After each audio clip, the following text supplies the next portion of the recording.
Yo guys, good to see all of you. Gonna play some solo queue in the LCS, okay?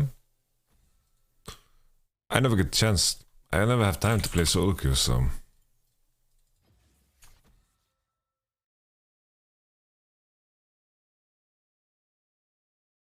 Version software version 7.0. Looking at life through the eyes of a Titan. Eating seeds is a pastime activity. The toxicity of our city,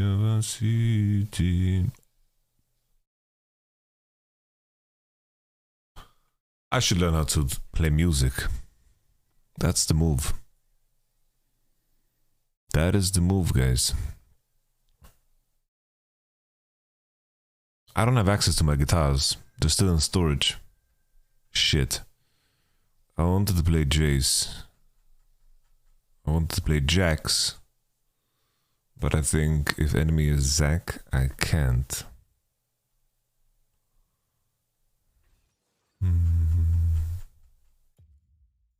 Maybe a little Gwen game. Yeah, I don't know what my team is going to be picking here, so I'm just going to go Renekton.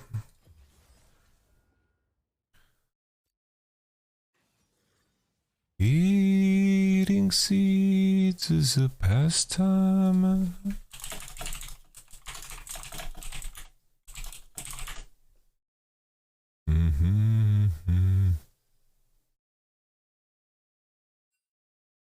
Hello, Kviko.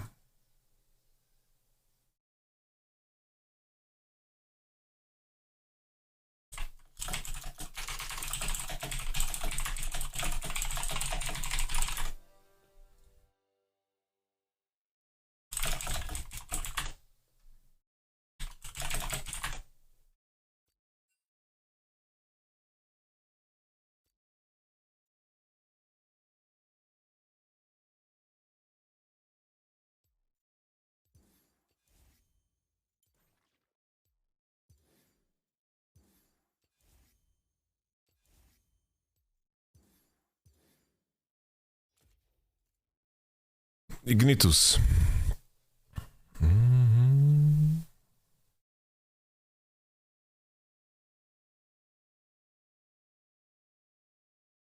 Game capture. Then move it.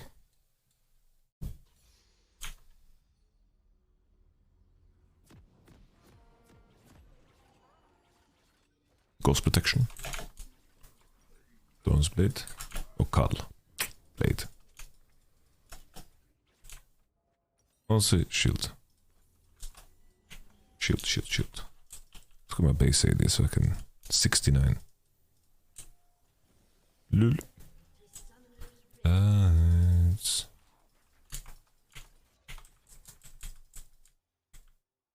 don't know what this albino Renekton skin I chose. The skin is terrible, by the way. How am I supposed to win the game looking like this?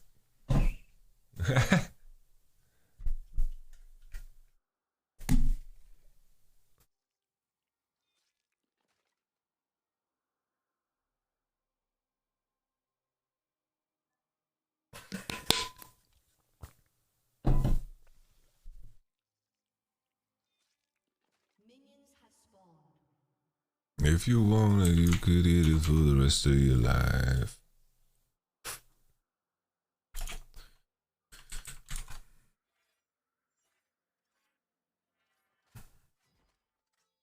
Music a lot louder than you? Okay. I'll load it. It's better?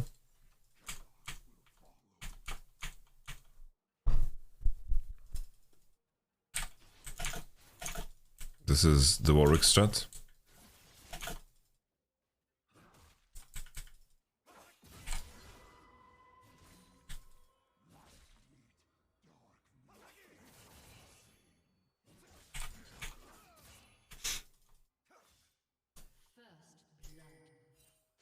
They don't know. They don't know about the tech, guys.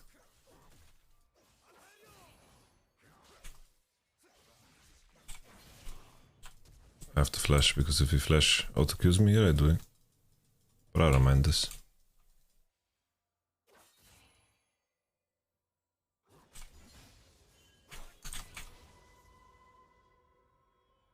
I'm better at the game, I can actually...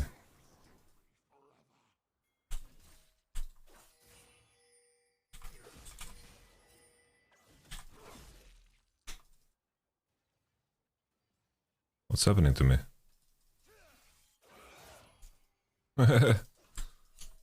That's crazy, guys.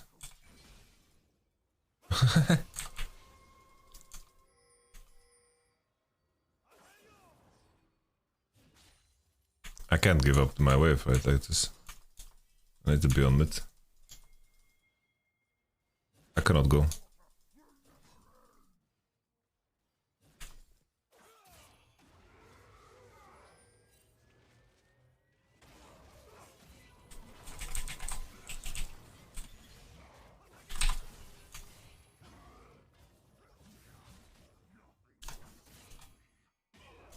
It's kind of weird. I thought my W would break the Yasuo shield. That interaction is so bad for Renekton. What the fuck?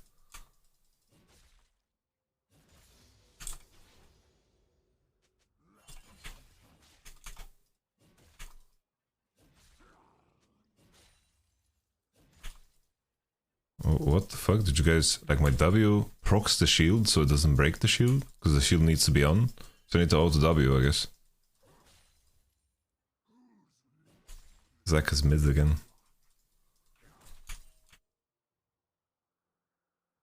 Oh, I need a shallow ward. I don't know, this is... For me to leave the wave here is... even worse than dying. I need to like at least make Zack show. So like he at least loses some time.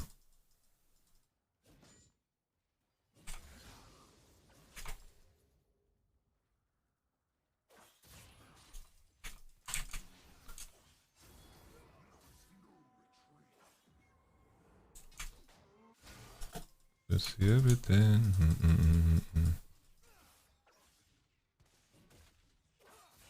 Now Zack should be in base. Yeah, Yasuo will have a little ignite timer on me, so I will not let him look for that. Nami is also mid. Fun game, guys. But it's fine. We're vibing, guys. This guy dies, I'm very happy. Very good.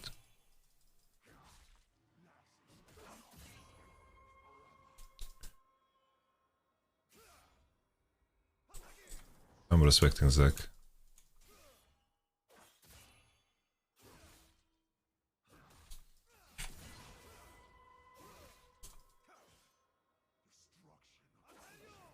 I don't care if I eat that. It's actually a lot of XP actually.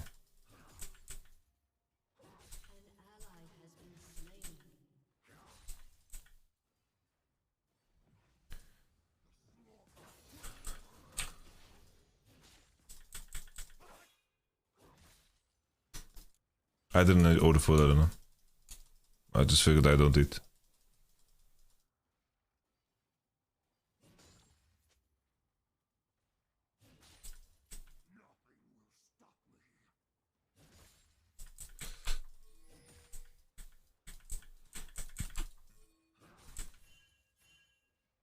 It's one shot. 50 macro.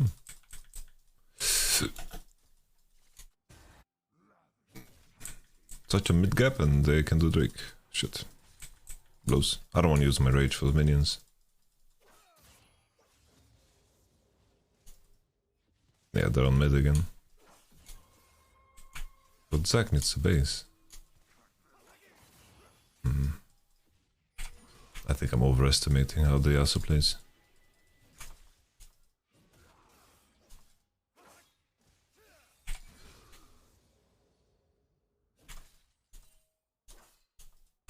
What was Warwick mid?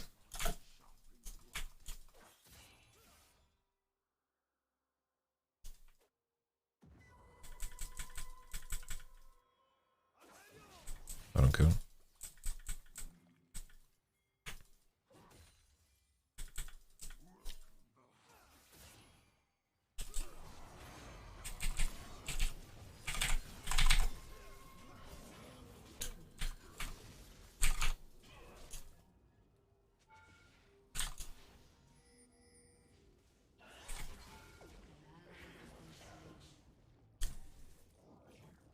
can't. Actually, I can. I got confused by how small he was.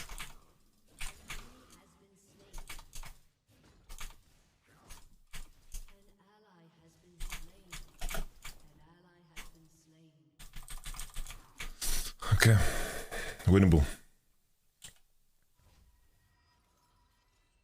I had fully stacked Conqueror and Rage. Yas had no flash. So I just go Blade here.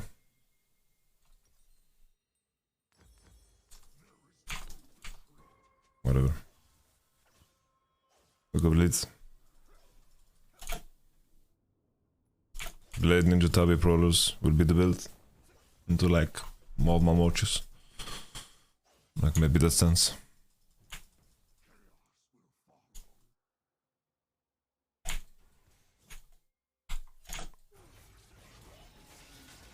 Oh no, this is... they're playing it.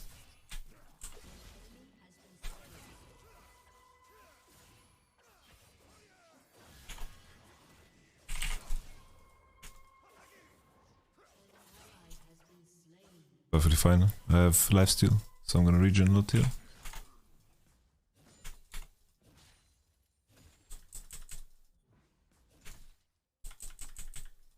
Health is wealth, my friends. Oh, I didn't base. Actually, he was dead here if I just don't throw my A. He's just dead. My bad.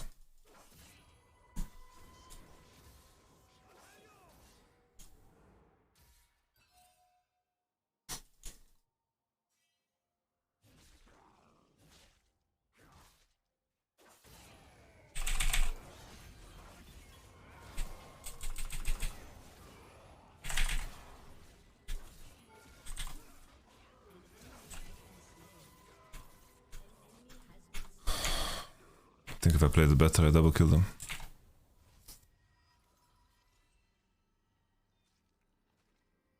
Oh, Jin is going mid, so I'm basing.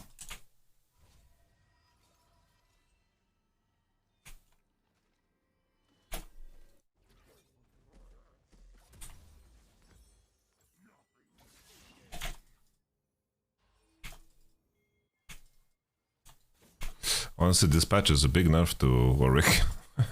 40% grievous wounds. What a nerf.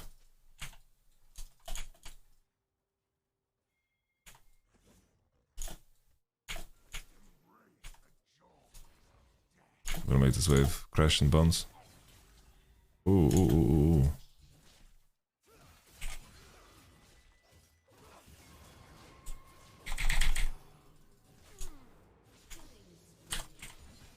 What the fuck is that? Warwick died too. Enemy soul lanes are complete bozos.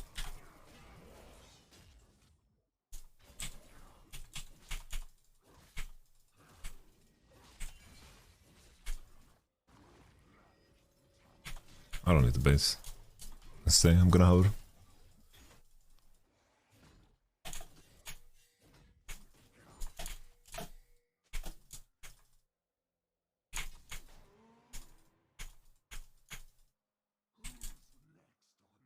The reason why I was waiting to stun is because I was waiting for my Empowered. So I won't tap him.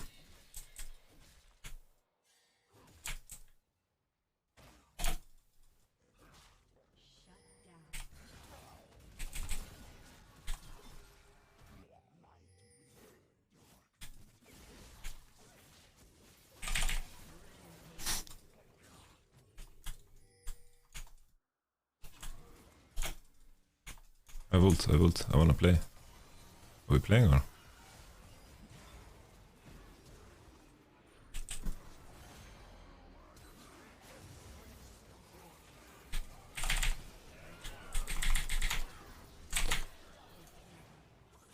Okay.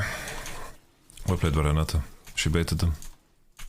Not easy for us to reach.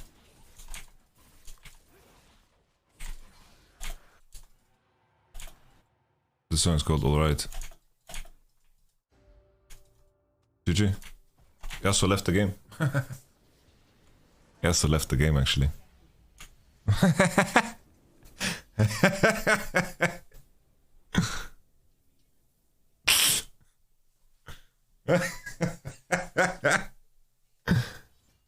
That is crazy.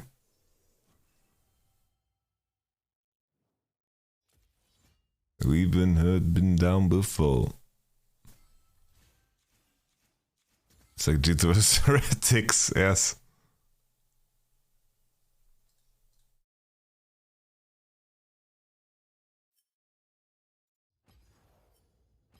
We gonna be alright.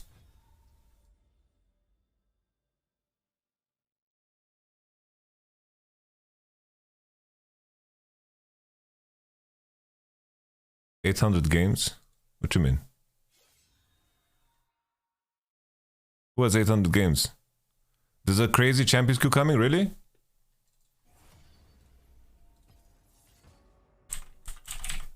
Really?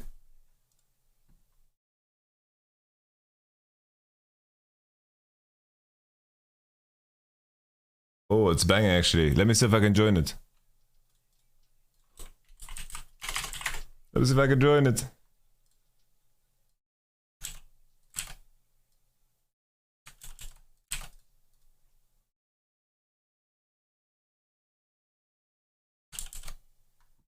Let me in! Let's see if I can join it.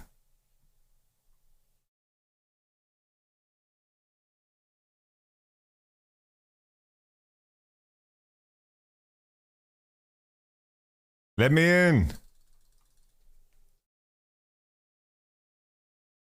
Ah, fuck, the game is gone, guys. The game is already on. Unlucky, guys. That would have been an absolute banger, actually.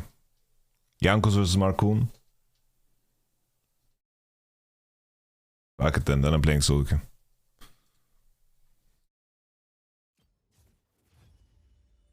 I find no time to play solo queue, man. Yeah, 800 games in one season, this is not a lot, guys. Let's be honest.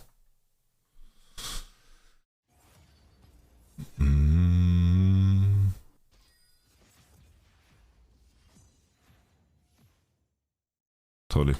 I always get my roll when I queue top. No one likes top. Why don't you ask?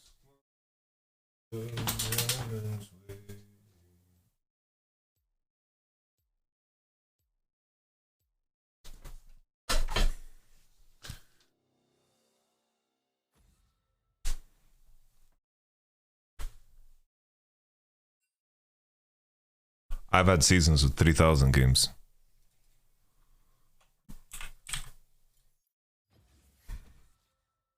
The reason they were there, they disguise it, hypnotize it better. I'm just sitting in my car. Did you play pro? Started as good. I played pro. Oh, take you away from there. I left with no one there. Can you do Q with Jizuke? I don't think he would want to do it with me.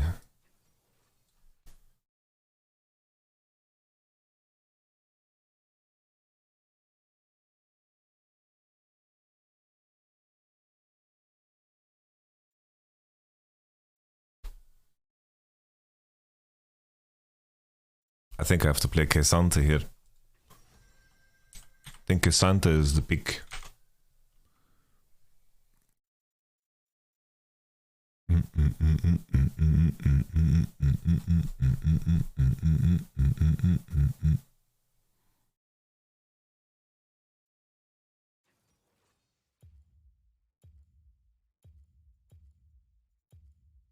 Fuck, I really want to play Jace. Fuck it, guys. Let's play Jace.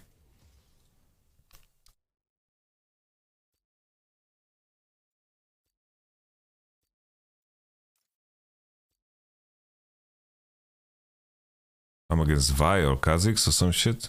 I'm not sure.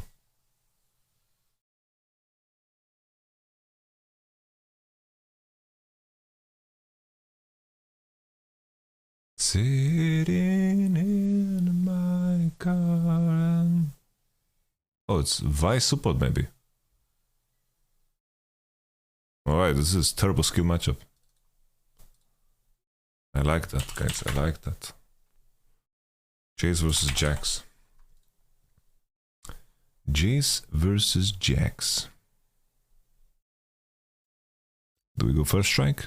Greed it up? I like it.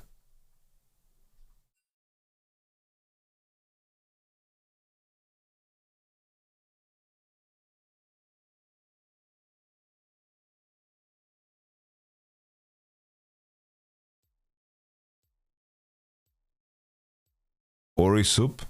Nah, I think higher chance to buy support. In my opinion. Oh, I really wanted to play this game.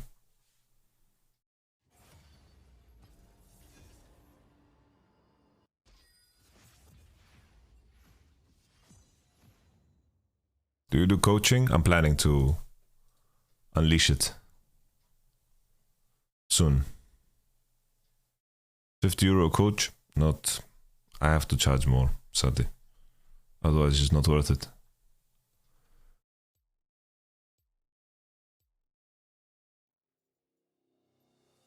Ooh, I had such a good fucking pool session today, man.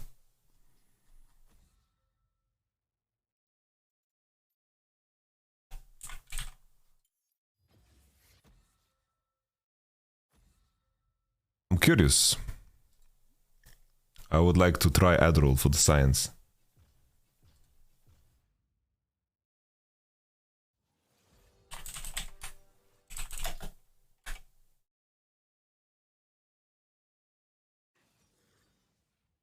Udyr Cactus.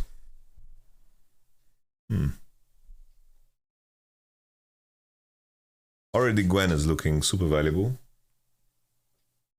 I like Gwen here.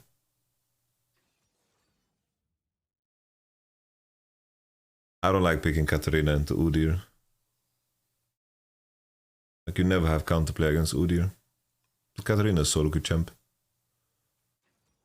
Damn. I think Kaiser got a lot weaker after the AD carry changes. It's like, sure, they had a pretty decent build, and now everyone has a decent build.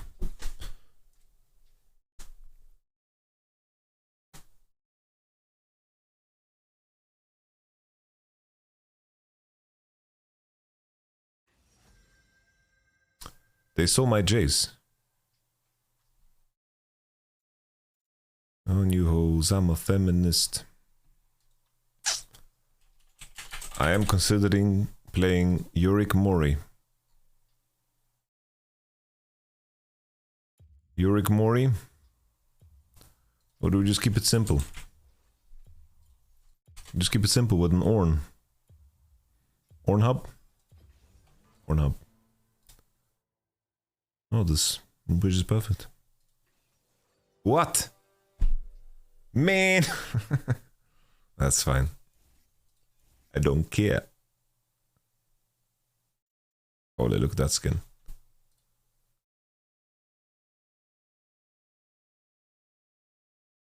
What are you playing in? Alana, I don't want to eat, it's okay.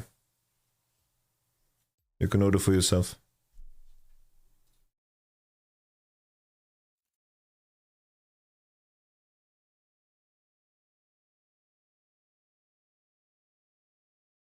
Just order you a pizza. You'll have to eat it, Elena. I don't want pizza. I don't want food. Thank you.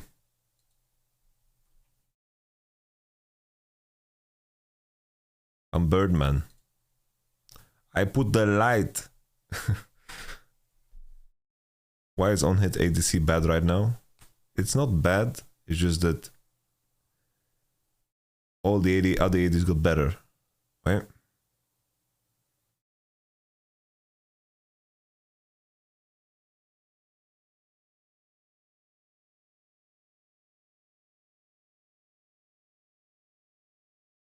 Hello, Yasiro. This song used to be my favorite song for like 3 years straight.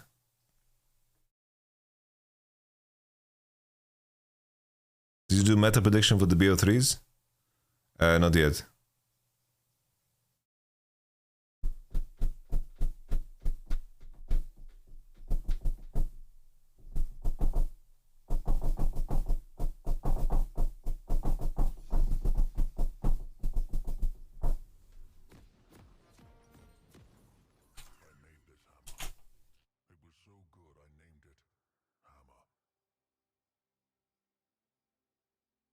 Mid matchup is not so easy, but it's very snowbally. I'm gonna try to use my tempo to just impact Jace. Like, my conditions, like, I will be able to smurf no matter what against the Gnar. So I'll just use, please, Javan, fuck this Jace up. I'll use every ult on his head. I want you to do it too.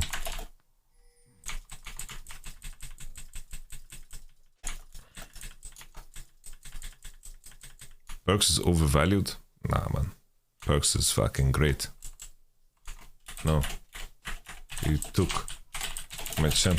I wanted to play Jace all day. I got dodge. Dodge. Oh, Elite 500. Good to see you. Doing a little drive-by in low elo. Yo, Elite 500, you wanna watch any LCS today? You're down to clown.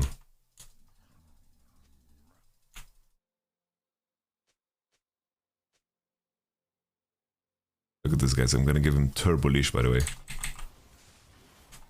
Turbo leash. This is the biggest leash on the planet that you've ever seen, by the way. Fucking, let's keep punching it, bro. Let's fucking go here to the Grumpy as well. Look at that, bro. There we go, bro. I put the lights on the Eiffel Tower, man. I put the lights on the Eiffel Tower, man. Fuck. Don't need minions, bro. What time? You wanna do it? It starts at 11, but you are welcome to join any part in the night.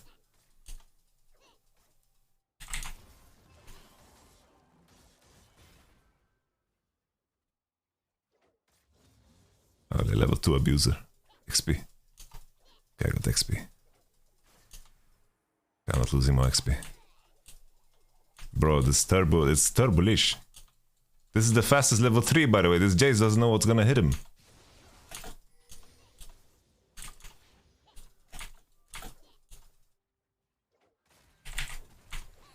I have Doran shield, bitch. Oh, look at that, man. This is my leash. This is all my leash, by the way. You think this was possible without my leash? He's so fucking surprised. There's a Javan level 3 in his lane. At 228. Bro, I have second wind. Why are you even trying?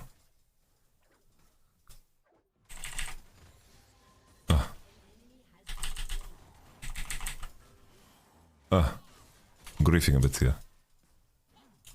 It's okay. I have Doran shield. My team is smurfing. Look at that. It's all my leash, by the way. This is all my leash. You think this was possible without my leash?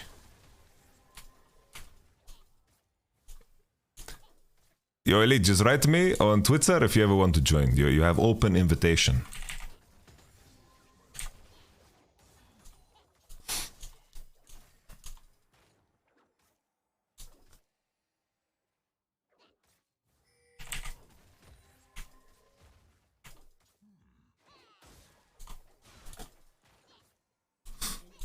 I didn't listen to the new Metallica song, actually.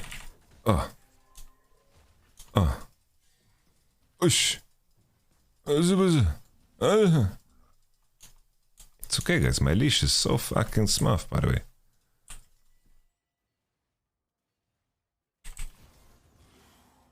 Man, nerf bomb plating, man. I'm trying to barbecue him and the game is not allowing me.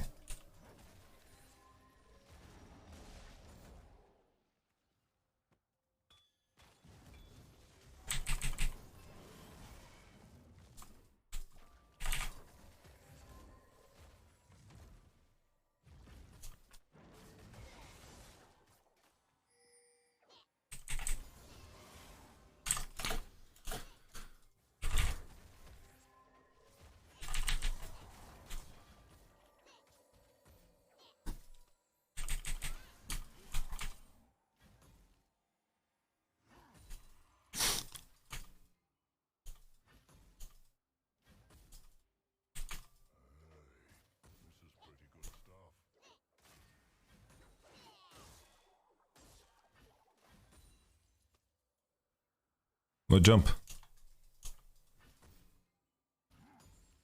Let's jump. Oh. Can you go pro if you work hard enough? Knowing how to work hard.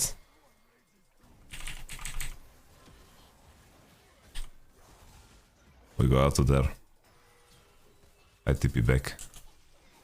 Goodbye, my lover. Goodbye, my friend.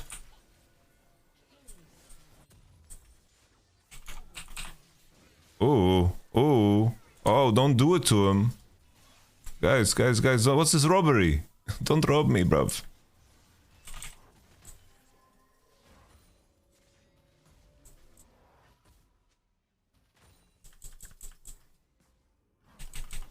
Guys, it all came from my leash. It all came from my leash. You remember my leash? You remember my leash, guys? Why is my spellbook not working? Okay, there it is. Oh, he has a Charlie Sheen, guys. He has a Charlie Sheen, you know what that means?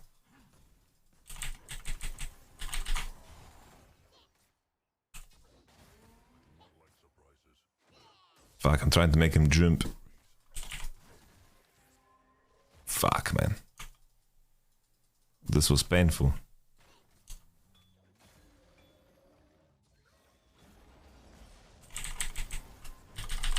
I might have to flash you, actually. Ah, Shibal.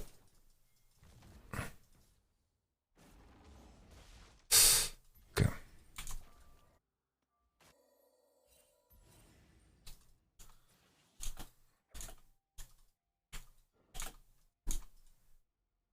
Oh, honey fruit. Honey fruit.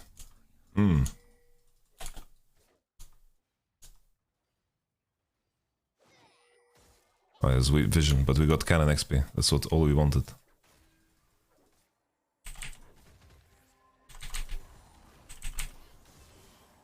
Oh shit, I need to ult actually. Because otherwise I'm just dead.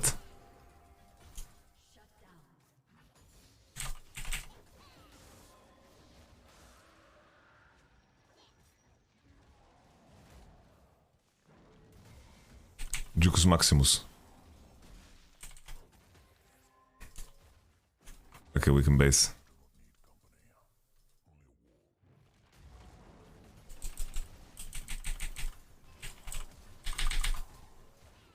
Ah, kurwa jebana, man! Ah! Ah! I miscalculated my damage.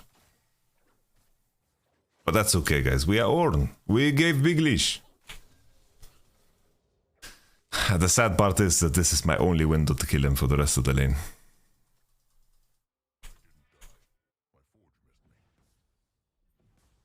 This is my only window to ever kill him.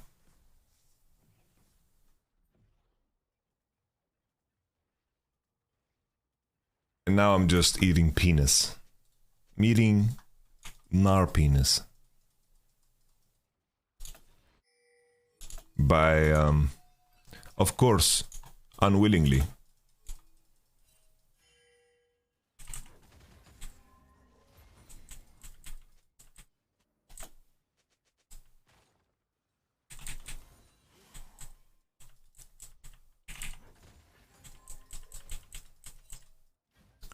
It's like I'm not gonna use Grasp at all in lane, and all other runes are pretty useless. I don't believe in First Strike, like First Strike. I'm gonna have 200 gold from First Strike. I think Exhaust and Ignite and Ghost are gonna just do so much more.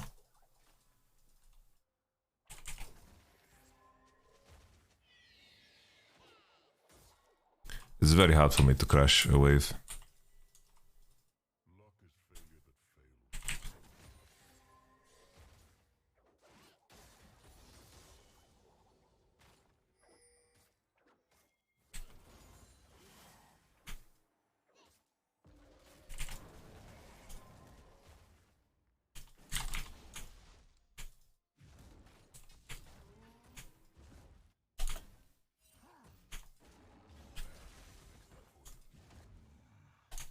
See you, dude. Another pinky. I didn't check his inventory. At least I killed one. I'm 150 gold ahead, guys. That's like 8 CS, guys. 8 CS in the bank.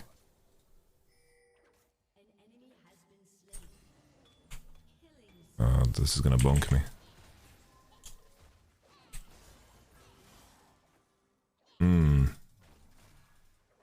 My stone.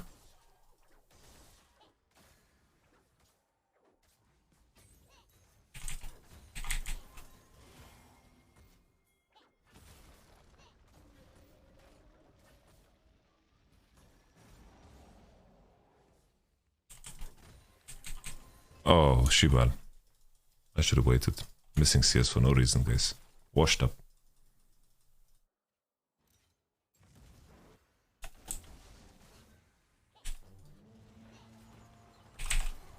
Predicted!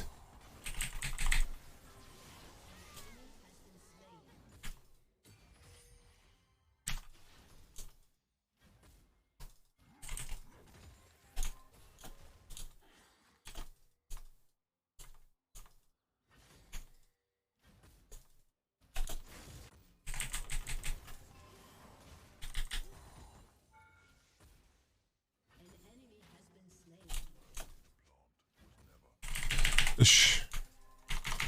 Very good shit, guys.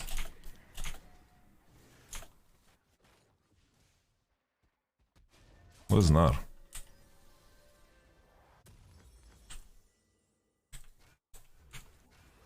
We're fucking gaming here, guys.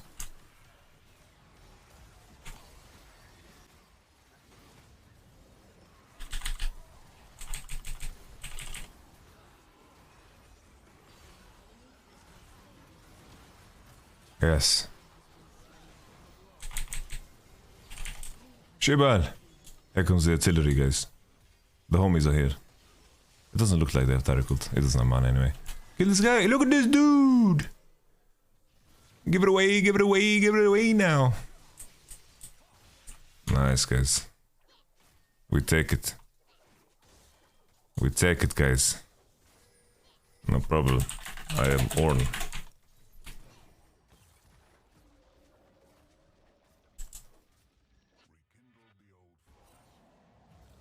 By the way, you guys think I'm buying classic tank mythics? No, guys.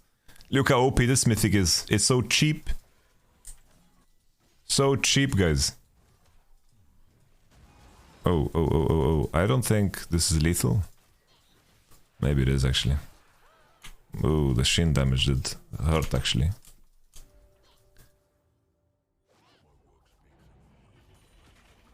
Bro, what am I reading in my chat? Oh. Oh. The locket tech indeed, guys.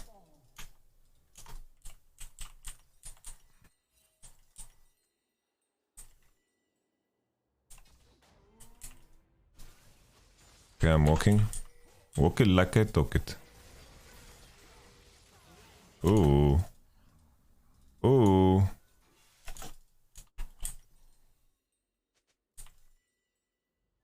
I'm gonna get a fat shield.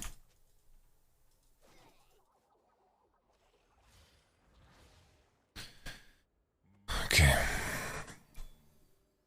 Is it Orn's best mythic? I like it here.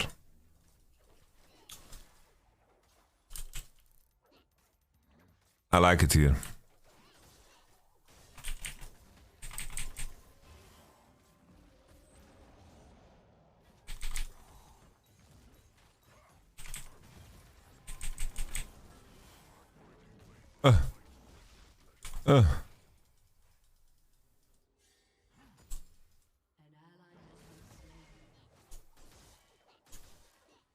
Add this turret is gonzo. I'm gonna have it to this Katarina and see what's up. Just accept that this turret is gone. Gonna look here on mid. Oh, she doesn't have lethal. Oh, Shibali, Shibali.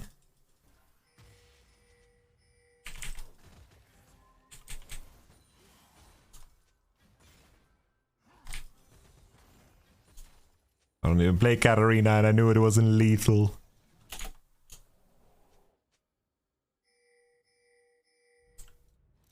Egg sauce. We've got egg sauce now. Okay.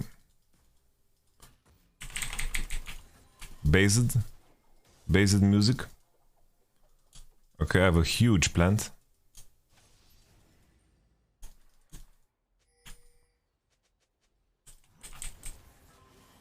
Ish. Ish. Ish. Ish. Ish. Oh, what the fuck, man? My stone proc the thing.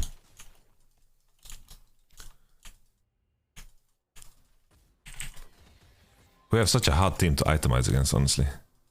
I like it. Picasso. Hover into mid, guys.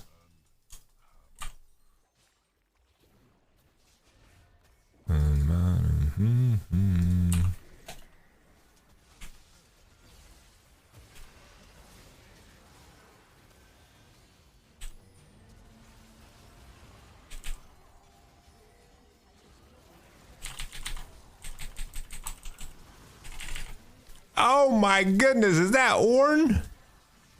Born to be Orn. Seeing you laughing another time.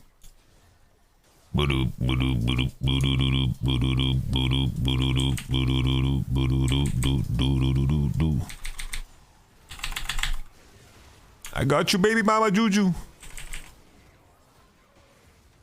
Oh, I can dance all day. Try hit me, come on. Oh my goodness. Oh my damn. Wait, co-streams means you can watch the game. Yes, I can. Yes, we can.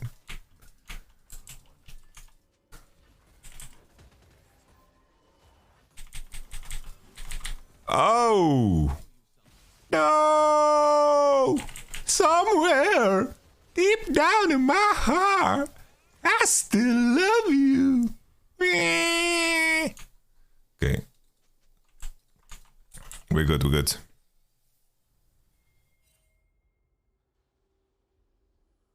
Almost got the wave. Guys, it's the time. It's the time for a night's vow in the bank. Pop it like a potion. Get some mercs. And then we're baking. Baking soda! I got baking soda! Yes! Yes!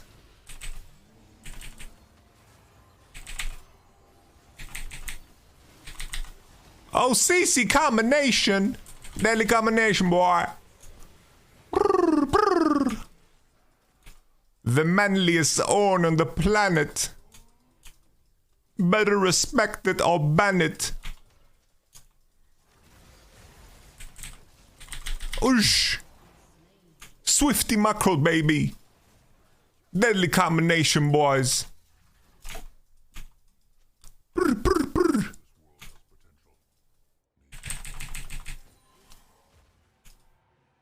Is this King in stream? King in only tank player, yes.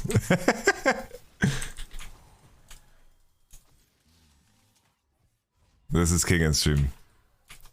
Dom is having like some power issues, man. I hope he's okay. I hope the man's okay, man.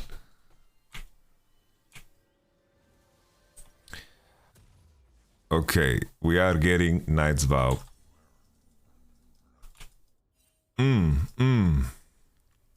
Can you tell us how hard G2 and Vit are going to shitstorm LPL and LCK this year? They have to pray that T1 plays like they did today, a draft like they did today. Fucking so cocky, man. Blind picking Jace. Blind picking.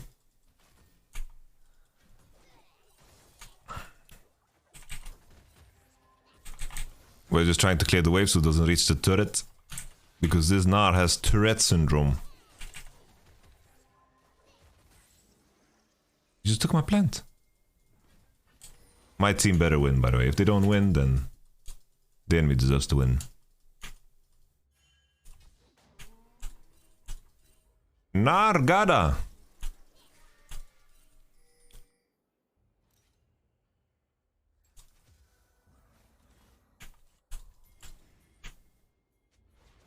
Leandro one shot, no? Turn. My ult.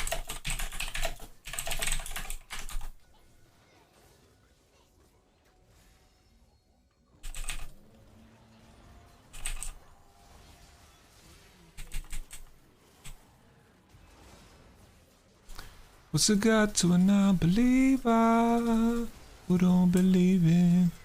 Oh, look at that itemization!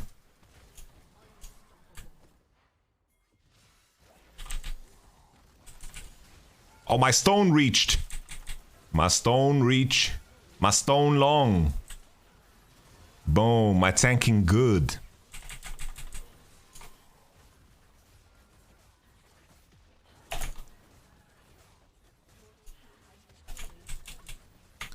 Dom is frozen today, guys. Ornn is going home.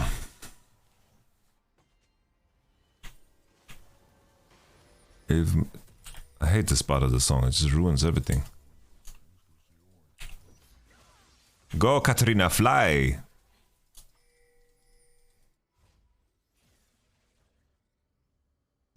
Yeah, you... Coke on a black skin, like a zebra. Why the fuck are you pinging me, bro? Start. Go, Gnar bot, noob. No vision.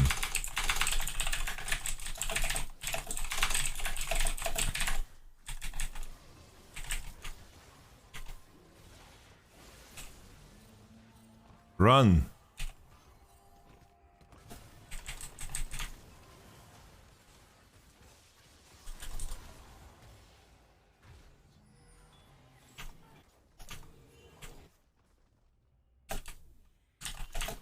But we probably spend it all because the pain ain't cheap.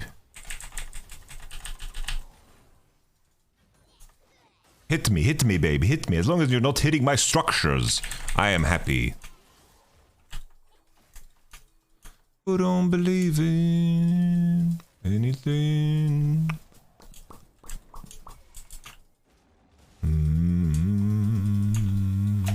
Alright. No church in the world.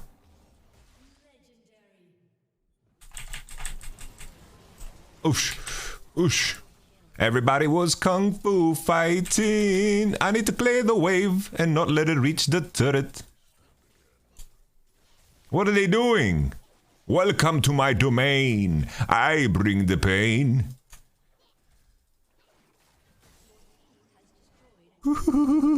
Little tickler. A little tickler. Acne out. Distracted. Ooh. Yeah, baby. Yeah. He's so mad. Bro, I have so much fun playing League. I love playing League. I think I'm like one of the only few people in the world that has so much fun playing League.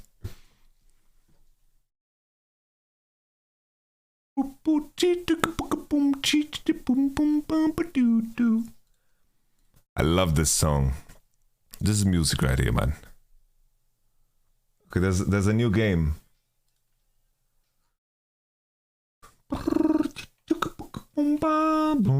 Oh, it's not so stacked. It's only Relevant versus Exakick. Another world in all the Western civilization. It is a crazy good music video. That is true. That is true. Why is Zyra looking so spooky, by the way? Boom chicka boom boom boom boom boom chicka boom boom boom boom. Two shells are better than one. Any guess? I asked Elite 500 if he wants to come. Maybe he shows up. It's open invitation. The reason why you're waging.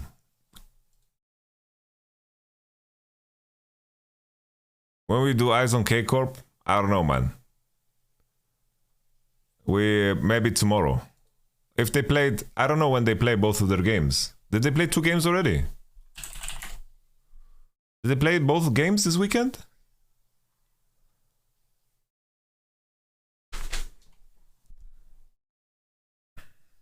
Then maybe we do it tomorrow before LCS. Boom, bam.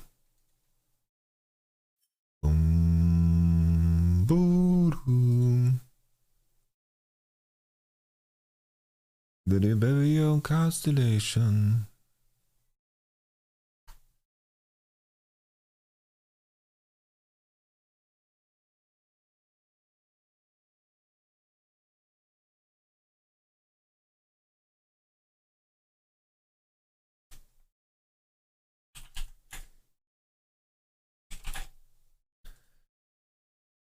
But it's made in a Hollywood basement. Okay, alright. What do we do now while we wait?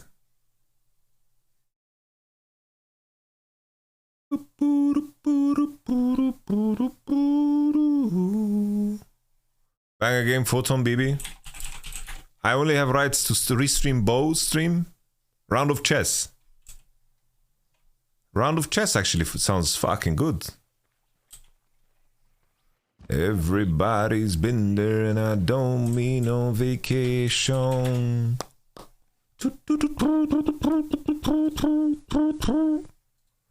Round of chess, I like that. I like how you're thinking. I like how you think. How about some bullet chess? I'm terrible at bullet. Should we play it anyway? Honestly, currently I'm bad at any forms of chess. LCS starts in 20 minutes. LCS starts in 20 minutes. Honestly, LCS is kind of happy because I think C9 and fucking C9 and FlyQuest are actually legit as fuck.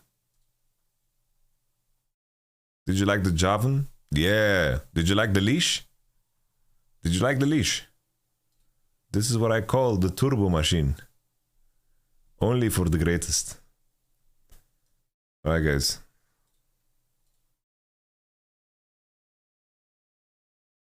You didn't honor me.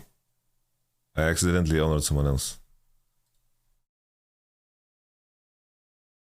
TL has still not won. Alright, so you guys want me to play Bullet? Okay, let's fucking run it down on Bullet.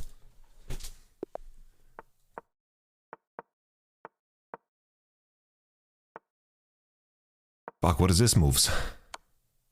Huh? Huh? I'm griefing, guys.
This fucking lizard.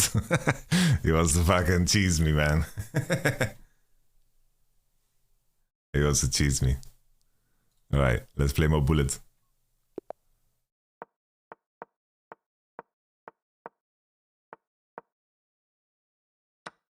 Ugh!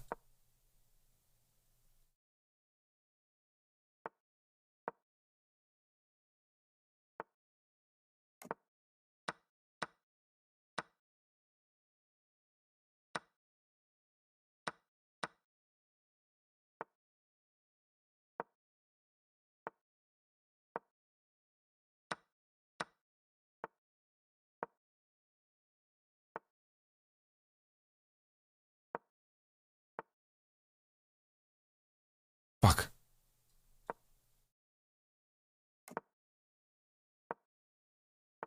I'm down a piece. We don't like being down a piece. Being down a piece sucks ass. Oh, this guy is a bit too good. He's a bit too good. Ah, shibal. I'm making too many mistakes. Way too many mistakes. I'm completely on farm, guys.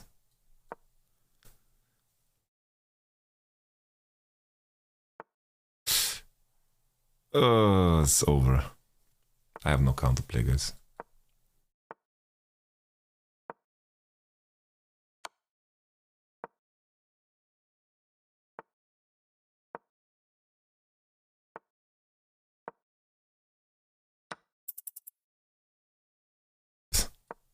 It's fucking doomed.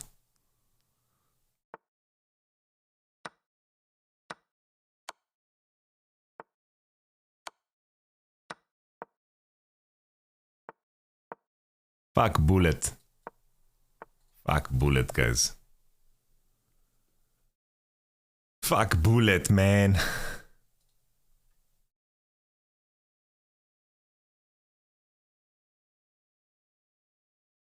How about 3-2?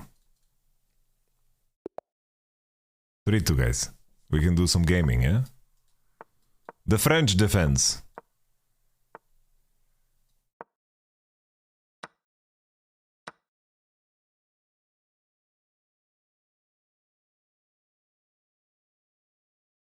The French defense. The French are defending.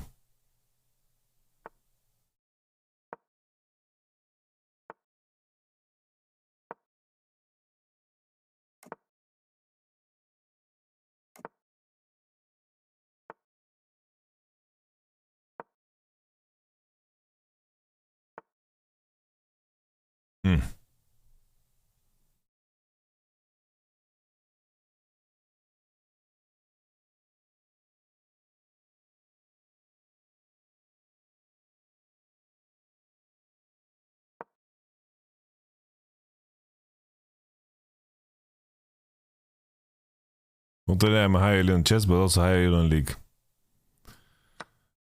Copium, guys. Copium. Copium, dude.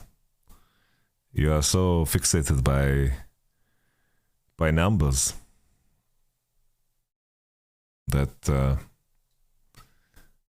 you lose perception of reality. This is the issue with your algorithmic training and trading.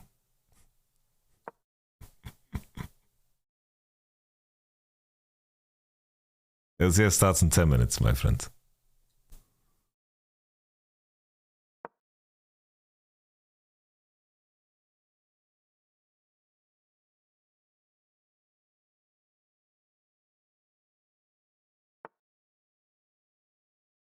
That's a move. Bro.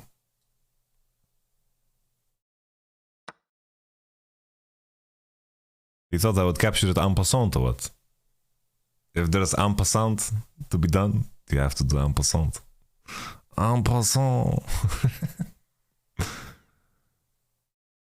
Okay. How do I improve this position? How do I improve, guys? Ooh, I have a little cheeky move here.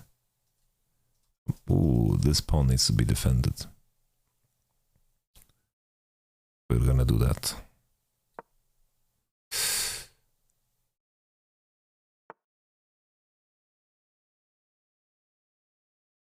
Honestly,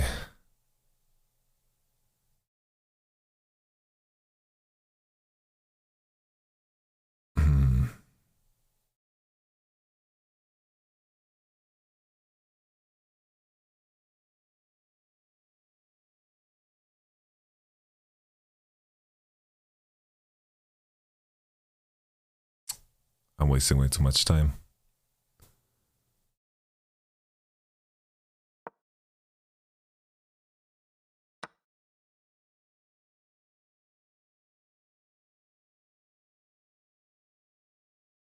Fuck my life. I griefed a bit.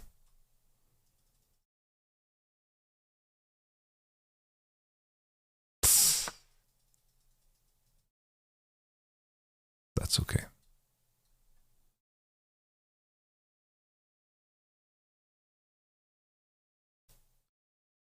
Let's see what happens here.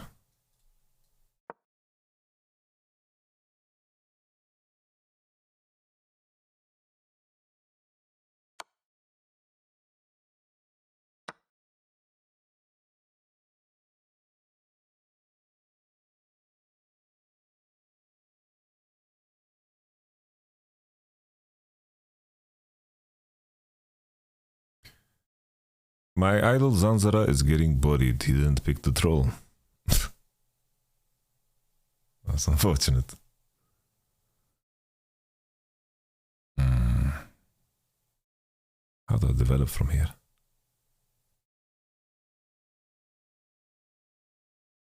I think I go back. I make like a little jumpy here. But he's so quick with his pawns. The rapid advancement of the pawns. It's definitely spooky, guys.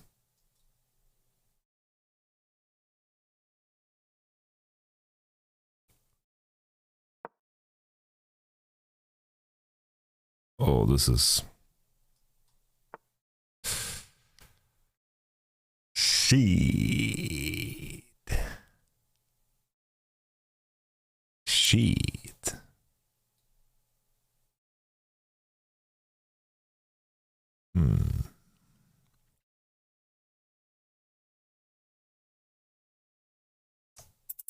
This is my only move, it seems. Oh, that is ugly.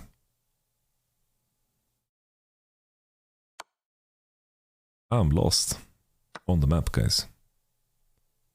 Completely lost on the map. Maybe there's some 3D maneuvering I can do here. Rage for 3D maneuvering.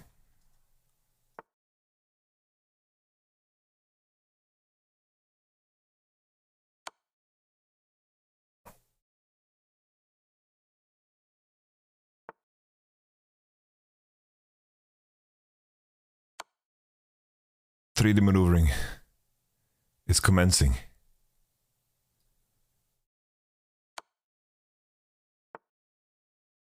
Oh shit.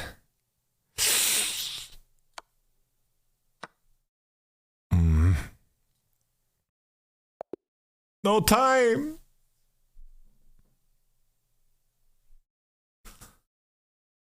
I actually, it looks pretty winning, doesn't it? This looks pretty winning to me. We played like garbage and then we got into this position. This looks playable. I have a free pawn to pick up here. Free pawn. My pawn is very advanced. 5 pawns. 3 pawn islands versus 3 pawn islands.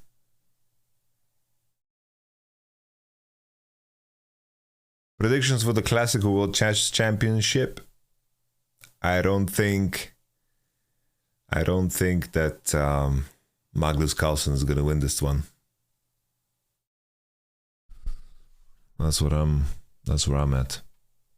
I don't think Magnus Carlsen is gonna win this one. Yeah, no, I'm trolling. Ding Leon versus Nepo. Honestly, the last tournament I watched with Ding, he kind of griefed it. I'm kind of thinking Nepo's gonna take it. I think Nepo's gonna slam dunk it. Like the last time I saw Ding play, he was like 5-13.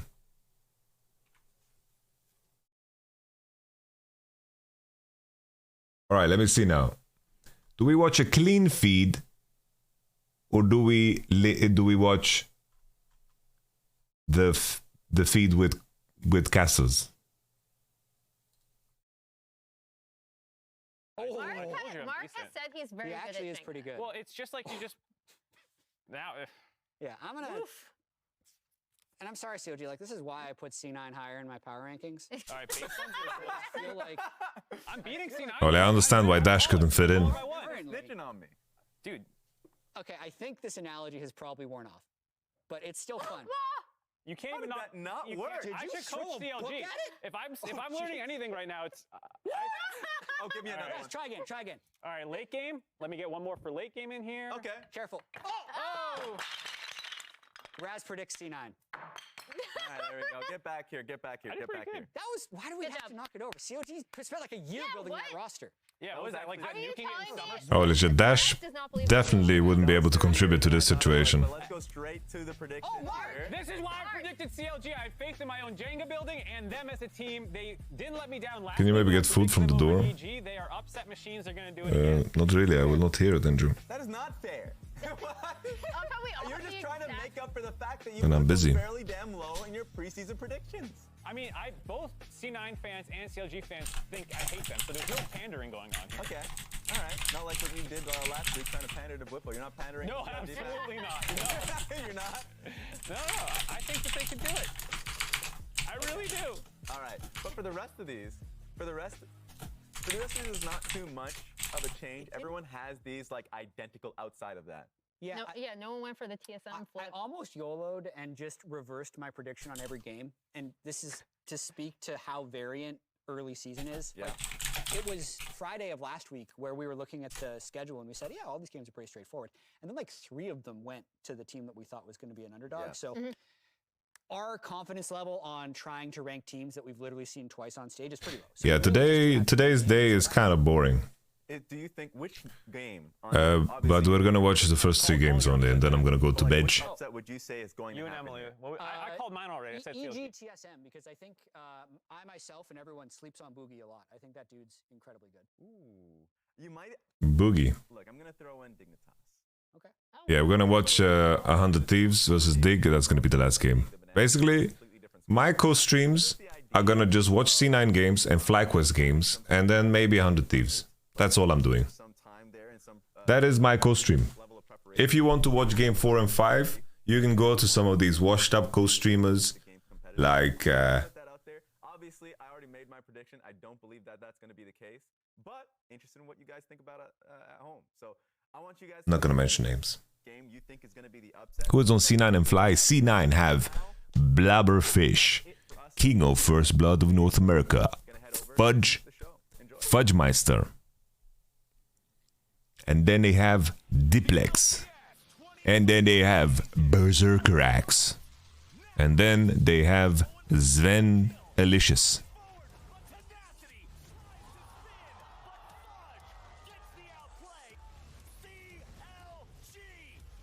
FlyQuest have Vikla, Ayla, Prince,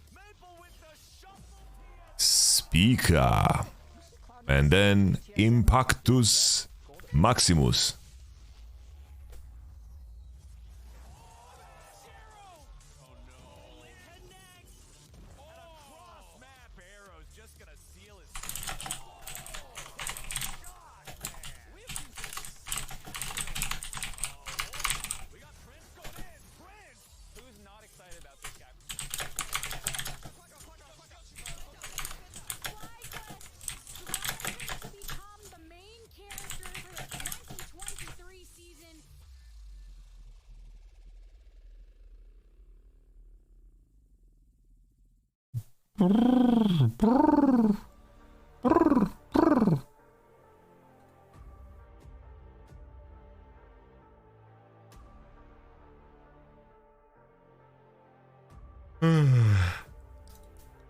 Boy.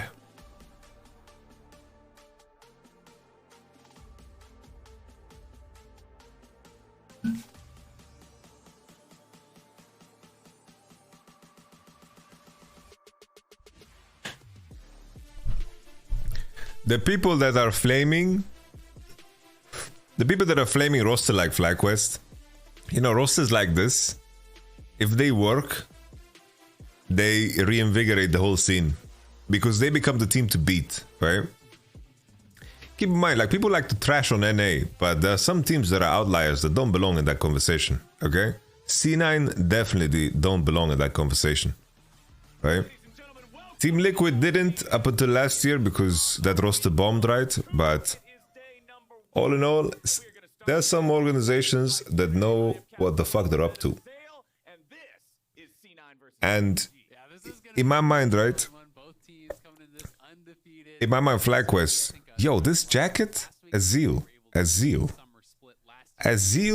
dressed to kill, okay? Azil looking hot and spicy, like a knick-knack paddywhack, okay?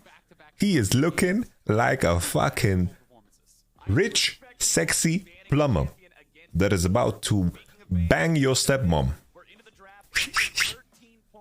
Let's go, guys. I'm very excited. I'm very excited. The LCS intro is pretty sick, guys. It is pretty insane. Alright, we have Zeri out, Ashe out, Sejuani out, Maokai is in the picture. Maokai wasn't that prioritized. Where's Dom at? Dom is fucking freezing right now. Oh, it's actually new patch. It's new patch, guys. 31.B. Oh, Caitlyn. 31.B. That's dank, actually. That's dank. Hammerdinger nerfed. We have 31.B. Holy shit. I need to, like, tune again in my brain what's happening at 31.B. Let's have a sniff. Ryze is nerfed. Udyr is nerfed. Yuumi is dead. Lucian is nerfed. I think Lucian is still strong, but not into Caitlyn Lux. Cassidy got nerfed. Maokai got nerfed. Demonic Embrace got nerfed. Maybe we'll see some Orianna, Zoe. Those champions go buffed. Maokai is nerfed, guys. Ooh, Kama Flex. Yo, Monte Cristo. Thank you very much, Monte Cristo. I enjoy the Monte Cristo streams, actually. He's looking at the bangles. I really like the aesthetic to what Monte Cristo is doing. Monte Cristo is a legend in the scene. I hope the viewers of Monte Cristo's channel will enjoy their stay over here. We're currently watching the LCS Co-stream. Welcome, everyone. Welcome. Good to see you. Kesante. I wonder, basically with Karma now, in terms of ADs you can play, Varus is already out, Ashe is out, so you don't have a lot of options. Ooh. This is Kalista's support. I think it's higher likeliness that it's Kalista's support, by the way. I think it's higher likeliness that it's Kalista's support than Caitlyn. Keep in mind, Berserker and Sven, like Sven is an old school AD carry, man. He's the dabbler. He's a dabbler, guys. Dropping mid, dropping jungle. Let's see what happens to jungle. I still think Maokai is strong on the patch. I still think Lucian Nami is strong on the patch. But not into this lane. It's not so easy to find something that is going to be... Did Korea play that shit on 31.B? No, but Kalista support didn't get changed. Caitlyn AD just got better on 13.1.B. A lot of the bruisers also got nerfed, like Fiora. They shifted their power to lifesteal. I will dominate Cooper's welcome here. Of course, you're welcome. I will dominate Zahumi. He's a homie, so he's of course welcome.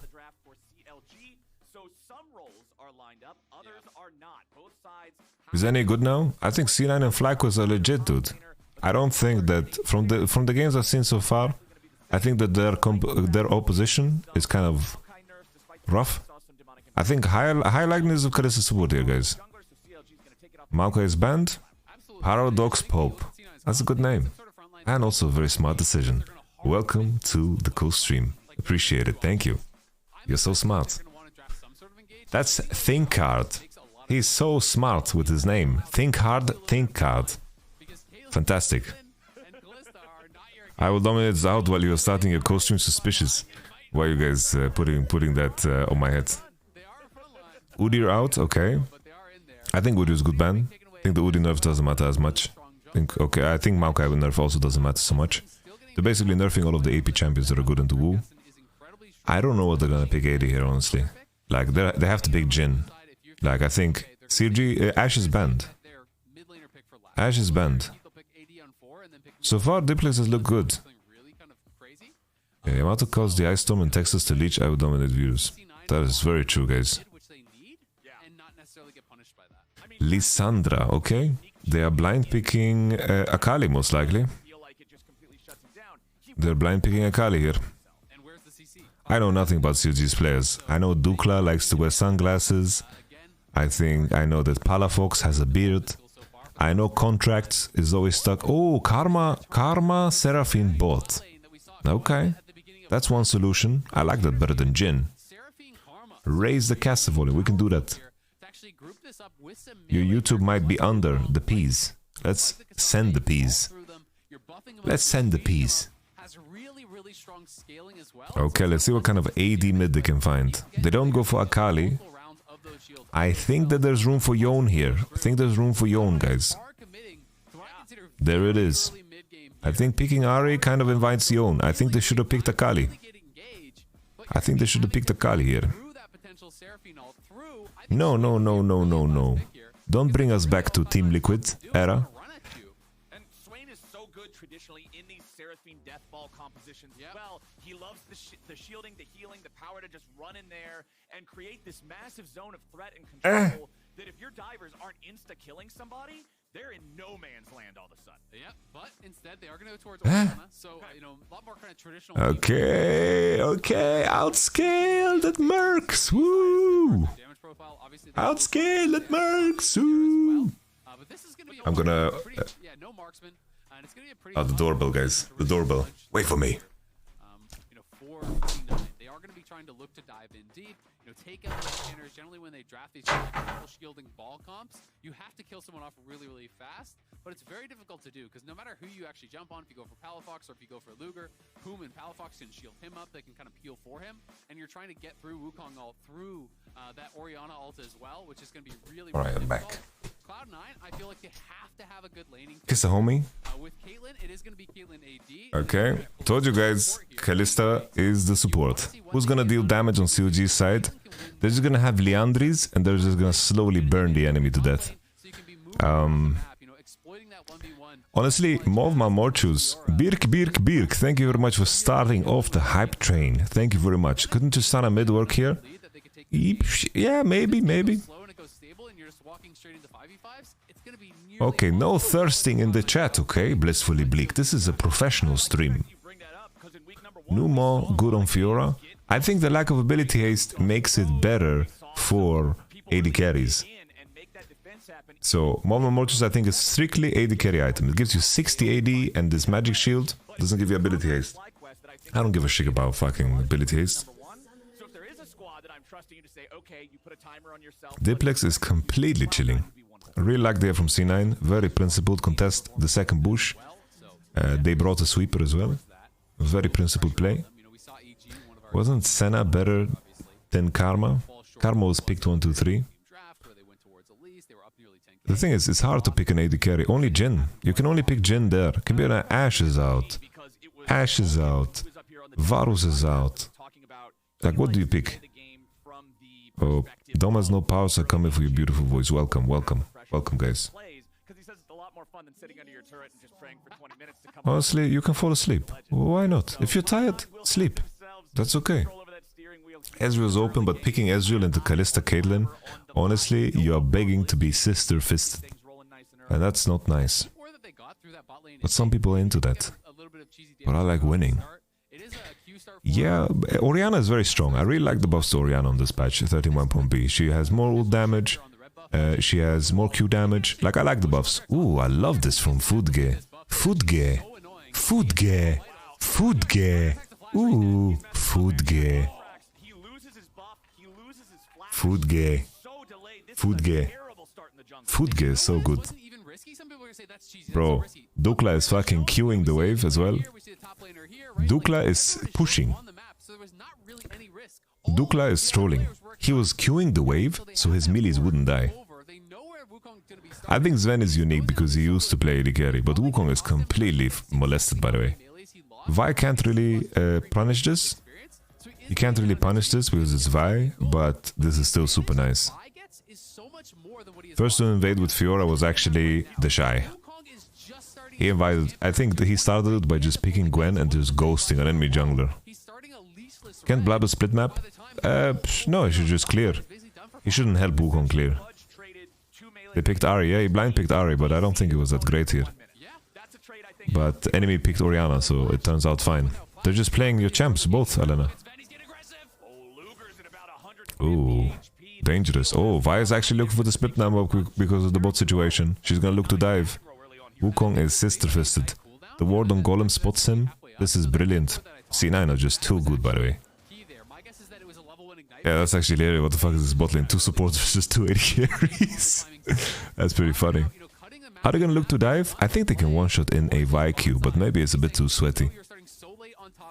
Because the thing is, this is the level 3 wave of Sven and Berserker, so they have a lot of damage. Here comes Blabberoni. They have no heal. You have to charge the fist. If the fist lands, you dive. Oh, what was that flash, Luger? Luger. Whoa! That flash was terrible. He just flashed into the fight. Oh.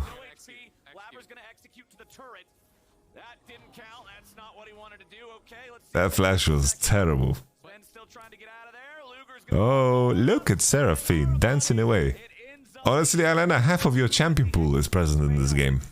There's a Karma, there's a Seraphine, there's an Orianna, there's an Ahri.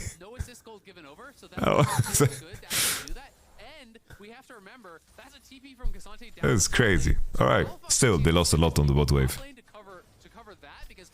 I think that after they dove the Seraphine, they just needed to peace out. They played they played this too long. Look at Luger's flash once again, okay? Rewind that tape. Boom, boom, boom. Jesus, that's a terrible flash. Now they just need to peace out. They just need to leave. Don't need to dive this guy. This is troll, right? This is troll. Do you like the early berserkers here? Not bad, not bad. The enemy only has skill shots, so move speed is really good. Berserker Greaves is a part of your core build. Enjoy it. What's that pen on the screen? Alright, we can move it.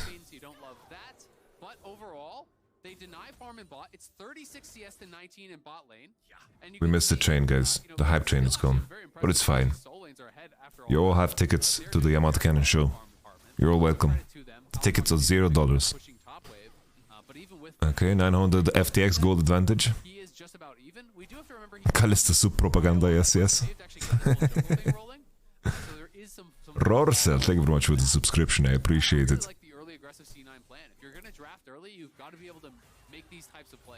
Elite, if you want to, you can hop in and talk shit about these players. If you want to, you're welcome, man.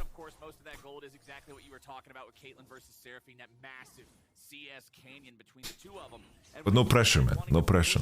Maybe you're sitting in your underwear, you know, vibing, you know, playing on your... I'm clueless about pro play, but open invitation. When you're feeling it, we just chill.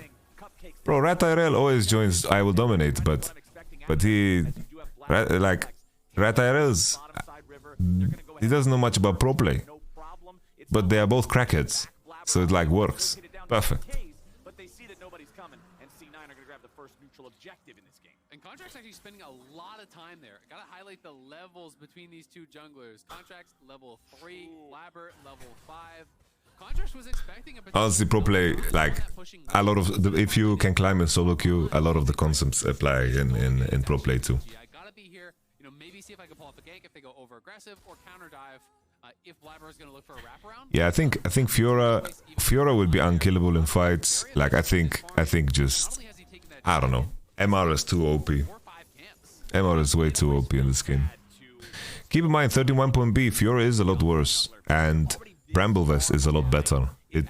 Basically your damage is higher when people punch you, and the grievous wounds applies for 40%. They did remove the point about CC though on the Thornmail. This is Omega buff for Bramble, by the way. Omega buff Bramble is nerf for Fiora. Honestly, I think Elite 500 you need to look away, man. This patch is very bad for your champ. Everyone has access to 40% healing reduction. Everyone and their uncle and their mother and their grandmother. It's so cheap. Whereas on the other side, Blabber just hit 6. So we want to see a very quick gank with this. If he can be effective, if he can get out on the map and Blabber's so far ahead, he's so strong. Immediately with this ultimate, it's going to spell good things for Cloud9. Singe got buff too, yeah. To be in line with Grievous Wounds. Yeah, mid-CS is kind of weird. Okay, a little boxing. I'm doing very good, Ruskit HD. Good to see you. Rosa, once again, thank you very much for the subscription, I appreciate it. Will Yuumi never be picked on now on this patch? I think only like 5-pick Yuumi into like blind pick Braum or some shit. Maybe like that, you know. Topside is a bit of a gaff here because Contracts is not level 6, they cannot contest. Good read here, this is the information they're leveraging. Sven is hovering onto mid. I wonder who Sven is gonna bind. Like, the tricky thing is like, you know, the CLG are going to pray that they get some sick wombo combo going on, you know? Big prayer, but there's Callisto to drag out Caitlyn. There is Fiora W. Like, there's Ari jumps. Like, how on earth, how bad does Cena need to be playing to be caught in such a wave? Honestly, Orianna versus Ari is not an easy lane for Ari, in my opinion. The main thing that you have to do with Ari is to leverage gang pressure. That's the only thing that you can do. Let's go Umbral, yes. This lane is super hard, by the way, for Ari. Especially with the buffs. It's also like, you can't really go lane runes well on Ari. Like, going Ari on Ari feels like shit. Flip at 31, thank you very much, you're so smart. Where did the Ari come from? I haven't seen her in ages. Yeah, I was surprised too. It's like, Vi and Ari is a bit of a combo, right? Because you can like one-shot someone and get a reset stack. Maybe that's something. But all in all, I thought he was gonna go for Akali again. Okay, good flash. Oh. That's the ult. Okay, good patience there on Caitlyn flash as well. Paul Devante using his Prime Gaming. He's so smart, gets free delivery to his house. And then he also uses it to support his favorite streamer. Brilliant. Okay, Luger flash. Heal. Okay, Panit's using his Prime Gaming to support Optimus Prime. Decepticons. We must defeat the Decepticons by coming together and using our Prime Gaming.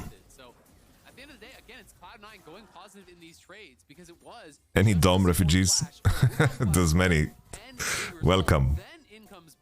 Certainly Mellow is also supporting Optimus Prime. I get 4 Decepticons in my promo games.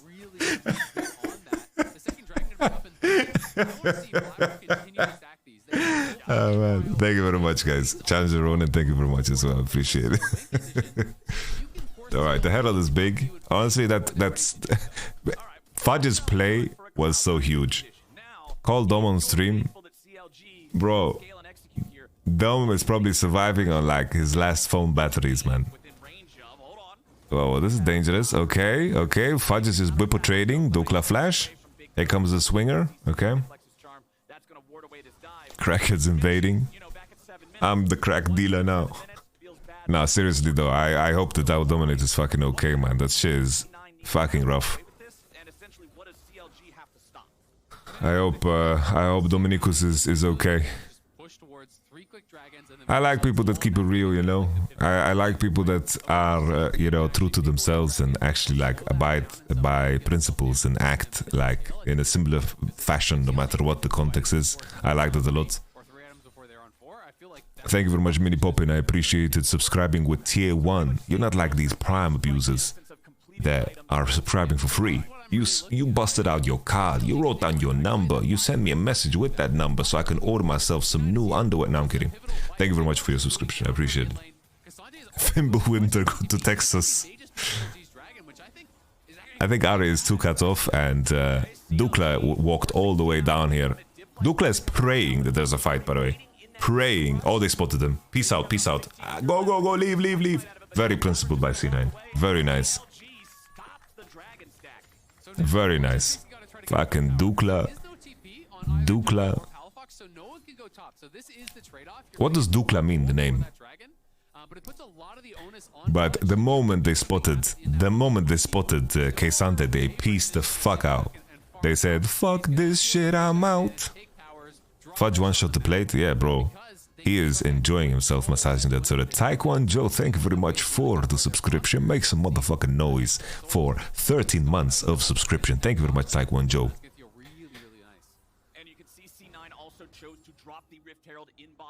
It's an Indian street food. Okay. Okay. Yeah, this is huge for Fiora because she has such a big swing here with the Divine Tsundere. It is nutty, by the way. It is crazy. And Wukong is so behind the curve. Like contracts, he negotiated a bad contract because he got sister-fisted by the Fudgemeister. Big items here. Big items. You have mythics on everybody, but I think CLG, there is no fight that is gonna happen. There's nothing that is going to happen, so all is good. But the conditions of Kalista, you know, she will slow down in terms of how much value she gets, right? I do think, you know, the CLG having snuck away a dragon here, you know, maybe C9 was okay to trade for gold, or maybe they weren't expecting. Yeah, on this patch, Black Cleaver is completely insane. On this patch, Black Cleaver is really, really buffed. I don't know why they gave it more stats. Who did she bind with? She bound with Berserker. Berserker's not running cleanse, he's running heal to be stronger in the early lane phases, and he bound him now to, yeah, put him in a situation where he doesn't need to, of course, cleanse anything. He's just gonna get ulted if Seraphine ever swings her microphone at the enemy.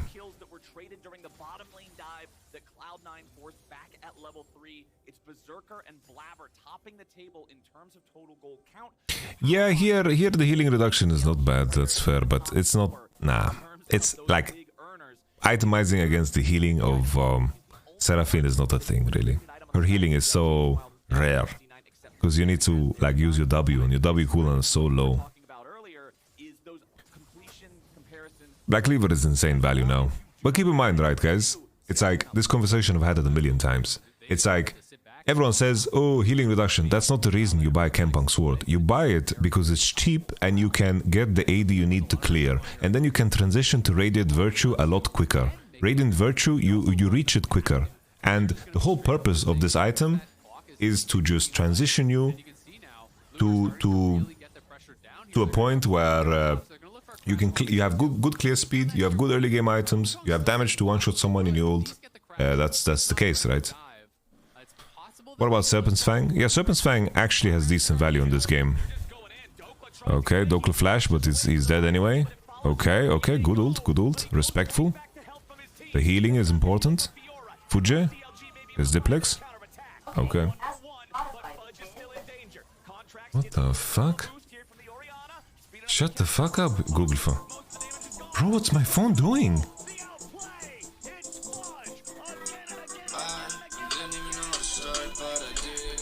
What the fuck?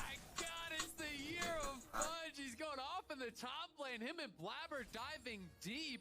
And insult to injury. They almost got the inhibitor. Oh, thank you very much, Sile Makato. He was still alive. Not only did they get the tier 2, not only did they get the outplay. Yeah, Fiora actually got out.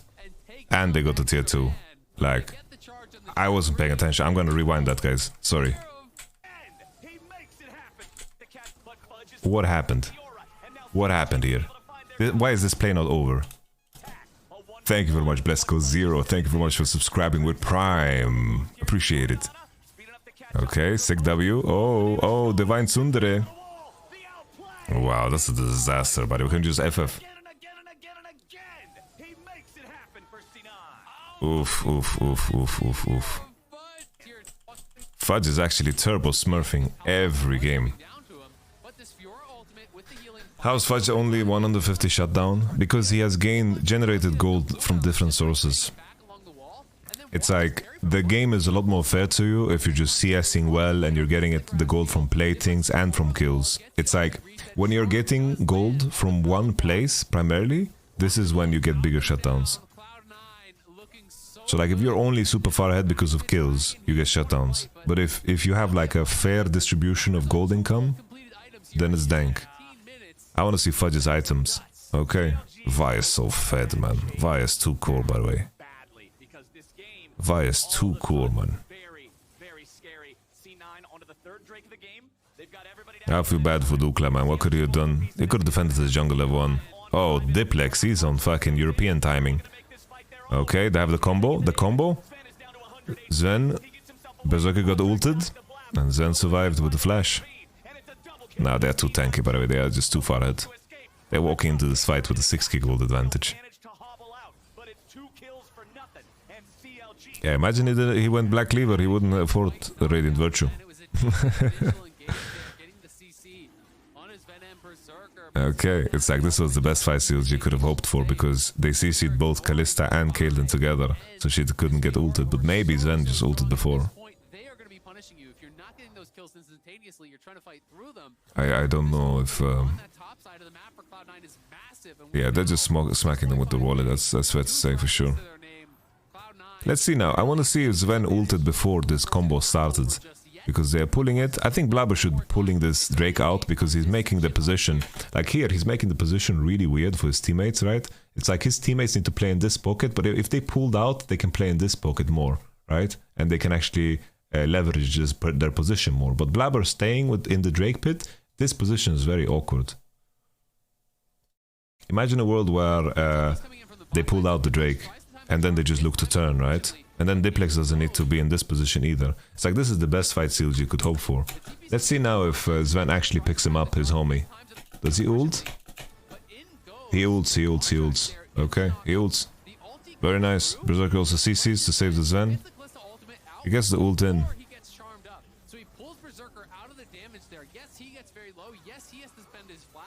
Good shit from Sven.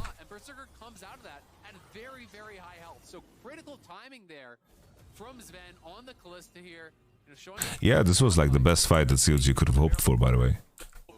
They get CC on Kalista, they get CC on the homies. Ooh, contracts. Good play from contracts to look for... Oh, he just abandons it? I think you fucking sniff for this no matter what.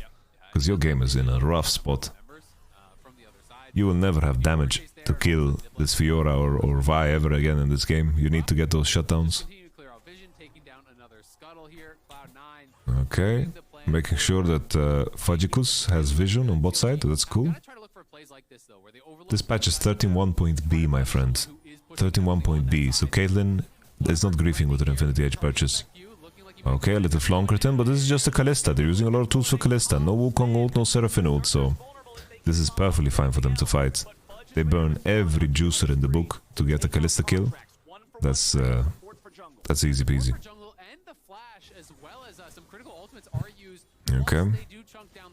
Did they buff crit? Yes, they did. They didn't buff crit, but they made some crit items more accessible. I can co-stream LCS, yes. I got accepted.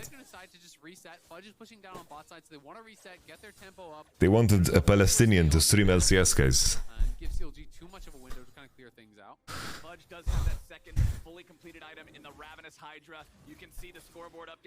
Only LCS Co-stream missing. I need to stream it with Ibai. I need to learn Spanish. Vamos! Vámonos! Yeah, let's see what Fudge buys here on third. I'm curious about that. Oh, Luger has no flash. This is gonna be translated into Nash, maybe. Fiora's also hovering. I think you start pressing Nash here. Vi doesn't take damage from Nash, by the way. And you have two ADCs and a Kalista to rend and help you actually secure this. So as long as they time it well, it's not a 50-50, right? It's very heavily... I don't know how much rend damage you actually do here, because you don't max E, you max Q with support Kalista. So the rend damage, but a very good turn. Very good turn. I think C9 are having way too much fun. Nargi, thank you very much for the subscription of Tier 1. Welcome to the club of smart decisions. You are very clever. Bro, Fudge is having so much fun, man. Look at Fudge having fun. Holy moly, look how much fun he's having. Fudge is enjoying himself, man. Fudge completely 1v9 this game, by the way. Like Fudge. Ooh, look at that Hex Drinker. And now the whole enemy team is outscaled. Completely outscaled.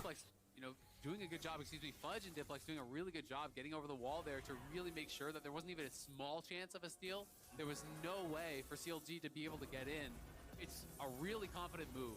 You know, committing the ulti, getting the kill on Luger, straight to Baron, and now they're looking for more. Luger again, just getting. Oh no. Wow, that's the combination.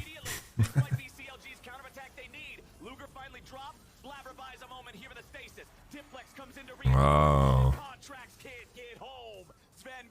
Kill. It did not matter that they only went after him with 2 dudes. They're 10,000 gold ahead. Oof, oof, oof, oof. Yeah, Ari is vibing here. I feel like Ari was kind of a strange pick here, but at least she combos right with Vi. She's doing her job. Capitalize on an aggressive play, trying to punish something, but you said it, they're so far ahead. And Blabber had the stopwatch guy. There's a GA as well now on Vi. He's on 3 items here. Fudge has lost so much weight, man. Holy shit, man.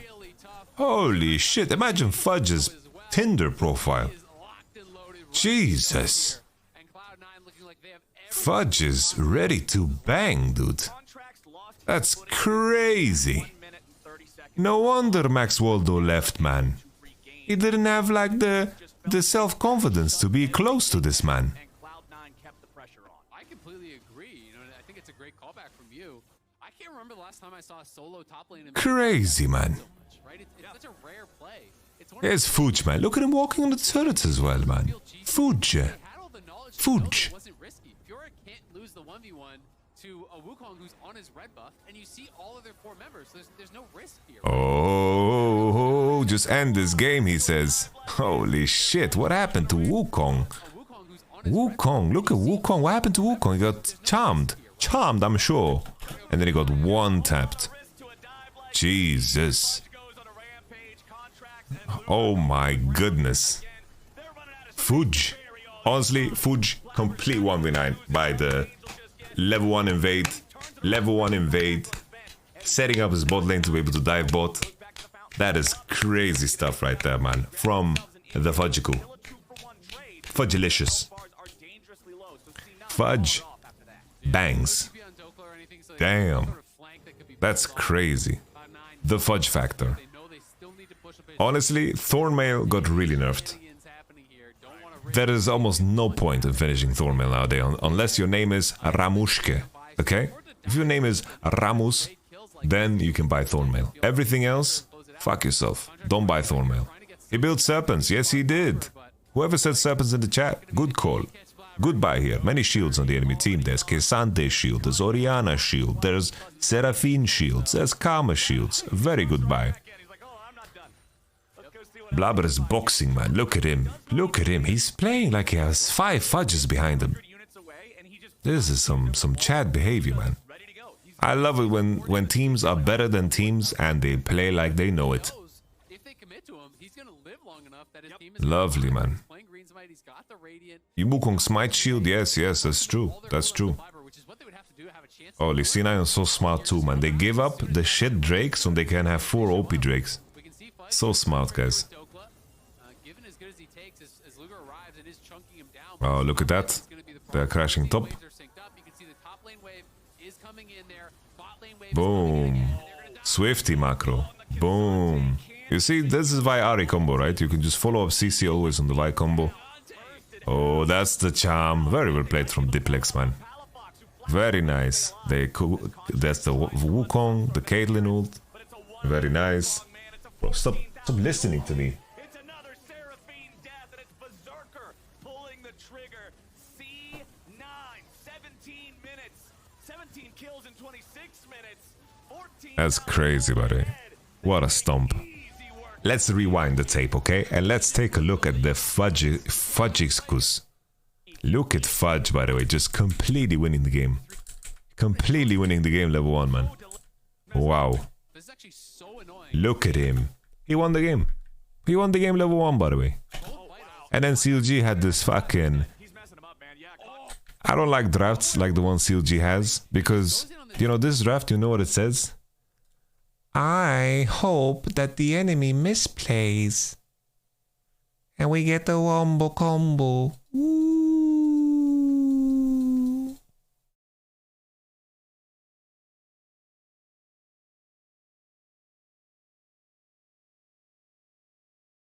No, don't like it.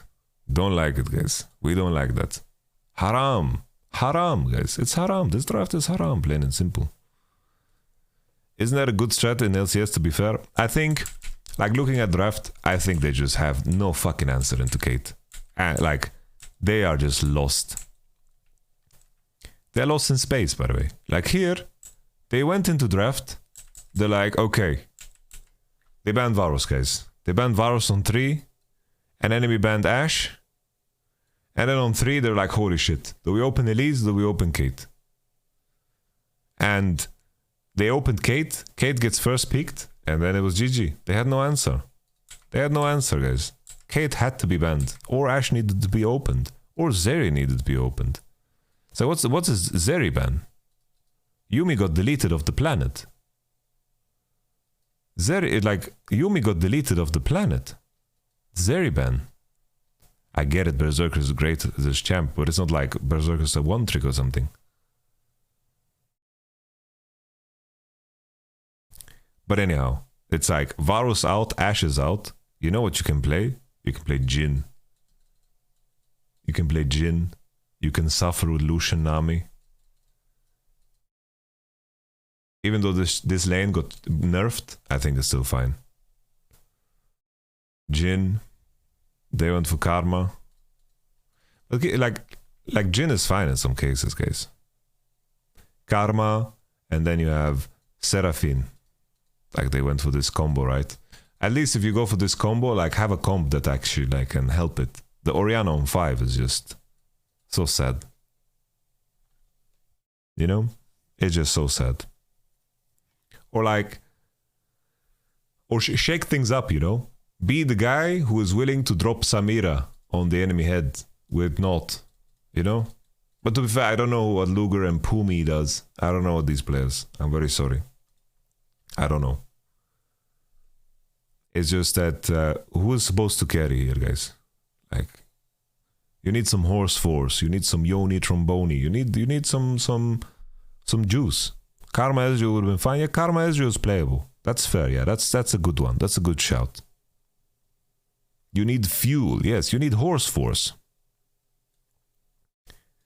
But very cool. C9 employed the Kalista support. Sven is a classic AD carry player. I liked it a lot. It gets a thumbs up. That's a hand with a thumbs up. 5 passengers, no bus driver. Yes. This composition would be like the explanation for XL season. Like, if you had to make a draft that explains the XL season, this is it. Bro, look at Fudge, man. Look at him. How dangerous does he look? He's fucking looking at us with 4 eyes at the same time. In no man's land all of a sudden. Very nice, guys. Game 2 coming up. Wait, it just goes right away? Are the games fast? Watch XL new video, it's interesting. Really? Not this time.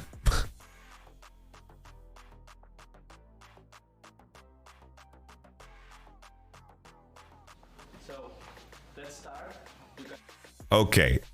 The title contains fake news. Fake news. Fake news. Close your eyes if you want. If you want, you can keep them open. Up to you, wherever you feel more comfortable. Let's start breathing in. Counting 4. 1, 2. Bro, who started meditation, by the way? Who started the wave of meditation? Who started the meditation wave? You know, Damwon, when they won Worlds, they were meditating. 3, 4. Oh, Nelson looking slick with the new haircut. I put him 5th, 6th.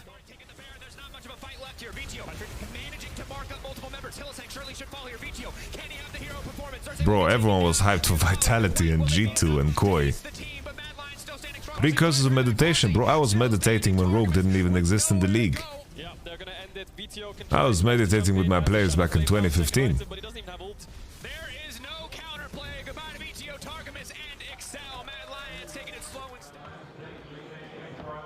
Do you think Dirk needs a nerf? I think Sickle needs a nerf. Because if Dirk gets a nerfed, all the assassin players, they will have an aneurysm. And we don't want that on our hands. Before start, always coffee. Today I'm making a protein cake. Protein cake? I'm not a psychologist, but I know a lot about working on your own mistakes. Right now... Bruv. None of the players want to talk. None of the players want to talk or what? Hold on, let's just listen to this, guys. Smash CLG, it felt like, let's just listen to this, guys. They went for this really weird double enchanted. Who lets him cook? Meta where they just buffed 80 carries. In hindsight, I'm not surprised because they played it before. And they go in at Xerxes game 3. With like a lot of boosters and melees, so no. Really? On stage, I was actually surprised. That does sound like pretty interesting. Or Ezreal or something like that. Yeah. Some players don't do. And we're literally like rats. Yeah, so it was like we're just Lions game. Like draft for me, like we all basically won it, so yeah. Or except for Targa, I guess. If I go back Check speaker Twitter. Bro, could just link me shit. Link it, guys. Instead of telling me to check something.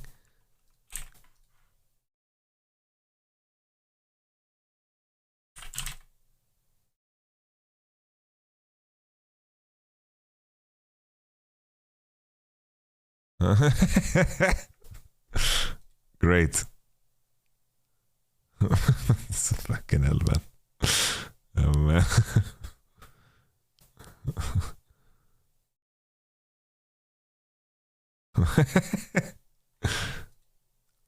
I'm gonna... Nice. Alright. Good job, guys. Very nice. We'll probably draft this again. Yeah, I would think so, yeah. And our team identity is mega cringe. Our team identity is hope for a fight. Yeah, it is, yeah. But these champs... Yeah, so it's like, we're just very restricted with anything we can do. We have 0 from line, no one can walk up, no one can tank anything. For them, it's literally, their comp was mega easy to play. They just sit there, and we're literally like rats trying to run in and start the fight, and they just have to kill the rats. I think it's not translating because you only have one game to show it, and that... Holy... Joey Youngbuck looks tired, man. He looks tired. Bro, my man looks tired. Being kind of underrated because against Koi, for example, the game was over at 3 minutes 30. Like we actually could have just left the stage, but we held our own for another like 35 minutes by having really good teamwork and macro. And the same against BDS, we performed very poorly individually, but as a team we really held together, made all the right calls on the map movements. So it does seem, but yeah, it is kind of rough elite because they are losing, you know. These guys are on full tilt, bro. Like they are perma losing. Like they're 10th place. This week we should work on being kind to each other. If you give feedback to someone, it's because you want them to change what they're doing or change their behavior. And I think usually by being kinder and understanding and friendly, you get way further than being not so kind. Can we do 2 rounds without...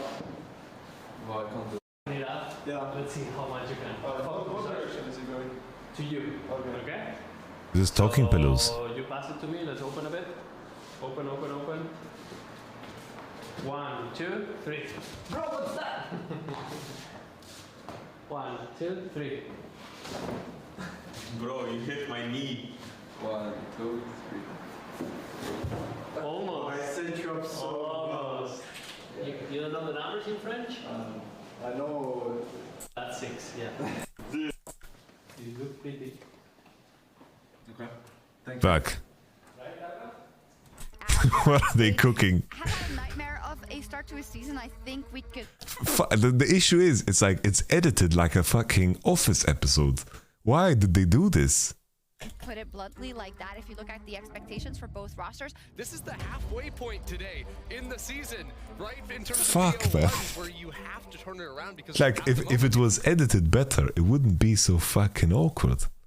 It's like, it's as if the editor really wants to, like, make it seem like it's doomed.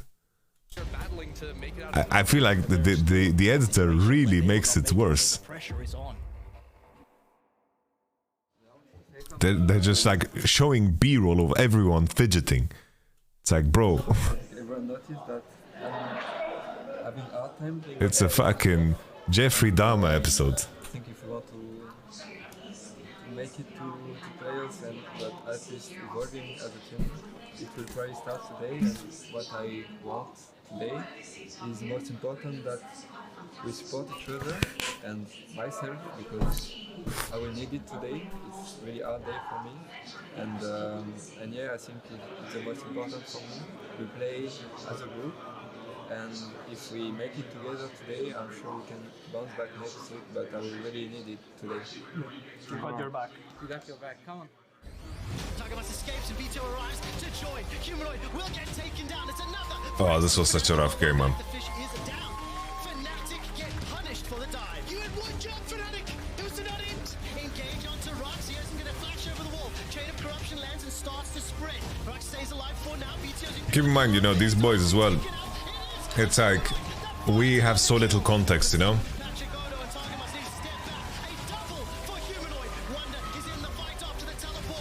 It's a pet peeve of mine when people that don't know anything about the game are reacting to the game.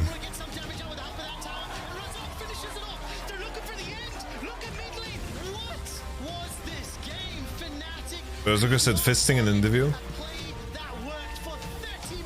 The odds of them making it through is going to be very, very low. Oh, I'm in it! The odds of them making it through is going to be very, very low. Oh! The do or die match. Yesterday, Excel lost the game because of a boomerang throw on Baron. They don't want to be in a similar position. Yes! Unemployed and still relevant somehow.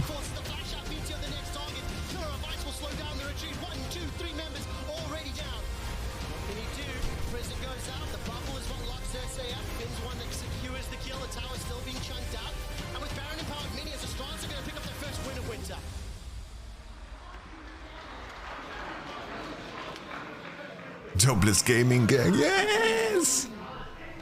Yes! Show out the bicep you want.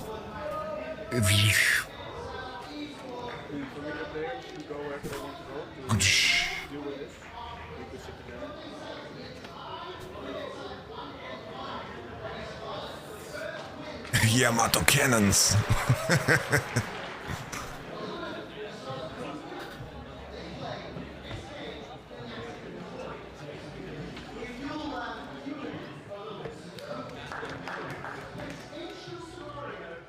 Bro, why Dayo's my man Dayo's laughing in the face of his enemy.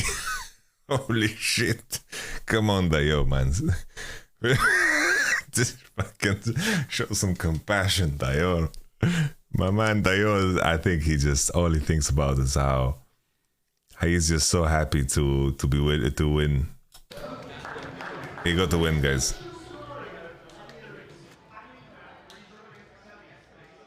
Shit. You know, Xerxes, you know, Xerxes looks like, you know, the actor who was in Parks and Recreation, the one that was together with the blonde. You know what I mean? Who loves calzones? Ben Wyatt. Yes, Ben Wyatt. Tell me it doesn't look like Ben Wyatt, by the way. Tell me it doesn't look like Ben Wyatt. This is Xerxes, by the way. This is Xerxes, man. This is Xerxes, man. Tell me it's not Xerxes. Okay. Not even close, man. Well, come on, guys. Don't have an eye for this. Ah, man, this is fucking rough, dude. This is the fucking... you know, esports and competition would be interesting if there wouldn't be teams that would be last. Very big holes in our macro knowledge, I think. We're just like contesting things that we shouldn't contest, we walk where we shouldn't walk, and we fight where we shouldn't fight. It just makes no sense. It's just pointless. My man Targamas is always sitting in his jacket. No, because the thing is, when we commit, we go so deep and we're never clicking back. We're just going deep, we're not clicking back, and if something goes wrong in game, just like we just play. No, but I asked because like if something goes wrong, to not do it again. That's why I asked. Yeah, but I don't know. I feel like you're asking how to play your champion. No, game. but I'm asking because like I feel like some of the engages I was doing were not working, so I'm asking like if you guys cannot follow up or it's just a bad engage.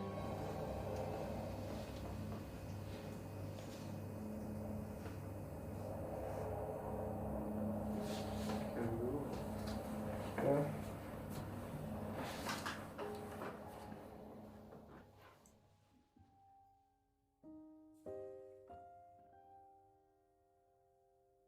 Oof. Is it really that cold in the rooms? Not really. I think they're just waiting to leave. Bro, how far did they park, bro? They parked so far away. Bro, you can park in front of the door. What are they doing? They parked in Zimbabwe.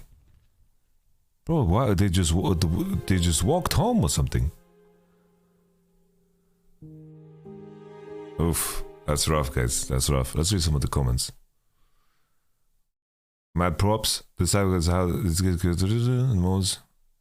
Yeah, bro, this is rough, man. It's a dynamic that is. It's like this dynamic. Will it's like it's even the air even gets heavier. You know, the air gets heavier because the realization of each single individual in there that there is going to be changes. That is a very heavy air to breathe.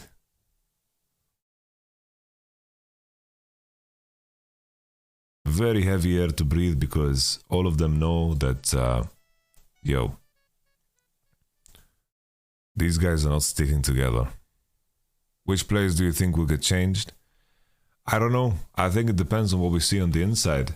It's like, who are the players that are contributing the most to making the environment poor? Maybe it's a coaching staff that needs to be changed, but the dynamic can't be the same. They need some fresh wind in their sails, you know? And it's hard for me to pinpoint or blame one person specifically because it's unfair, you know, but...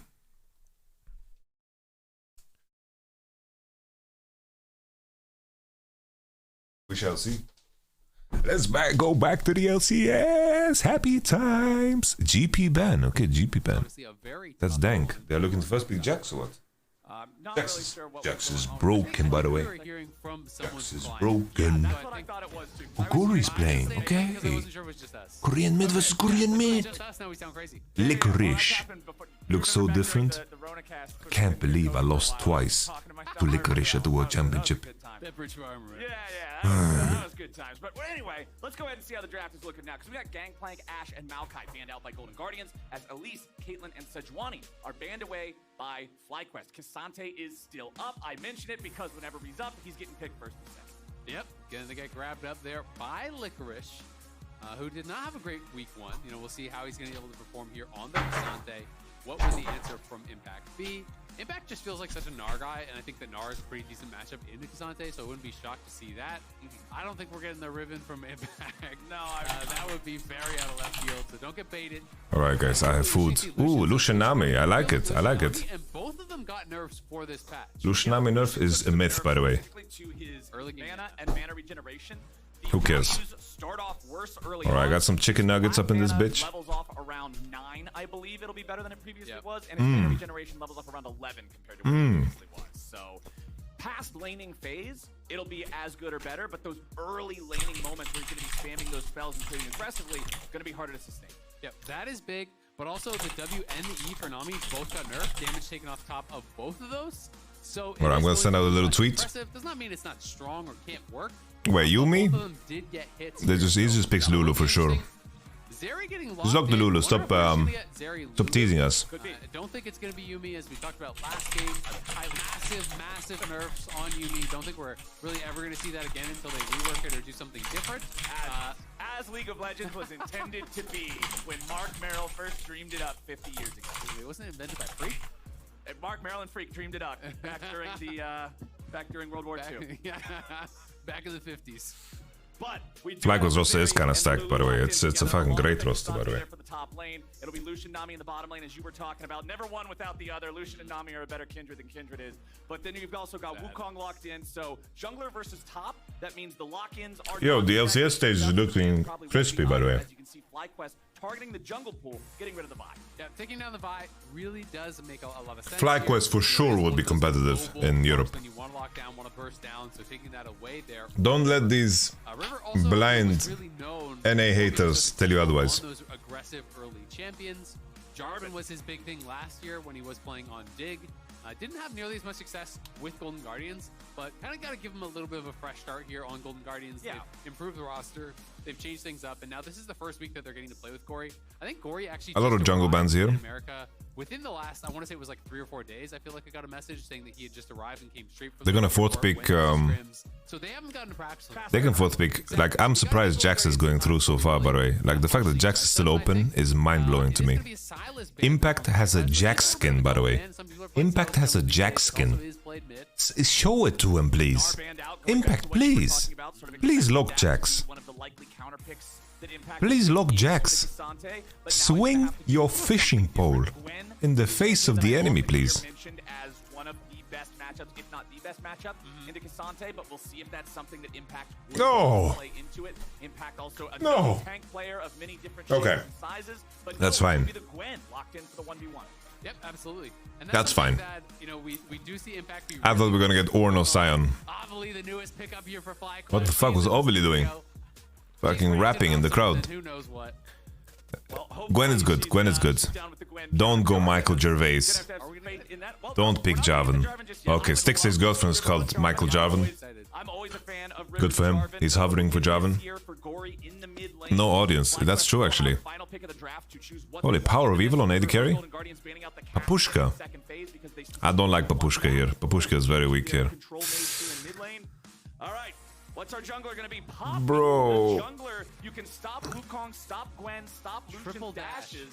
That's a really nice value for the steadfast presence. Yeah, that is really good value. I mean, I don't think there's any pick that makes you think FlyQuest can win 5v5. Nah, man. As far as just what has already been drafted here, they can get some. Poppy sucks ass here. It does look like they're considering the Victor. Victor gonna get locked in, so is powerful mid laner here. We do have really heavily scaling mid laners on both sides, but Zeri, Lulu, tank jungler, tank top laner. Which draft do you like better? I like red side a lot more. Team fight style comp that you could ever draft from Golden I like a red side a lot more, by the way. Got a real shot. The worry, of course, is Speak has been having some really strong early games, albeit it was just 2 games of Maokai. We haven't gotten to see him off of that.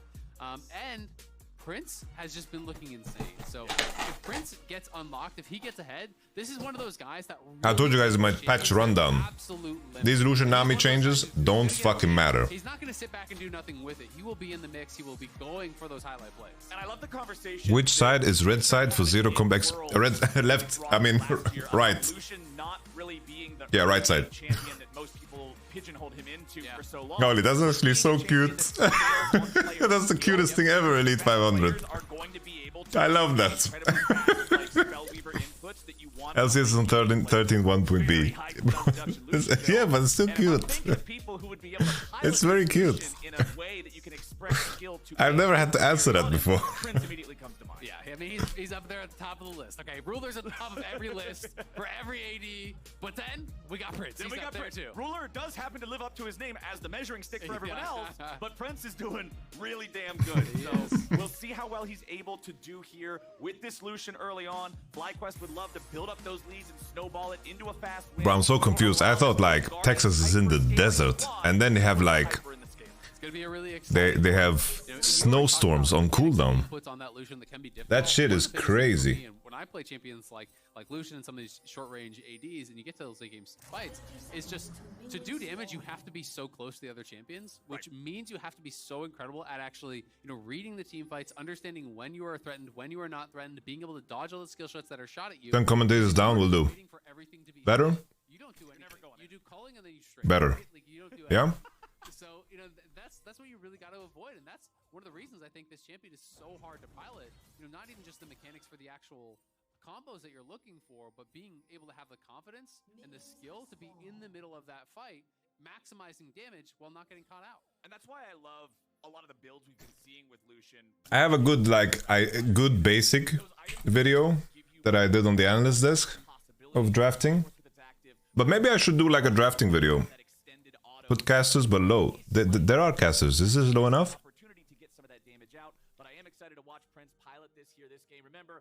Okay. I like that from Prince. He's denying the gank from the enemy.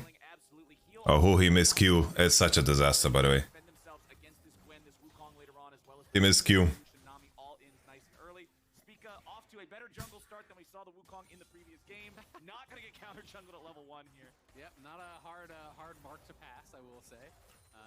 Bro, you don't Q like that. Oh, Vikla with the zap. Corrupting potion, Vikla, he knows what's up. Oh, Winsome, you're getting spaced by Huhi. That is terrible. Terrible, guys, terrible. Abash95, thank you very much for the prime. You are one of a kind, my friend. Abash95, born in 1995, the year of Britney Spears starting her music career. That is a wonderful year. Hans played Dorant and Lucian. It was specific. It was specific against a Varus Ashe lane. Elite 500. Now you're putting me in a position where I need to subscribe to you. The next time I'm checking out your channel, no problem. The winner in this situation is just Twitch. They're just getting a cut. They're just getting a cut from the both of us. But Elite 500, I enjoy your Vladimir gameplay. Thank you very much. I appreciate it. So River should be aware that he was spotted, he was really paying attention. If you're watching the lanes and you don't actually see the ward debris pop up, then may not know. Impact on this top side, trading back and forth here. Casante obviously got the push very early on. Tax right-off purposes. Ooh. Get that wave in so he can find a reset for himself. As we all know, Gwen, really looking to try to scale towards that one. Okay, River. River is in River. Speaker's on 16 CS here. River lost a lot of time and Speaker made sure that there's no play into bottom side. Gore is in trouble. Vikla's gonna level up here. I don't know if Vikla has another potion. Oh no, com issue. Honestly, I think Speaker should fight him, by the way. I don't know why it didn't fight him. I think he can fight the Poppy. It's like Poppy has phase rush. Like, if Poppy is in basic attack range, you just start swinging your staff at him. He's not willing to actually make that trade, but I think if he flashes on him, like after he hits him with a buckler, if you flash Q him or flash charge him in the wall, he's 100% dead, right? So when you Thank you very much, I'm a cutie cube. But my YouTube's been active since 2012. On Poppy, it is a playmaker, so maybe he's saying, I'm going to be able to get a guaranteed flash wall slam later and get a kill. We'll have to track that though. Yeah, that's the thing that I look at early. Lulu was first, I think. Yeah, but she was very far away. Like, he had a window before. Okay, Ghost. Ghost for Ghost. We take that. Impact is in very safe here. Like, Licorice is in trouble. Basically, Impact has full control of the wave here. He's gonna reach level 5-2 and his conditions are just way better. Licorice has a potion, but his mana is a big problem here. Okay, who gets the cancellation? Pretty big, pretty big. The wave is really good though for Golden Guardians. They were able to get that earlier base. They do kind of pull this wave, so we'll see. Good conditions top here for Impact. Impact here, bro. He's stuck in a wind tunnel, by the way.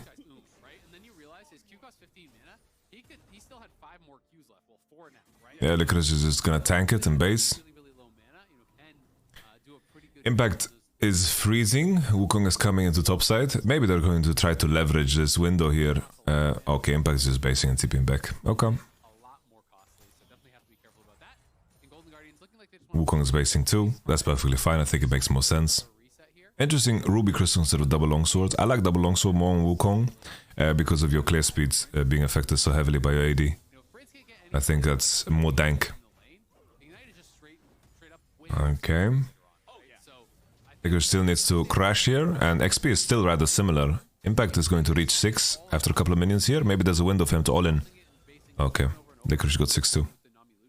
He had a slight XP advantage because Gwen based in the wave. He had like 2 minions advantage. Okay, very explosive here in mid. Oh, Vikla doesn't react. Very bad from Vikla here. Okay. Honestly, it might seem like a meme, but it's actually fine that Lulu gets the kill.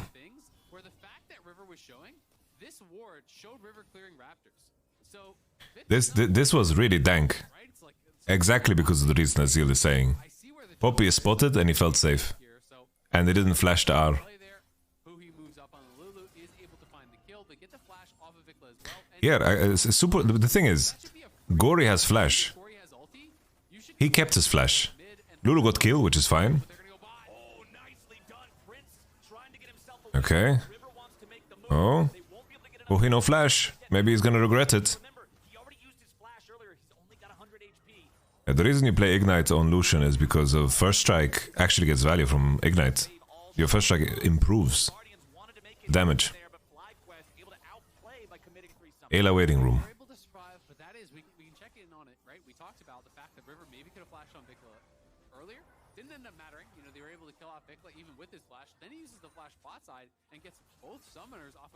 Yeah, here Victor shouldn't flash. For sure it's bad for Victor to flash. It's also hard to decide that he's gonna flash the R. Because if he's 1v1 against Azir because he sees Poppy and he just burns flash 1v1, it's really bad. So it's like, it's kind of hard for Vikla. But flashing after he's dead is not good. Yeah, Winsome is not supposed to be starter. Ayla is supposed to be. But he's playing Champions Queue in Europe right now.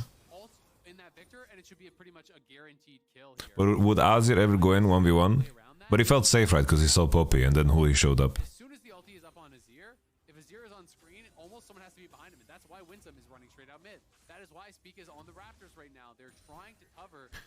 You would want Victor to play by Mercs here, Elite?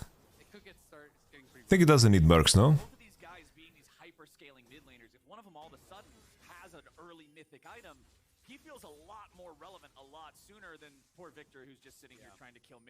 Oh, you mean Sox, okay.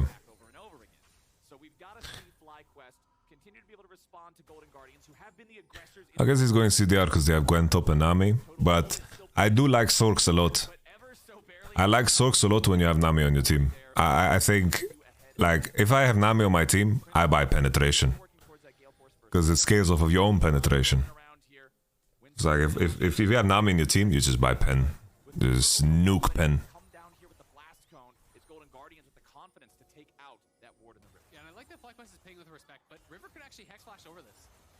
Okay. Prince has no flash here. Stixie has flash. The polymorph was so late here from Mohi. Okay. Honestly, not so bad from GG. They're playing this well. Okay. Okay, good trade, good trade.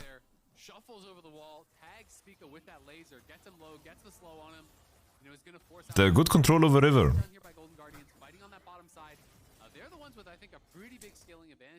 As long as Victor doesn't go road rages, I think it's fine. I thought he's gonna go CDR shoes, Leandries into void stuff. Like, I think this is the build, if anything.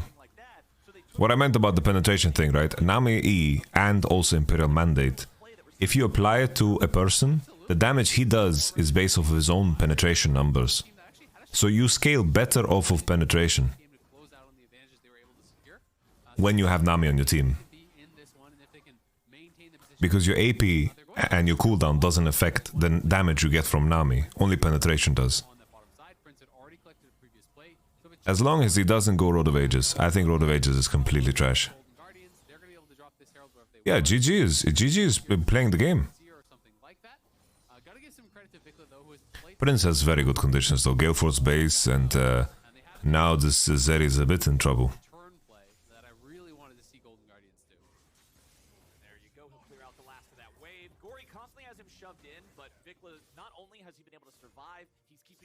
Some Lucians even go Sorks with Tami, then that sounds troll Sauron Squidmane.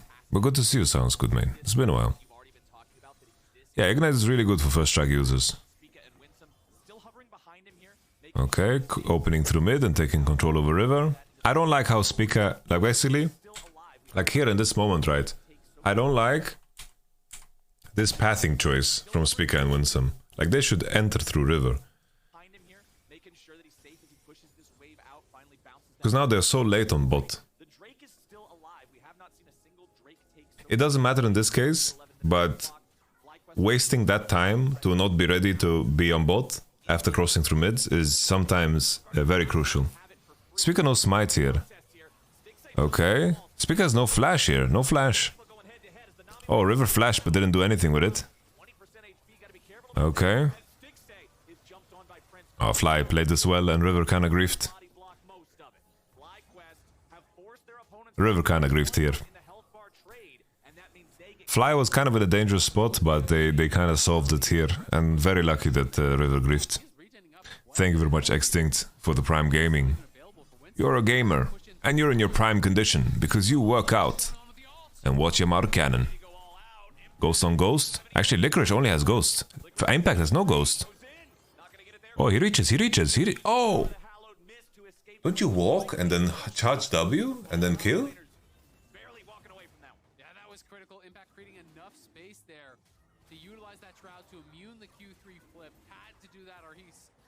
Certain to go down, and that's what can be risky when you're going up against Cassante. River's gonna try to get an ejection and a steal. He does. Ooh. Okay. They're resetting Drake. New aggro system. Spica's back. The thing is, that situation was very wet for Vikla, because he wanted to be on mid-wave and then he couldn't connect with his team. And then if he doesn't try to connect with his team and burn his flash, his team is just 4v3.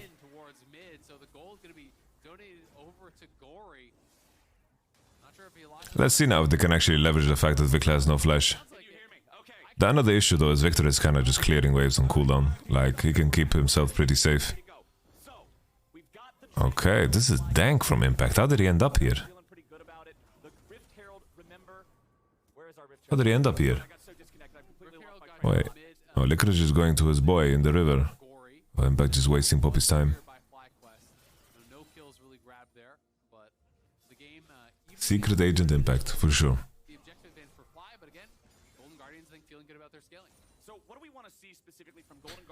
No, I want to see Victor. Hey, Victor goes Leandris into Void Staff. I think he's good, guys, with the CDI shoes. I think it's okay. Probably Alcov. Maybe, yeah. Probably. I wonder now if Impact actually can afford his mythic item. Very awkward here for Cassante, right? Because he wants to buy the AD item, but the AD item is so trash here. Like I think when you play Cassante against Gwen, you should just squeeze like a little just squeeze a little MR item. Like here, for example, he's coming back to lane with a chain vest. Like, what on earth is this chain vest gonna do for him? I guess in this case it's good. In this case it's fine. He's TPing bot to match solution. God bless, man. God bless. God bless. But the Gwen is gonna base and also TP back into bot, so he's gonna face the music, you know? He has a fucking chain vest against Gwendelina. He's gonna TP into bot and now he has a chain vest.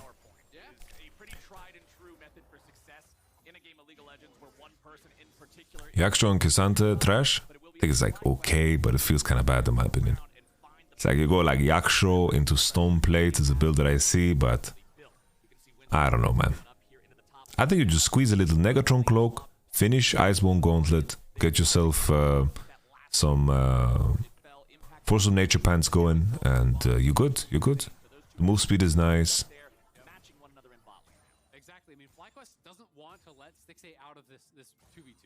Okay, they spotted Poppy on bot here, very important, that's why Fly is pushing for this dive. Poppy is sprinting.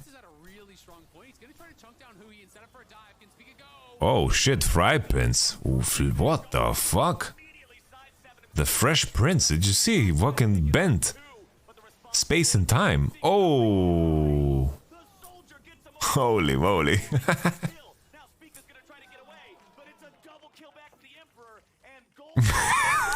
Mario Kart double dash Lucian. Let's look at the slide again, guys.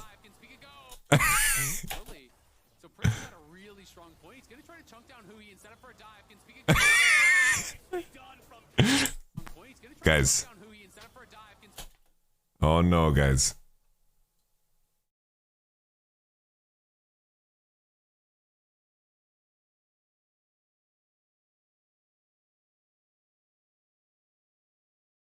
Oh no.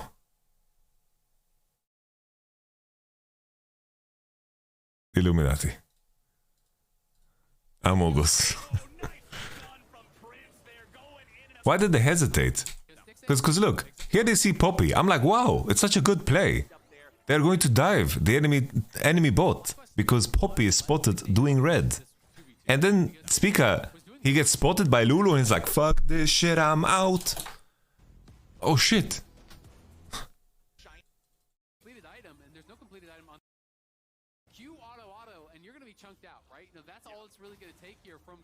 And then he just peaced out. Why did he peace out? Okay, Spica stole it.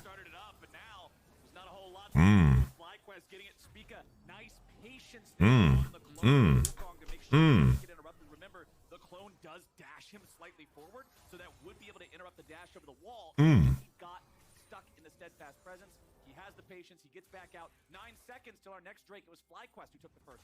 Yeah, I think this one should be Move mouse, I will. You don't like Raz or what? That's fucked up, dude. But Mandate is done, which is another big power spike for Illusion, because once you get that Nami with the Mandate, your burst is really, really ramping up. We have Winston here. He already has 3 points in the E. So all of the additional damage, all of the additional slow that's coming through from that, plus the Mandate procs. Right, Immortal Shield Ball finished. Bro, the Zeri didn't farm jack shit. Zeri CS just got deleted. She swapped into top, didn't get Herald. And then she just got blasted by Wukong on the turret because Poppy wanted to do red. Sucks to be Zeri. Zeri can't carry. Holy, Prince is smooth with it, man. Prince is basically Bo and NA.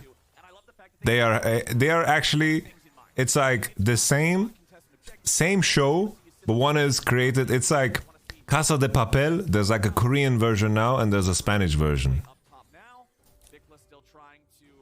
Isn't that Vikla? No, Prince is way more hyped than Vikla, by the way. Prince was like top 2 ADs last year. Bo is so ungodly. Yeah, bro, I watch him. I watch him on cooldown. Bo is crazy.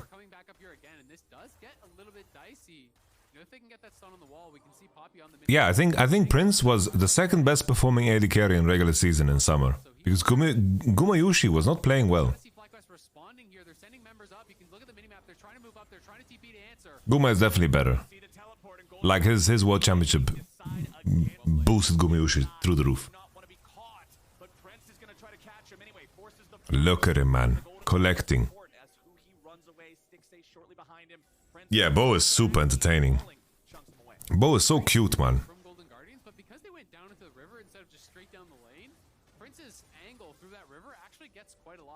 Drake in 3 minutes as well. Fly good control over river. Very good leveraging here of pressure. I don't like the purchase here from Vikla. He's going Shadow Flame.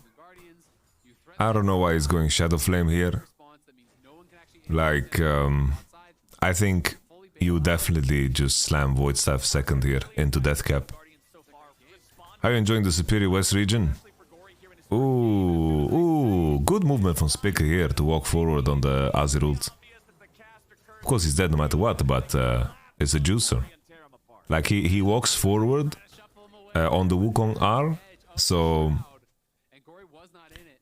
he can block the E of Azir and also he can vibe. What if this is Morello and Victor? Morello and Victor. Yes, 50 MR breakpoint for Void is better than Shadow Flame. It's like already Poppy has that MR, right? And already Kexante has that MR, and these are the people he's going to be hitting first. Morello does have penetration this patch, yes. Morello is a very good item to finish, on 4 items. Basically, if you're playing against a team that is not buying MR, 4-item Morello is going to be really dank. Like imagine you play Soak Shoes, Ludens, like let's say Soak Shoes, Protobelt, Shadow Flame, Death Cap, Morello. You can keep yourself on curve to actually not be inclined to buy Void stuff.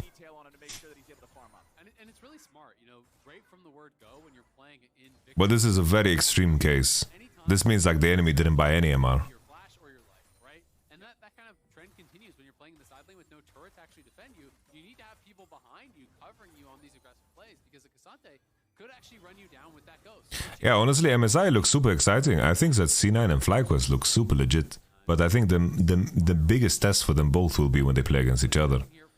But it's like, I think the rest of the games, it seems like FlyQuest and C9 should just slobber knock everybody else. Yeah, Lucian is super strong. He's finished 2 core, Imperial Mandate is ready, everything is vibes. You have Void Staff finish on Gwendelina. It is looking frisky and crispy and delicious. Shadowflame is a little bit weird to judge as well because there's like the 20 magic pen is like based off of conditions. It's not always the case. I really like how Fly is pressuring the topside jungle and like contesting all of the camps. This is how you extend your lead. Like if you're ahead and stronger than the enemy and there's no objectives, play for the enemy camps. You can deny and generate so much gold and just really balloon your advantage. Take your own jungle, take the enemy jungle. Do it on repeat. Impact wins this. I think at least. Oh, not anymore. Not anymore. Now Licorice wins. Can't miss the snips. Okay. Oh, snip. Oh.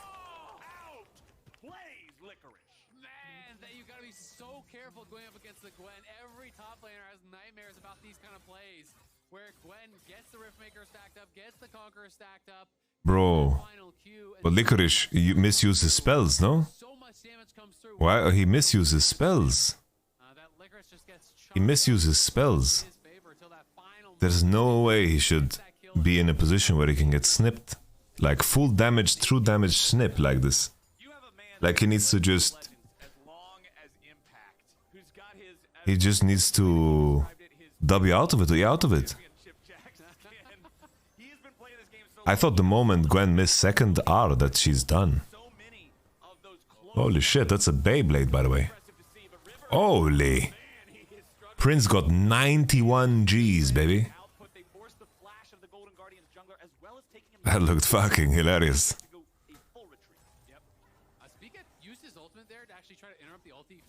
Maybe Cassante 2-0? Yes.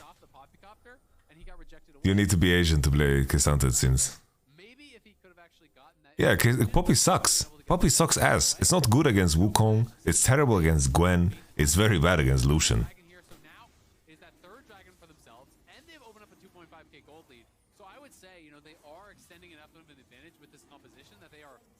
They picked Cassante 1, 2, 3 as well. Oh, this is... Okay, Impact is in the wall. Okay. Is Poppy Band's meta? Poppy is pretty weak, yeah. Don't think Poppy is that great.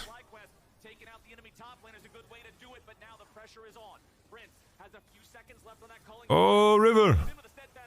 Oh, what the fuck, River?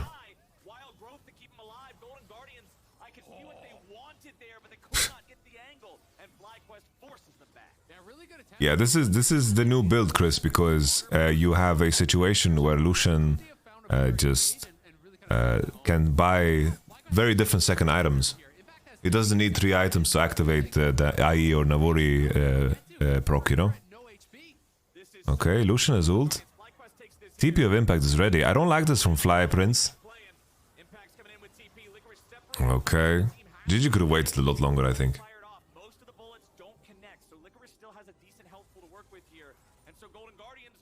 Okay. Really good itemization from Prince. Really like that itemization. I think that Azir itemization is also good, but I don't think you should go for Zhonya's. I think in this game you send it full with Death Cap and you try to 1v9, by the way.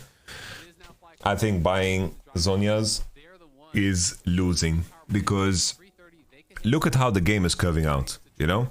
He is ending the game with 3 items. So I want to spike very hard at that point. Because Soul is going to be finished in 3 minutes. You need to curve out on death cap. This is going to give you the best odds to win. Here, Zhonya's, I think, is losing.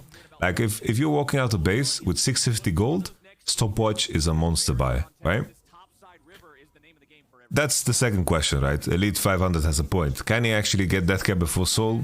It's another question. That's the point I wanted to make, right? With the gold of 750 of the stopwatch, that's like the best buy. That's the best slot item that you can have into a game-deciding fight. I don't like the Shadow of Flame here from Victor. It's very bad. He needs to buy Void into death cap. Because now he needs to buy Void anyway. Like, it just feels bad. Speaking of Black Cleaver, Prince, did he finish LDR? I don't know what the Licorice is doing. He's vibing, I guess. Okay. Good Q because he saved himself here. I'm really curious how much Prince has farmed, by the way, with his item. Like with his Berettas.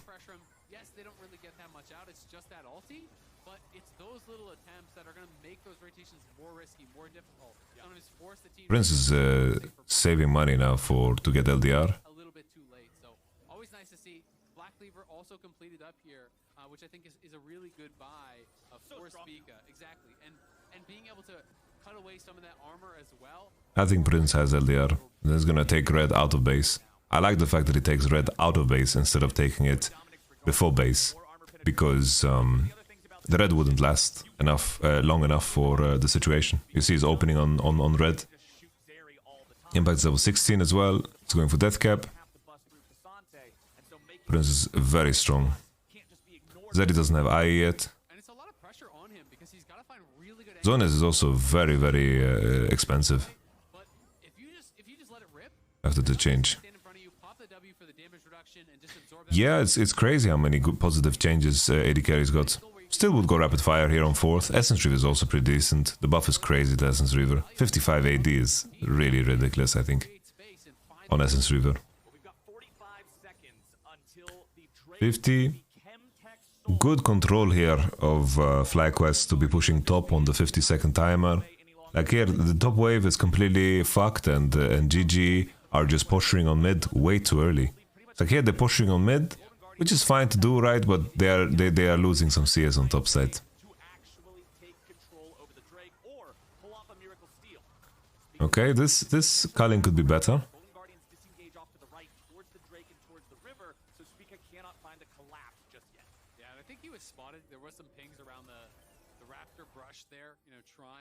I really like how many pinks they also have in their inventory fly. They're just placing them into these bushes that need to be contested. Let's see now, Impact should E over the blue wall, I think. He should E over the blue wall.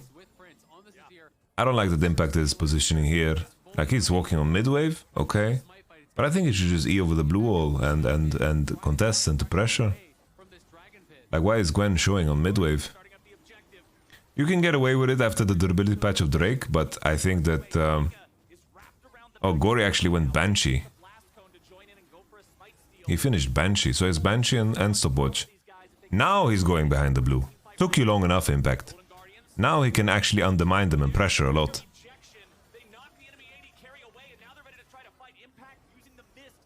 This is Nash, by the way, for FlyQuest. This is Nash. This is Nash. Take Nash, please. Take Nash. Please put coaches in the comms of the players. Let coaches be in the comms. I will completely 1v9. What's taking you so long to leash it? They could have been so much quicker. You know, the enemy has to face check into you, you know? And they have no pop ult. And sure, here Impact fucked up by ulting for nothing, right? Elite Stream Team takes Nash here, 100% by the way. Invite them to run into you and you're gonna have a great fight, by the way. You're gonna have a fantastic fight. Wukong flanks. And I think that they could have leveraged that into something.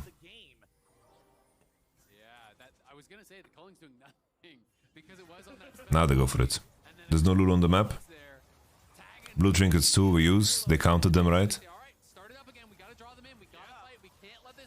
If coach are in game com, I need to find 5 bows.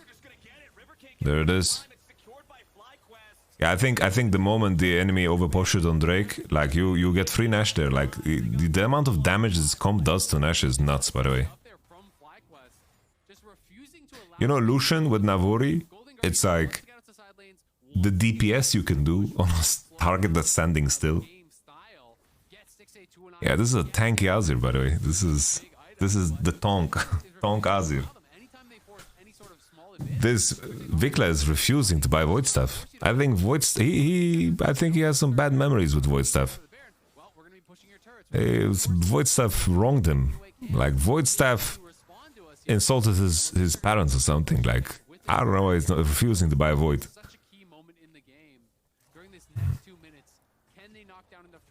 That's the Infinity Edge on Zeri.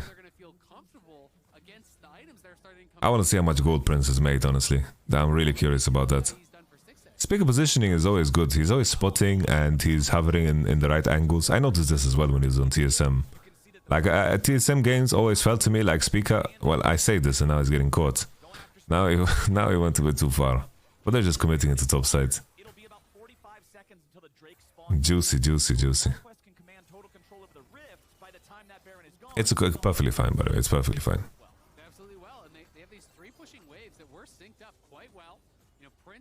It's actually, when you go to McDonald's, order the cheeseburgers without the pickles, so they make fresh cheeseburgers for you, man.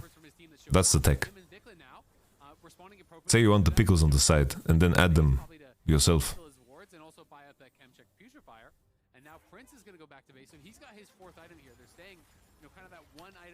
It's a coach tricks.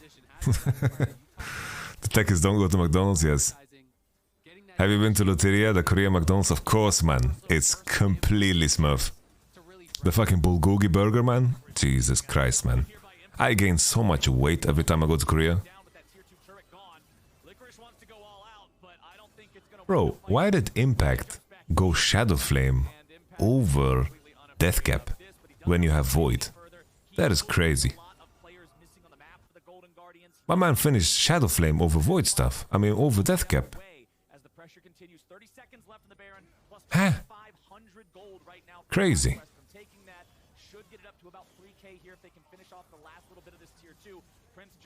Shadow Flame, enjoy your team based. He's world champion, don't argue. Holy, look at Prince, man. He's a giga chat. He's all on his own. He's just fucking... Holy shit, man. He's enjoying himself. Bro, he's just pushed 3 people off. Every other AD carry would be scared, man. My team is backing. I'm gonna back too. Holy shit. Oh, look at him go again. He just... Bro. He just made 131 gold off of his first strike. Bro, Prince, I need to know Prince's numbers. Give me Prince numbers. I need to see Prince numbers from first strike.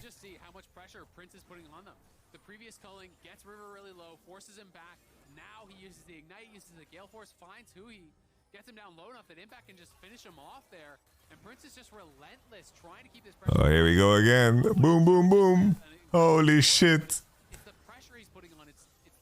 Like he fucking shot Poppy in the back of her neck, and then like a nerve popped, so she started like swinging her ult for no fucking reason.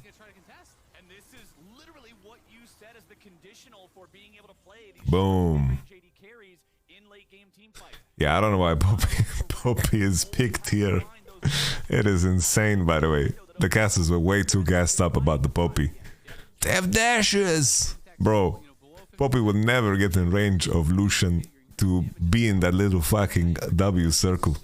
Not gonna happen. Went back. Impact had just enough money for Shadow Flame for first soul fight. That's respectful. That's nice.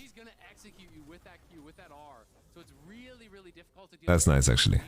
That's legit. That's legit. Sorry to say this, Yamar, but I'm kind of glad you're unemployed. The stream is amazing. Oh, so it's you, man. You're the one that spammed. Said I should get fired of the Yumi. You're the one. She just has to eat illusion, the amount of chatting. Yeah, just eat illusion. I wonder why Poppy hasn't eaten illusion the whole game.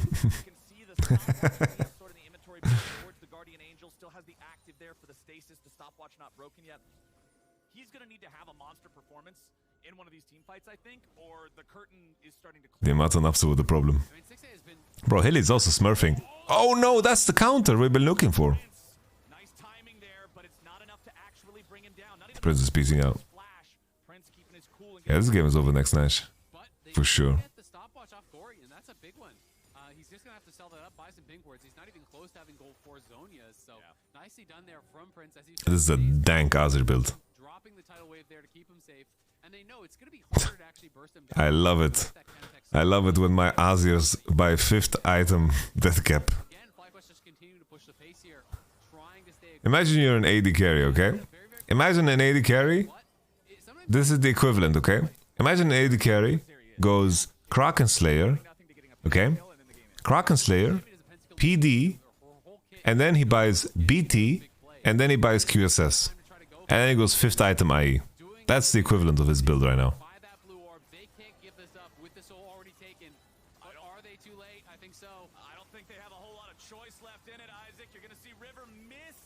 Oh, Prince is out. Azir is out. Vegan Zeri. River, that Poppy is so fucking useless. Oh, dash. That's Samira build, no? Bro. PD on Samira? What kind of crack you smoking? Gunkily yours. I think Fly looked decent this game. They didn't rush, they took it easy. Like Prince was fucking enjoying the shit out of himself. I think that GG did some good moves early in bot side river, but then like they wasted so much jungle time to accomplish that and it didn't lead to anything. Yeah, he's got shield bow into IE on Samira for sure. Dank game. Bro, Prince is too good, man. Prince is too good.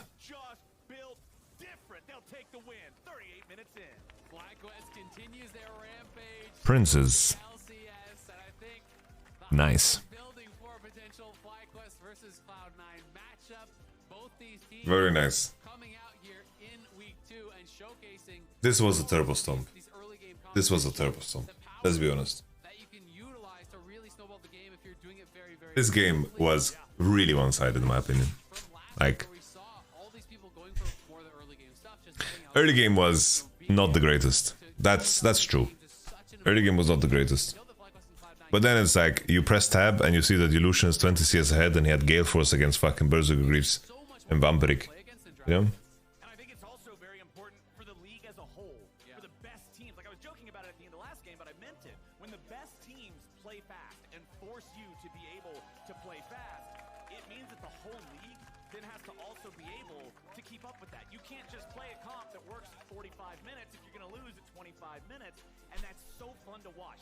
Everybody to step their game. It really does, and this is that LCK illusion, man. I gotta say, like, Prince looked insane. You know, as I said, even when his scoreline wasn't really showing you anything, it's the pressure he's creating on the map. Every single time this guy has cooldowns, it feels like he's finding an angle to chunk someone down incredibly low. That even if Golden Guardians drop, even if they don't actually get a kill, it's buying them. It was Elite 500 montage. Creating some small advantage, and we saw Soul taken without even a fight. I think he was kicked. Oh, isn't that the game? What? Holy shit, it's Vladimir balanced or what? Look, based Vladimir build. Based Vladimir build. Look at that. Guys, if you want to carry games and be useful, on most AP champs, if you don't have Death Cap and Void on 4 items, then you're not trying to win. Based. Like, Alexi, thank you very much for the Prime Gaming, I appreciate it. What was that, by the way? Hey ho, hope you're doing great. What was that, bruv? Bro, is that Forsen? Holy, Dota player. Ooh. Shit on. The pool timing was important actually. It's like respectful pool timing because if he doesn't dodge this E, GG. Shit on. There you are. I summon your presence. That's what you get, you little pussy bitch.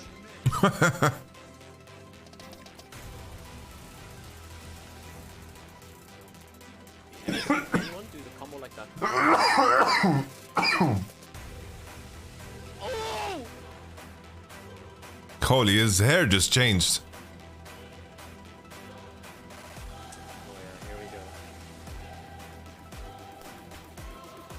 Oh, he has the boop. Ooh. Ooh. Oh, huge.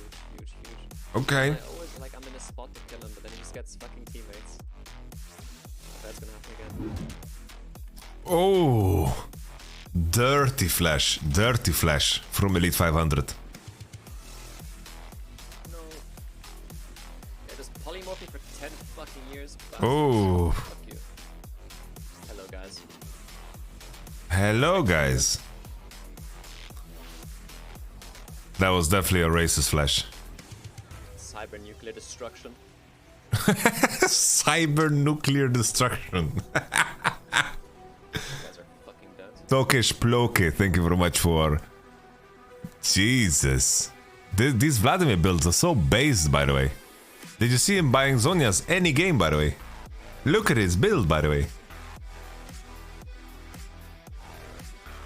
Full DPS. Fuck you.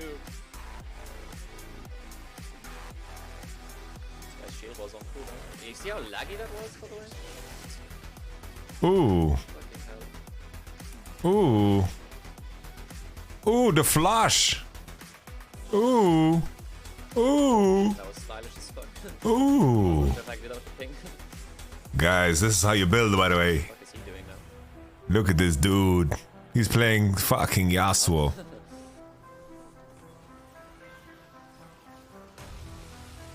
Oh, surprise, motherfuckers.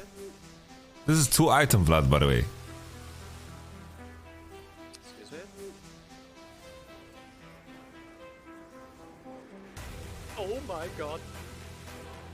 Guys, should I be running ads right now so you don't get ads later? Is that the move?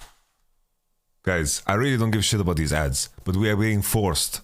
We're being horse-forced into it. It's a disaster. Let's run some ads right now, guys, okay? Let's get it out of the system. I wish, honestly, should I just make a new Twitch account? I should just make a new Twitch account. I don't apply for affiliate. I am not an affiliate. I don't want to make money. Fuck your ads. What if I do that? What if I do that? Is that the move? Maybe it's the move. Because people wanted to see your face. Obviously, you grew fans back in Germany in the Prime League, and you're back in the LCS for a little bit. And I know your goal is to come back. Quickly, what is your message to those fans out there? What do you want to tell them? You win some, you lose some. And then, yeah, I'm more pro myself, and then, yeah, let's do it. Let's go final. Thank you, guys. I appreciate you on that one. And continue. All right, let's run an ad, guys. I'm running an ad. How well you've been performing. What is this? Guys out there, thank you. I appreciate you for this post-game interview. And Bro, what is this? Clip is missing. versus 100 Thieves. Stay tuned. Nice, we get flashbanged for nothing? We got flashbanged for nothing. Thanks, dude. That's very nice. Okay. I ran an ad break. Small. I'm calling it now. Dignitas is going 18-0 this spring split. You know him, I know it was over when Nar was banned. That's kind of toxic. How do I say this guy's name? know. I mean, I was going to do that, but maybe it's like. Oh, that's true. It might be something unsavory. Yeah, it might be like trick. Glad to finally see Dick having a somewhat competent roster. First time I have felt like they can really do something in the LCS since Clutch Gaming. Good luck to us. P for honestly, I'm excited for our move to shut up haters, and I say this is someone from NA. Thank you. Alright, that's content, guys. They give us love. They give us joy. They give us lessons in sharing. But that's not healthy for the Doge. Give them some love back. And what says love better than something you can chew on? Use your MasterCard to make secure purchases from anywhere. What? What is this ad? Right hands or mouth. What is this ad? Being there for each other is priceless. Nah, man. This is evil. This is evil. Using dogs. Using cute dogs? Evil, guys. This is evil. Cute dogs. Weaponizing cute dogs? Astaghfirullah, guys. Astaghfirullah. Wait, not this window.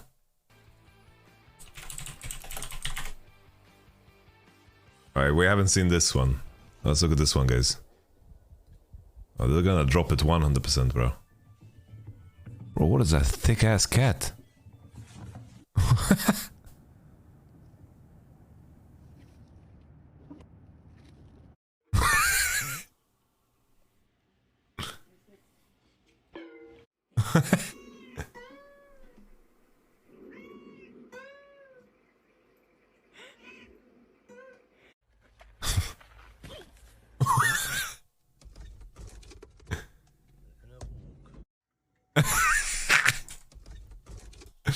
You know what he said in Arabic? He said Nana book, which means like your father, like a Nana book. It's like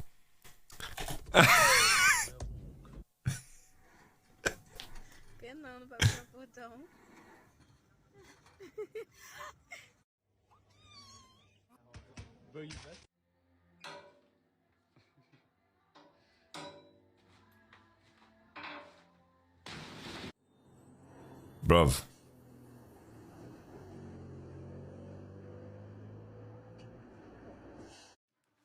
Nah, man.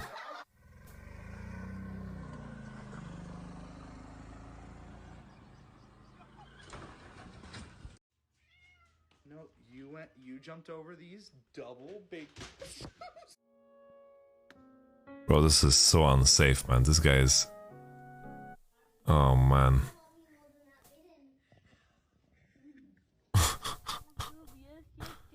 Oh, that audio. Bro, what are we watching?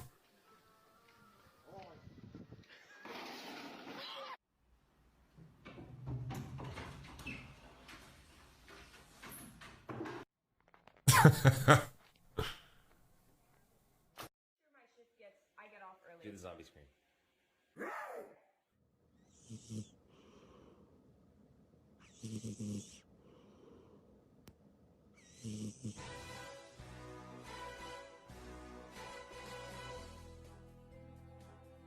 Well, we can't get down, I think.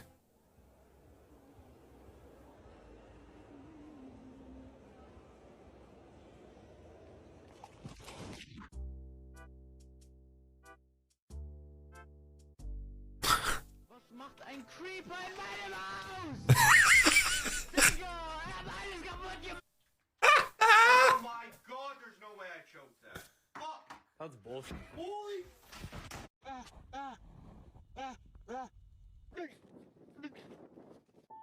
This is my fucking laners asking for ganks, by the way. Holy.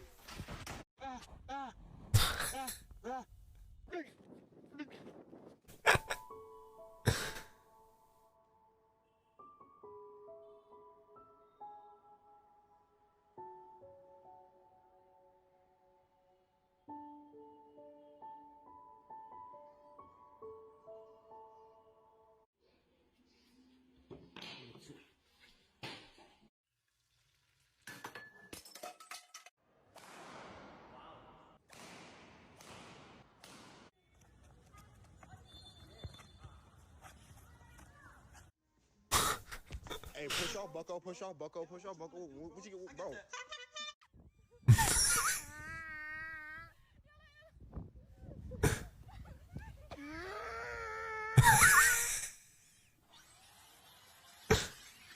I just said hey to my girl. Hey, girl. So dumb. Look at this. I'm taking a piss. I can literally see over the.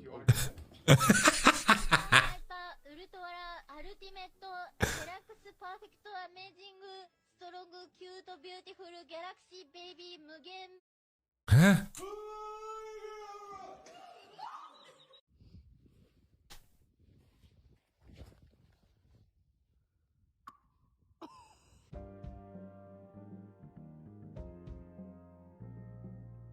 My microwave broke as shit. Watch this. They go from 100 to 59.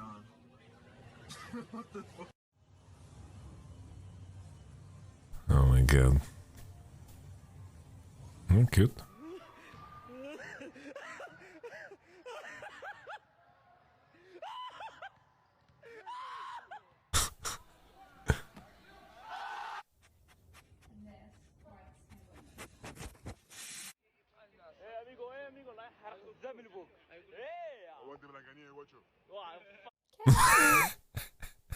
Catherine? Oh!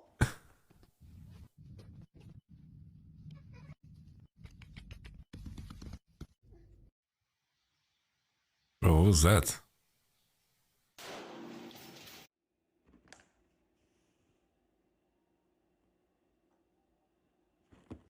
That's court. I want to speak to your sergeant. I'm gonna file a complaint, man. They putting you in a sneaker. They got you patrolling in a sneaker, yo. I'm a.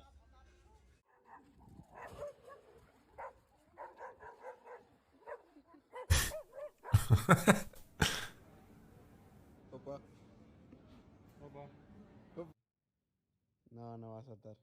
No.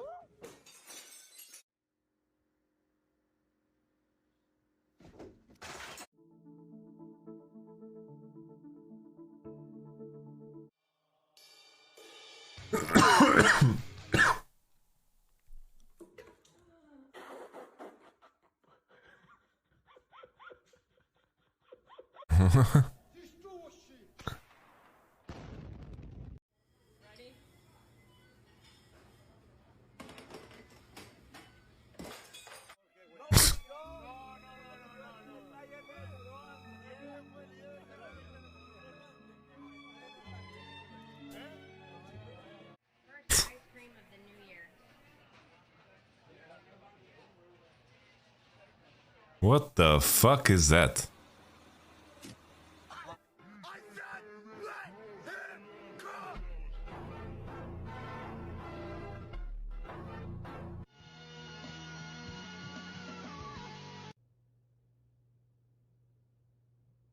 Bro, this video sucks ass, by the way. Like, this video, guys, you need to fucking up your game, by the way. I'm gonna fucking subscribe to you, and then I'm gonna fucking click the bell, and then I'm gonna fucking unsubscribe to you.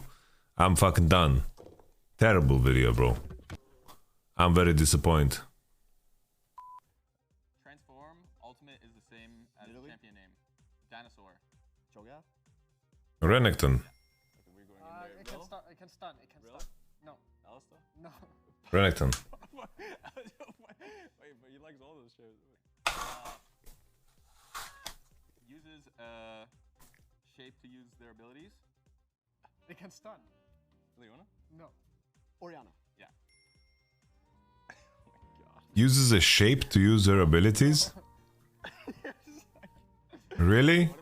I thought he meant Nidalee or some shit. The sounds of the champion were made with condoms. Zac. Okay, you don't know that? This champ grows in size when they have more health. Cho'Gath? Or Zac. Oh my god. Bro, it was Tarek. Tarek? I don't know how to... Okay, the condom one makes sense. I just didn't think about it. I don't know why. Well, if you didn't know it instantly, then you wouldn't have gotten it, you know? Wait, which one was the arcade? The Victor. Oh. I can up the volume, yeah. How do you describe Double lift! Yeah, I was even thinking about that. Then I was like, what the Kenny was a double lift. That's crazy. They got one? They got 1 point? Man, they were running it. One of those goes, he has a stun? I never sit down to every champion in League of Legends. Except the one that the answer was. Welcome back, everybody. We got one of the squads that you just saw there, and we've also got the support king here. Mr. Sven, how you doing, buddy? Not bad. Not bad? Yeah, not bad. I like that you busted out the AD support, and then we got Berserker's opinion on every single AD support. It's just a thumbs down. Yeah. Wait, the one was a thumb sideways at the start. and then He likes Ashe and Kalista because they win lane for him and they give him something. But the ones that roam, like Twitch, no, I don't like that. No. Pike, no. Stay in lane. Yeah, it's not worth it. Just help me. Okay. So we got ourselves a pretty good matchup coming up here for third game of the day. Do we? It's 100 Thieves and Dignitas. I mean, what do you think about these two teams, my friend? I think 100 Thieves is a top tier team. Dignitas, they're on the lower end. Not as much confidence? Yeah, I think they came in a bit late with their scrims. They scrimmed like 3 days before last week of practice, and Arma wasn't here initially. So okay, and they have the wrong support, substitute support. So I think they're not full form yet. And while 100 Thieves have been bootcamping in Korea in the off season, so they have a lot of advantage there, I think. So this is a big patch change that we're playing on here today, right? Like 13.1b, they switched up a lot of the AD carry stuff, some of the itemizations. It's not a big patch change at all, by the way. It's like Heimerling is nerfed. I don't think the IE changes matters that much. I see a lot of like Mythic into IE, but it doesn't really feel that different to me than the old ADC. I see a lot more Bloodthirster these days, Draven, Samira type champions, but I don't think it's the biggest change overall. I think Yumi too, yeah. And the removal of Yumi from the game. It's more We're talking to Yamato Karen, like he forgets Yumi exists all the time, and then he loses to it. But yeah, I think that's a bigger change to the meta. What about the fighter item changes then? Do you think that's really affected much? The fighter item changes, like Eclipse, and they took Omnivamp off and all that stuff. That's not that's not my department, bro. Lucian Arm is still OP. I think Eclipse nerf is nerf change, I guess. It's not too big, doesn't matter. I still think same champions I bought it before are still buying it. Lucian Arm is still OP. I think the big changes are the ball and I believe 100 Thieves will win this one. Being removed from the game, Lucian Arm being toned down a little bit, so it's not so oppressive. Still strong, but not as overpowered as before.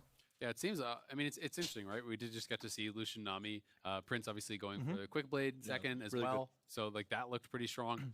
Do you think are there a lot of other champions you think we might see more Quick Blade builds from? Like I know some people were talking about like Essence Reaver Quick Blade on Ezreal and things like that, but I haven't seen that much of it. Honestly, I don't play that much AD carry anymore, so I don't actually know what's the best in terms of DPS output. But I imagine that if you're just gonna play like Crinted, you ult someone, chunk about 1 HP, you saw who he could almost one shot at the end there. Like obviously, that kind of build it makes a lot more sense to go Quick Blade and just have the CDR and have the ability damage, just hold the zones with that ult. But I think if you're playing it's like a double tank setup, like probably not a real tank, just like a half tank. So in that kind of game, it makes sense to skip the Infinity Edge and just go for the Quick Blades. So let me ask you this, because you said that you think 100 Thieves is a top team, Dignitas top half. Not okay, top half. Let's not go too far here. I can't believe old people are doing this with my taxes. What are they doing? With the sound. I understand, but Yumi is pretty fucking dead, honestly. Hey guys, I'm just gonna get some water, okay? Right back. Like, where do you think that they can find an advantage to go toe-to-toe on top half? Don't leave me, don't Not leave. because Hunted ball lane is necessarily the best in the league, but they're definitely much better than Dignitas ball lane, who is a bot without a lot of practice, and they're not the main roster, so to speak. Right. And Spawn is a rookie, and I don't think he's like a super talented, hype rookie like Tenacity and Brucio are. Okay. So I think it's best for Dignitas to go on top side. All right, let's see how it goes here. We're into the draft. 1-1 in week 1 for 100 Thieves, 0-2 for Dignitas. Gnar is the first ban. Of course, we all know the memes about Armit's champion pool with Gentleman Gnar, Spaceman Gnar, Dinosaur Gnar. 15 bans. Traditional Gnar, yeah, they're banning a lot of that pool. They were that first one. Ashe and Caitlyn both banned away, so there's one of those marksman supports that you like so much. Oh yeah, I think we'd like to see Ashe ban on red side and Elise ban. It's very common. The Varus ban is interesting, not common at that one, but Ashe and Elise are two very commonly banned camps on red side, so I think we'll see that here. 100 Thieves got one more to go. Cassante has been either first pick or second pick in both the games so far, so that's one that they could also take off the table if they don't want to first pick it. We're probably gonna see a Lucian, Nami, Siri, Lulu type of handshake here. Okay. Kassadin. All right. That's been a second phase ban in both our games so far. So 100 Thieves predicting that maybe Dignitas and Jensen in particular would want to lock it in earlier. If you have no ban on blue side, it's very common to ban Kassadin because you're going to ban it in 4 or 5 anyways. So you might as well ban it now if you have nothing to ban. If you are banned. Not exactly the strongest range pick as well. Elite is open. I was surprised to see it wasn't picked there. It's been a very high priority for a lot of people, a lot of teams. It's interesting though, because I mean, you guys came out this week, obviously went early game, sort of Blackguards that was successful, but all the teams that went early Luluzer is OP or what? right? They got outscaled, they lost, so it's interesting to me. Holy, look at Armut's picture. To bring out something versus just saying, no, we're gonna go scaling, we're gonna play. You think Nukta will be good coach? He's very smart about the game. I mean, you know, like Blabber has no mercy. I think the mental side is terrible at. So strategic coach, fantastic. Head coach, he has some work to do. He's a very pessimistic person. I do think, but I love him. The Lucian Nami, it feels like you have to play it really, really well to get a high contribution to the game, right? Like if you're not playing this excellently and you're just trading farm and stuff, the contribution to the game from Barry is going to be way higher. I disagree, by the way. Lucian Nami scales really good. I think this is such a myth. I think Lucian Nami scales good. For some people and not for others. Some people saying he still needs to get warmed back up to pro play after the year of co-streaming. But Spawn is pretty much universally in the conversation on lower ranking carries. So Like insanely good.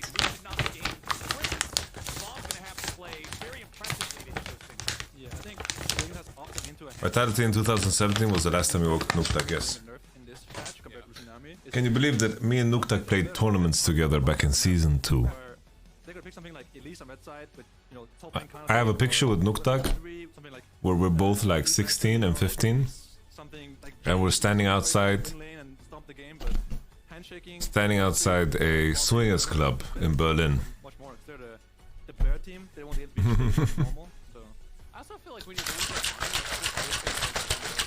I just thought it was hilarious.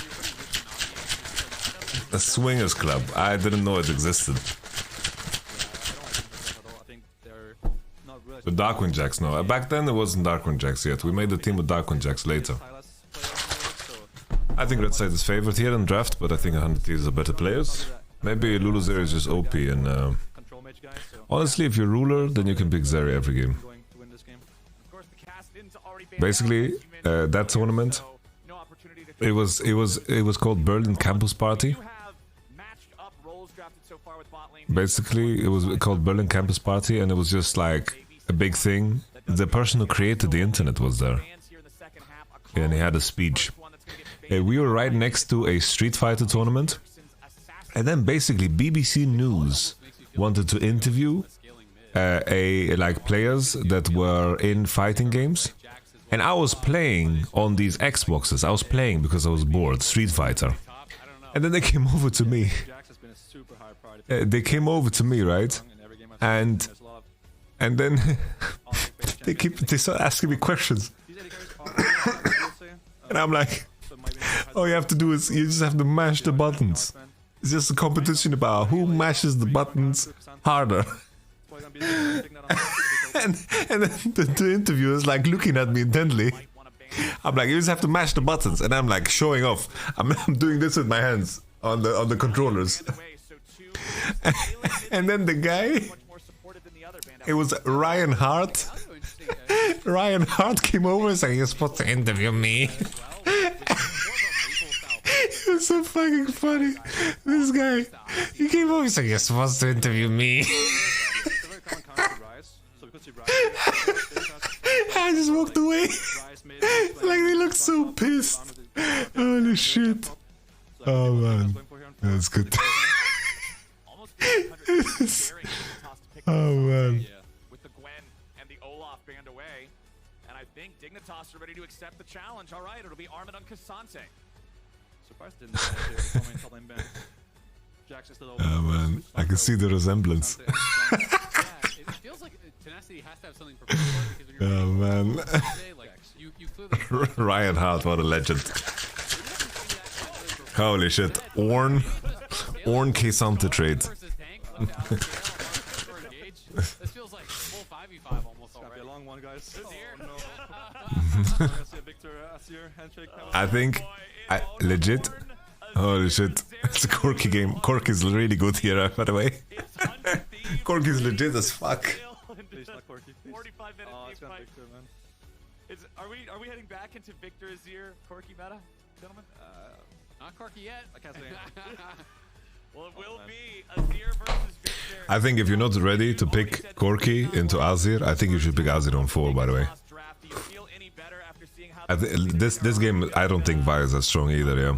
I think playing Vi into Seju and K'Sante is kind of rough. Fine against their opponents. Well, they have win conditions, they have a decent draft, right? But I just don't think that a lower tier team can beat a better team with this draft, right? Especially with the amount of practice they have compared to Hunter Thieves who bootcamped in Korea, who has had a lot more scrims. I think blue side looks better though. I think blue side looks better. I think being Hunter for a long time, he knows some of these people like closer, so boosts you as well intensity. It's just like I don't think Dick has the comp. Yeah, I guess that's fair, Wunder. That's a fair point. I think Azir is just better than Victor though. I do agree. If this is an AFK farm game, I feel like I don't know, I did see this a bit more. But like magic resistance value is a bit high this game. Get really good callings, chunk people out, find picks, things like this. 100 Thieves are probably going to run you over in the 5v5. And it is always tough, I think, when you get to the super late game stage. If you have an Orange just walking in, tanking up all the callings with a Lulu behind him, it's hard to find that kind of opening play to make something happen. And it's kind of what you were talking about. Yeah. Calling versus true tanks versus half tanks. I think K'Sante should completely molest every tank in the top. Like sometimes you pick for comp, right, and it's fine. And to be fair, this game is completely front to back, so you just slam a tank, you eat it, you're behind, and you just front to back. Let's see if anything to say here. I think that's like the reasoning. I can see the reasoning, but I don't know. I think champions like Gwen, I think Gwen is so fucking strong. Gwen is dank. With the, of course, he was Actually, it is Armut, guys. We really need a tank top here. That's really funny. I love all chat. I'm curious, what's your take? Wunder, you want to watch together? Or you're tired after scrims? Looking for additional kill pressure. Or you're just vibing? I'm going cleanse. Obviously, a bit of an answer to the ignite, but also the Sejuani. How do you feel about You're welcome, man. Take some lanes, you can go cleanse if you think your opponent will have exhaust. Siri almost always goes cleanse. Watch this one and go to bed. I call you. So I think I'm planning to go to bed after this one too. Ignite, just one of those two options, and it's up to preference. But if you have exhaust, it gets cleansed immediately. Ignite gets some value at least with the healing reduction. Even if you cleanse it, it's still there. So I like Ignite more, and it makes sense to have it on Lucian because he's the higher level, and Nami has healing shield power later in the game. Hello, Wunder.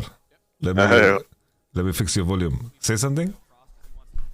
Yeah, hello. How do you plan on watching this? How do you normally do this? I can just stream my screen to you, and then we are completely matched. Oh, okay, that makes sense. Yeah. I guess that's the best. Yeah. Is it good? Yeah, I think so. It's just loading. Yeah, it's fine. You wanna reveal your gangster pick into K'Sante, or it's? No, I can't. Okay.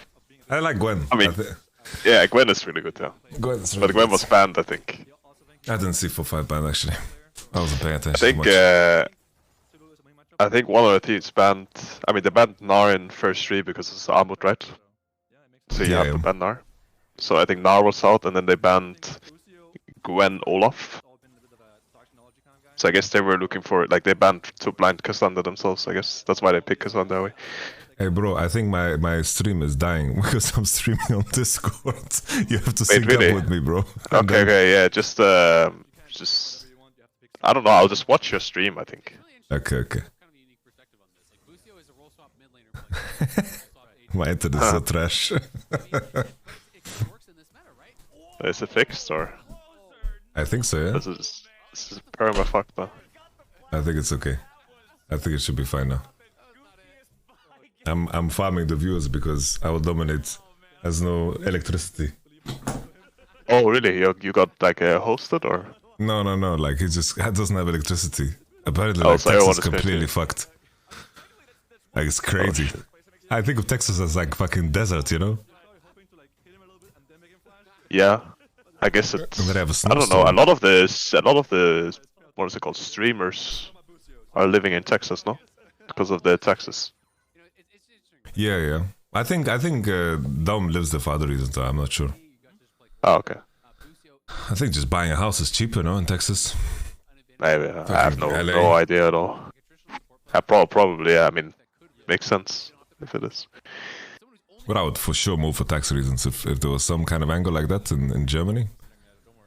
That would be the move. Yeah. Wait, how much delay is there on your stream actually? How much, like how long in game are you? Tell me, I'm 6, 7, 8, 9. Okay, so there's like 2 seconds delay from your stream. Okay, that's fine. Yeah. It's like 4:02, 4:03. Okay, so it's 3 seconds. Yeah. Scrim's good today, Wunder? Or you cannot speak? Oh, I mean, I guess I can say if they were good, yeah. I mean, they were better than most other days. Okay. It's all about that Astralis game, man. You guys got it, man. Oh yeah, it's true. Actually, wait, who do we play? We play Astralis and... Who do you have else? SK maybe? SK and Mad, I think. I think Mad is like kind of winnable too. Yeah, for sure. I think SK too. Bro, everything is so oh swinging, shit, bro. it's already like, it's so fast actually. It's crazy how fast it is. But it's also like, fucking BDS and SK, they were 1-2 week 1. And they looked like trash. And then everything shifted so fast. Yeah, I mean, there's 9 games, right? So... Yeah. Maybe you guys just need to press I mean, the right buttons. We can still end, what, 5-4, I guess? It's not like, I mean, it's not doomed for anyone yet, I guess. Seeding doesn't seem to matter at all in the groups. Actually, I only saw that like the top 2 teams could like choose who they play against. Yes, but you can only choose between like the 2 lower seeds in your group. So 7 and 8 is like automatically lower bracket or something, or is there no lower bracket? No, there's no lower bracket. Well, there is lower bracket, double elimination, but the only so you have to difference is lose that, no matter if you're 8. Okay, pretty much, yeah. I mean, it doesn't really matter then, yeah. It is weird though. Like assuming, like let's say SK continue their momentum, then most likely they will get second place, and then it will be cocktail. You could have like G2 and Vitality in the same group, and then it's like a group of death. I mean, it's always a bit of a flip, right? Like, who you pick, you can pick who's actually looking the best, or who you think will be the best, and then, like, I would not be surprised if some teams would like avoid. I don't know. I mean, people would probably pick us because we look shit and we look like shit in scrims as well, but like a lot of people like just choose. Like if G2 was doing bad, they would probably not get picked anyways, right? So yeah. Bro, Fnatic looked like shit the whole year in scrims last year. It's all a smoke and mirrors. It's all a... That is true. Yeah. It's all a bait. You know it's bad when you start losing to Fnatic in scrims. For sure.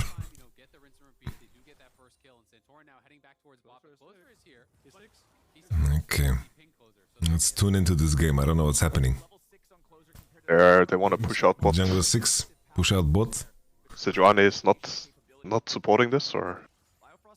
It's so awkward for Sejuani because she has all camps topside. Like I don't know what Santorin is doing. He's looking for mushrooms. I don't know. Wait, they even spot him. I guess he DC'd maybe, and that's why they pause. Probably, yeah. I mean, I didn't see the items. Maybe they Lucianami could just base and come back and be like mega strong if they chose to freeze. I don't know. Maybe, yeah. But if they already based, if both already based, then they kinda need to push out, I think. I think Lucian, he had too low mana, no? I don't think they based. Yeah, probably not. Santorini. He's getting a huge buff next patch. Trundle up. I think Trundle is underrated as fuck, dude. I didn't see too much what they changed. I only know like the Yumi stuff. Like they're playing new patch, right? Yeah. But the changes aren't that big, honestly. Lucianami is still strong. It's like AD carry items. And then like bruisers are pretty nerfed, right? Because they don't have like good items to buy. Yeah, I mean the draft looks kinda... Oh, what? You just ult in there, no? Wait, what? Why don't you just ult him? He was flipped behind him. Half HP, he has ghost up, he just kills him, I think. At least he forces flash, you know? This is weird, yeah. Chunks him. Armut couldn't believe that he had a good trade. And first strike Ornn as well. I'm not a fan of first strike Ornn into Cassante. Jesus. I don't see like any matchup I don't want to have grasp. I just play spellbook. I don't see a case ever where I feel better with first strike. It's like Yeah, I mean, there was... when was it, actually? Was it last year when Maokai... Wait, no, what top laner was it that was played a lot? Was Maokai played? A bit, yeah. You played Maokai at Worlds, bro. Yeah, but like I'm talking about like during the split, I think maybe spring or something. I remember playing against First Strike Ornn a lot. I don't remember what matchup. I just remember like Finn was playing it. Like I think it was used into Yeah, Gnar. I think although Amne was playing it too, I think. People were just playing First Strike into Gnar. But it just always seems so bad to me. I don't think they played it into Gnar. They played it into, maybe it was like tank matchup, but I don't know. I feel like you're just griefing if you go First Strike. But even then, it's like Grasp, you actually like... You can get a lot, I feel, with Grasp. Yeah, I mean, you don't win this matchup, but you kind of have to like hit back, you know, sometimes. Yeah. I mean, I guess it's hard for Cassandra to like proc the First Strike first. Like he has to hit a Q, but Ornn is like outranging him, so maybe that's the logic. Maybe.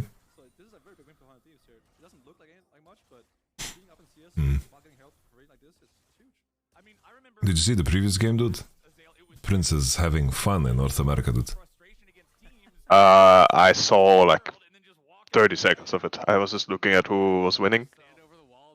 And I saw like Lucian cooling, like hitting for 1 million, and then I tuned out.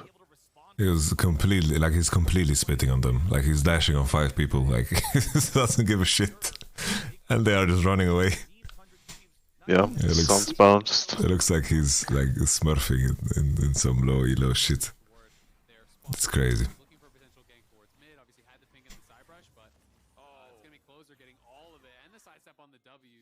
Who do you think is better here? I am Lucian Nami enjoyer.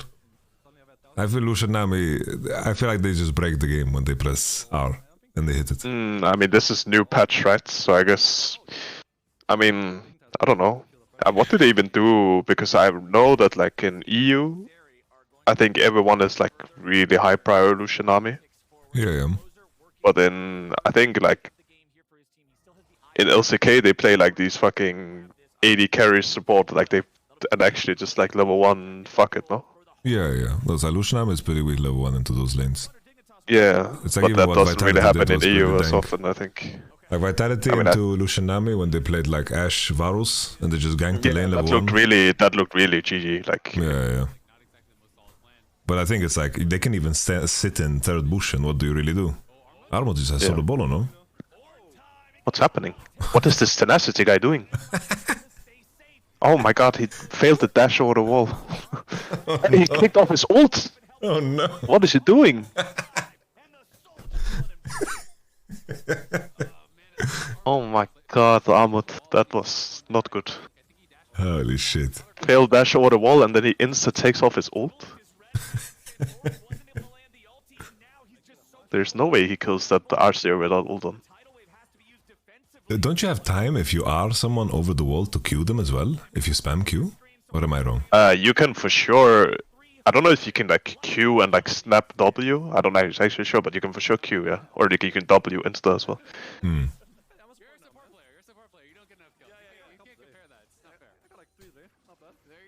Then even he can just follow the flash as well. Oh yeah, I mean he just eat into the wall, right? So.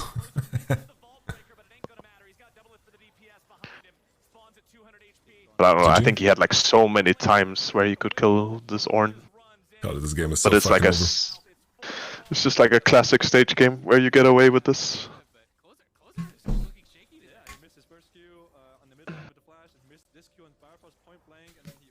Also, this Sejuani seems like completely lost on the map, I'll be honest. I don't know how many, like, when we talked the first 4 minutes as well, I don't know, this Vi has just been everywhere this game, I feel like. Bro, you should have seen what he did. Like, he ganked like, mid. Yeah, Victor was 1v2ing them, no? Yeah. And what is Sejuani doing while this is happening? Just... That's already fucking completely insane that he went into bot and then he doesn't stay for the wave. And maybe he can't Q, Yeah, I'm not sure. I thought don't you get stunned for 1 second if you go through the wall? I mean, you for sure have like the first action. There's like no way... I mean, I don't know. But... I'm not so sure on the timings of Cassandra. So I refer to the expert. I'm 0-2 on Cassandra. Bro, everyone's losing on Cassandra in Europe. Like Casante win ratio in Europe is like non-existent. Yeah. I think Broken Blade is also 0-2, or down to 0-2, everyone's 0-2. And then AB is like a 3-3. I think 4-1-1 game. You would think it would be different. Because EU is like... Top lane is so weak, tank only players, but Casante is 0-2. How does that make sense? I think the last time I checked it, like Casante is like 5-15 in Europe. Yeah, it's really bad win rate.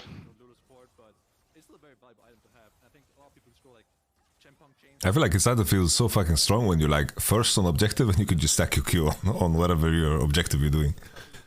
I feel like if you can't do this, I feel like the champion is so much worse. Yeah, I don't know. I feel like it should be good and like.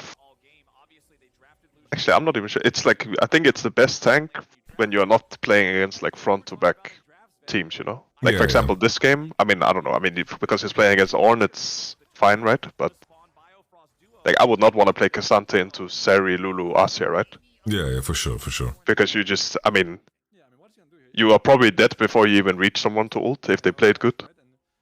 And like even after you ult, you probably just die straight after. But I don't know. But if you play into like a Kali mid and shit like this, maybe Casante is actually good. I thought this game Vitality vs G2 was like a good example of where Casante would be like super hard to play.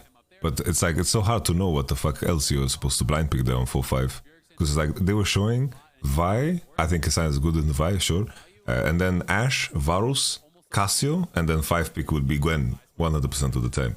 And they are picking Casante and Udyr into it. And I was like, ugh, this is gonna be rough. Yeah. So picking on 4-5 there is I feel like blinding top is so hard most of the time.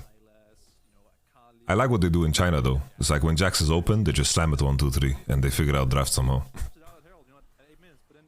Yeah, it's like a lot this. I mean, a lot of the games are like kind of flippy like that as well.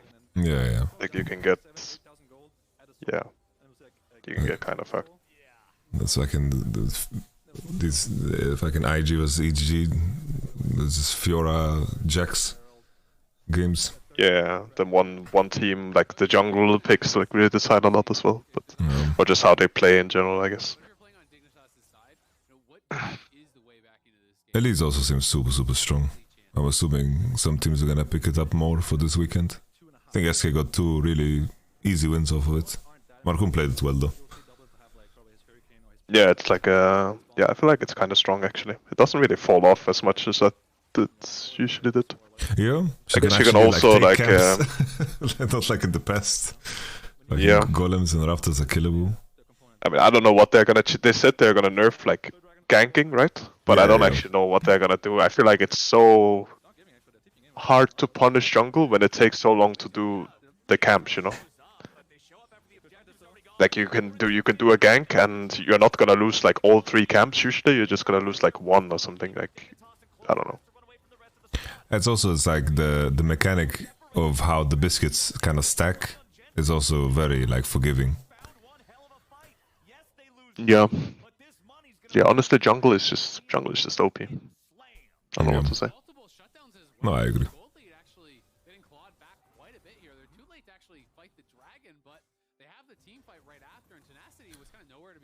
I like Udyr. But not in that game. I know you like Wunder, yeah. Bro, I felt so fucking scammed by Ivan when we were trying Wunder. That was so insane. Fucking. He just runs into enemy bot and says, what can I do? He's like, yeah, you can go out. He's like, no, my champ is useless. But this Wunder does seem like a little bit stronger though. I'll be honest. No, for sure. Like this shit, I got an ad on your stream. Oh, really? Oh, fuck. From Bitburger. Bitburger? Isn't that the Bitburger? It's like the alcohol-free beer. Oh, shit. Late night streams. I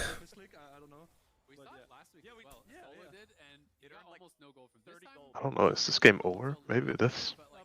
But I don't know, it feels like... I didn't even notice that Dignitas has made a little comeback. Like, I think for sure Closer is like completely gapping jungle, but I don't know, mid, like it is, they seem to be fine actually in the game. Yeah, Bjergsen is not farming. Yeah, I don't know what's going on with the Asir in this game. It's a hot matchup maybe? I know that Victor can just eventually just E Azir on cooldown, but you could trade back with Azir, and then it's like you are under threat perma when you have no flash. It's so hard to play. Yeah. I think Lucian Nami will also have 2 core for the next Drake. They'll be able to fight. Let's see if Victor gets Void. Yeah, I think the Dignitas now has a seriously in the middle as well. They actually have the goal isn't that big that it's a game changer anymore. So I will say good for them. This rank was good for them. I thought they would. I'll look at the map actually. I'll try to understand how they play this because I don't understand what just happened. I got like really confused. Do you like this Ornn's items? It looks really trash, no? It's unbelievably bad. When the times I've played Ornn, I mean in this game, I don't actually know what he should build this game, but normally if you're against like, if it's good Gauntlet game, I think it's good. But if you play against like a Leash jungle or something, I would probably never go Gauntlet. And then there's been games where I've been in that situation, and I've been like, if I was already winning trades or like winning 1v1, I would go like try going like Jack Show or something. But I think if you're not winning or like there's no way you're gonna win, probably this item is the best. I don't actually know. Right with Virtue I don't mind too much, but going into Sunfire and also having Swifty boots. Oh yeah, I mean I guess he has Swifties because if he gets ulted he just dies. I think maybe that's his logic. Because like he just gets like perma slowed, right? Like actually he cannot run away from Cassandra, but I don't really know. Wait, when did he buy it though? I'm not so sure. I just feel like it gets to the point where it's not relevant anymore. Like Ornn is just gonna catch under his turret and stay in fog when the wave is like past neutral, so...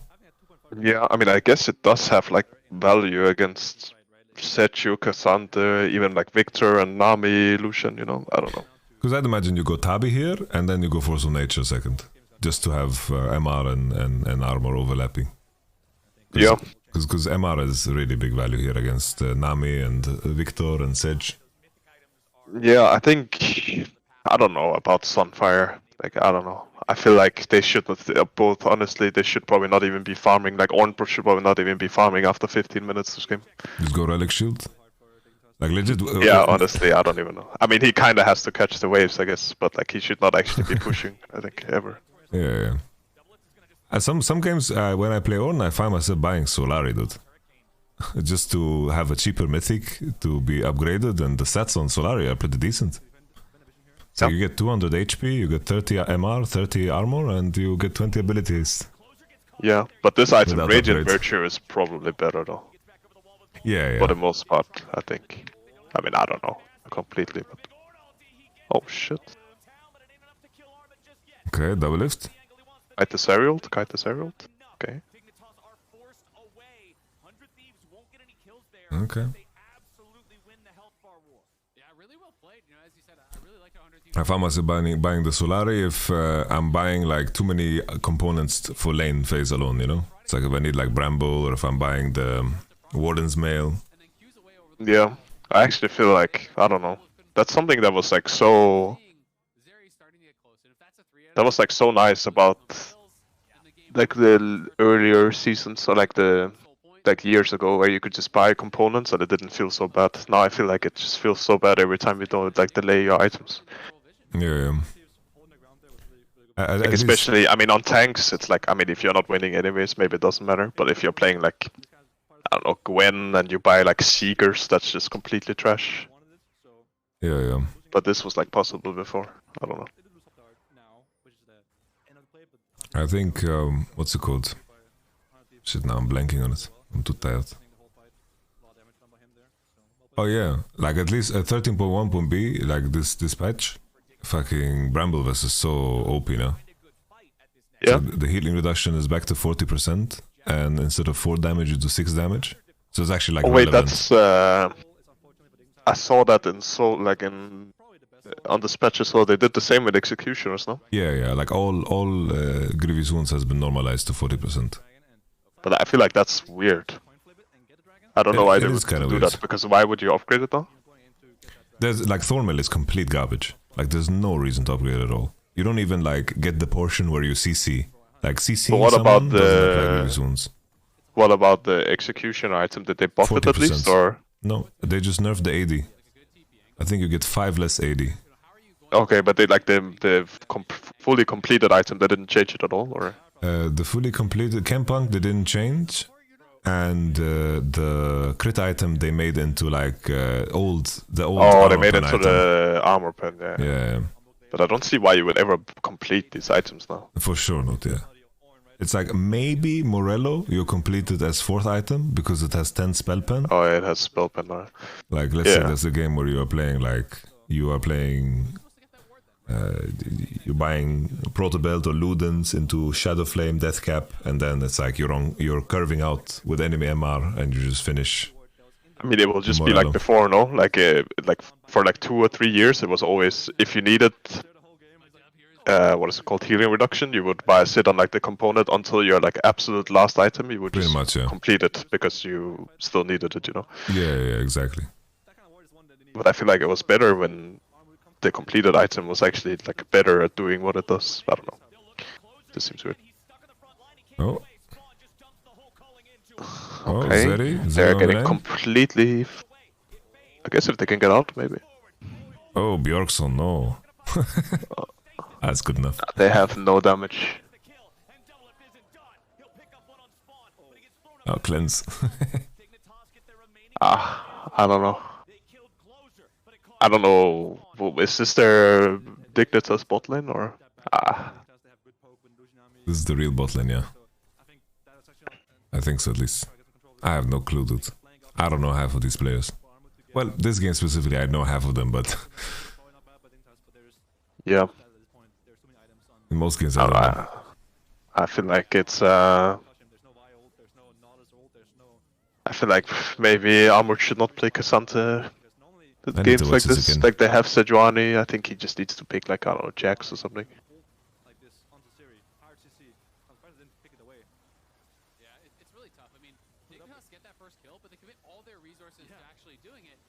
That's why, like, in my mind, it's like, I thought they just pick Azir on 4, and then they choose to pick something into Cassante. Because I think blind picking top is so hard.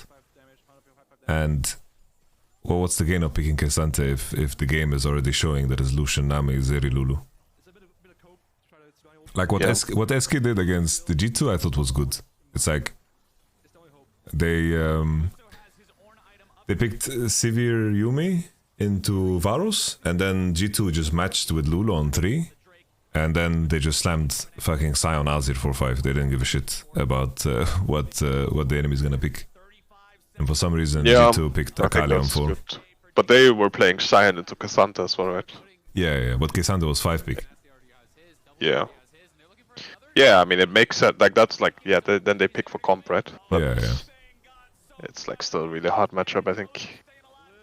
No, for sure. Like, Sion was struggling a bit that game, but it just didn't matter. Yeah. But in this game, like, Sari can actually just 1v9.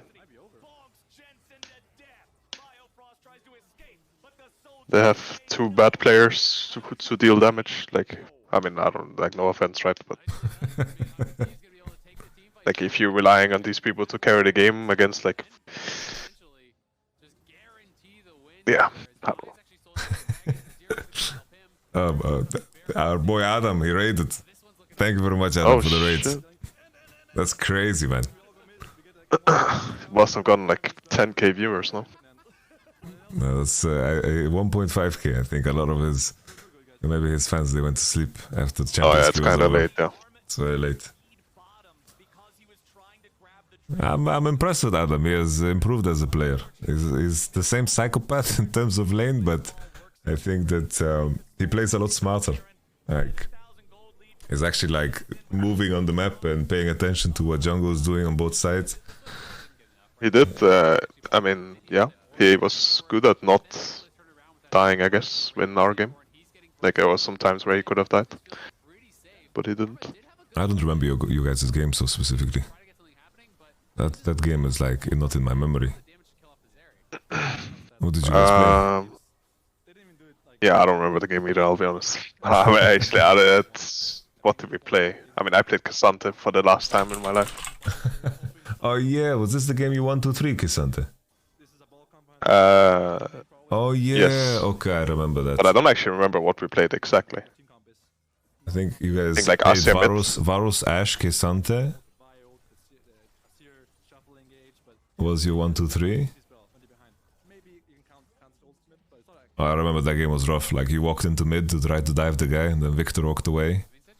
Olaf got 4 platings. That was fucking rough.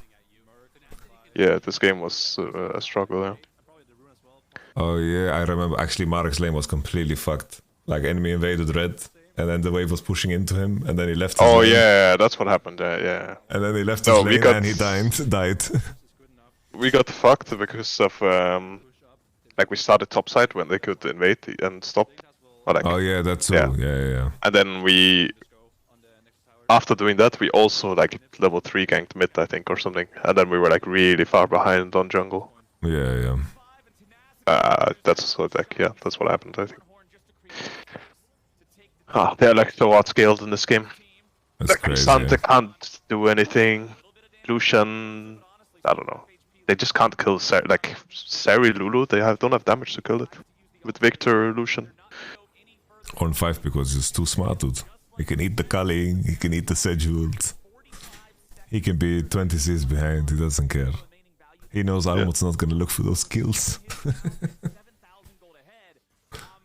No, it was actually weird, like what happened this game. I don't know why he would... I don't know why he would not just ult him. He had flash or like maybe lethal at least 3 times? I count 3 times.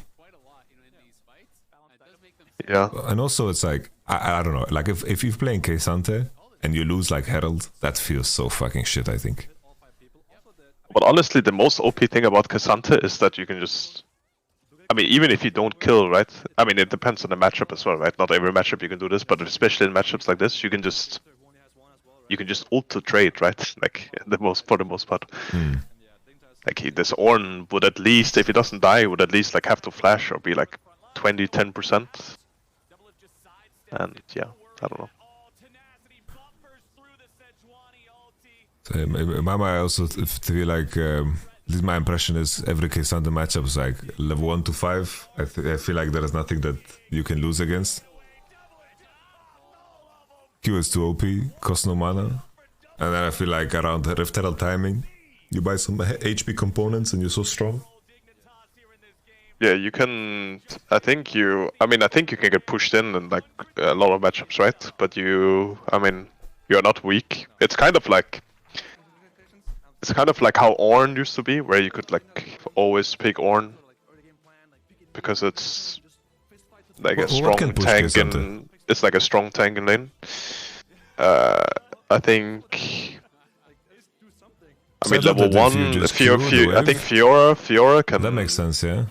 Like, Fiora can fight you, and then like level 3, if Cassandra just tries and pushes the wave, you will probably just get all-in. So I think you don't usually want to push the wave in that matchup. And I guess like Olaf, Darius, these kind of champions. Yeah. And I think Gwen also pushes. Okay. I thought and then there's a few other champs, like for example, like if you... I mean, there's like some range champs that you can pick into Cassante where you can probably just trade a lot. I mean, if Cassante wants to, like for example, if you play like Cassante into Gnar, you can push, right? Because Gnar does like no damage.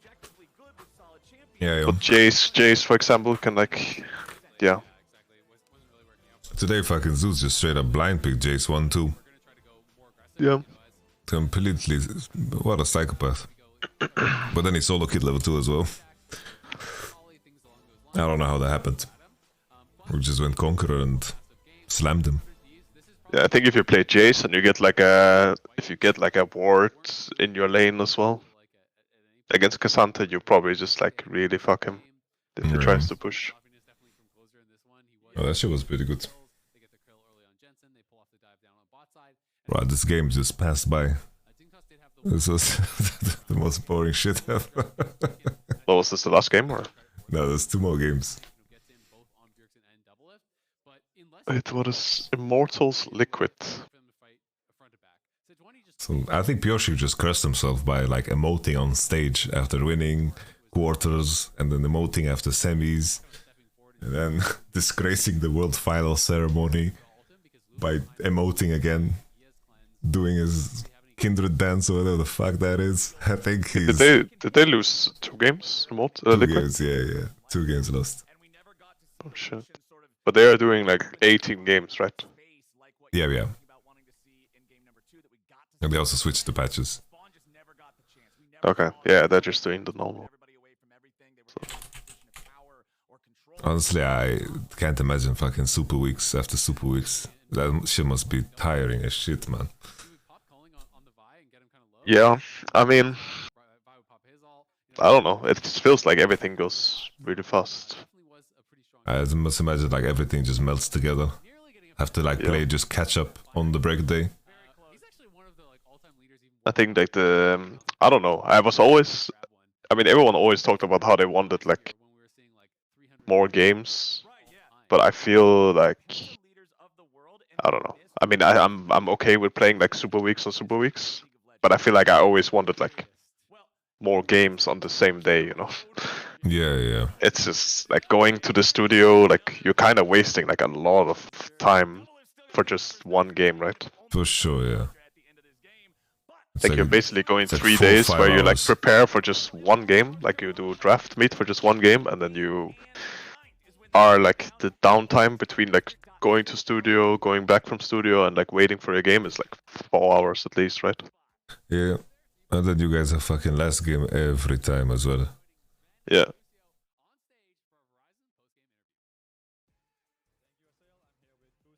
Yeah. I don't know how much I like it. Sven is doing the interview? What the fuck?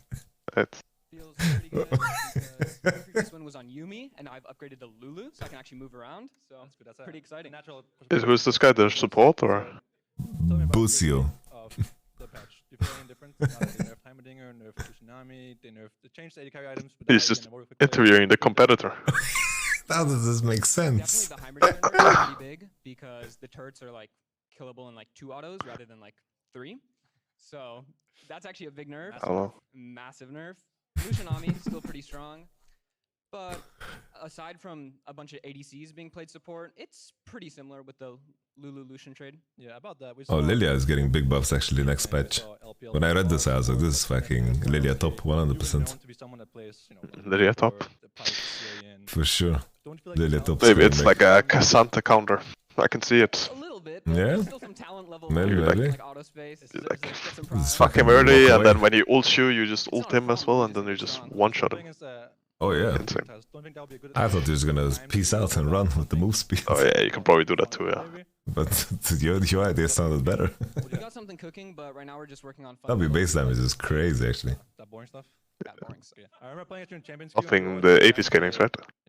Yeah, buffing AP scaling on pretty much everything except W. Next couple weeks. And then 2 seconds cooldown down on E. There is some pack in there. I've been checking that. So yeah, that's kind of good. Yeah, that's not too shabby. I don't know, like Lucian Nami changes really whatever. She just lost 15 damage in total on E. I actually think it's a good match. And then 10 damage on W. It matters, but I think it's perfectly fine. At times, it was a trade-off. How about team fights then? Well, it depends, I guess. Like what they. Yeah. I mean, if they are already losing to the like AD carry support lanes, then maybe it will matter. I don't know. Yeah, like in my mind, it's like in the spots where you would want to pick Lucian Nami, you still pick Lucian Nami, and then the other spots just get worse. Like for example, like the G2 spot. Yeah, I think if Lucian Nami is like either going even or winning lane, then it's probably really OP. I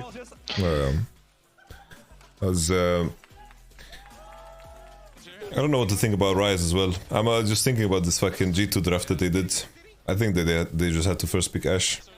Like in my mind, I think Ashe is so fucking broken.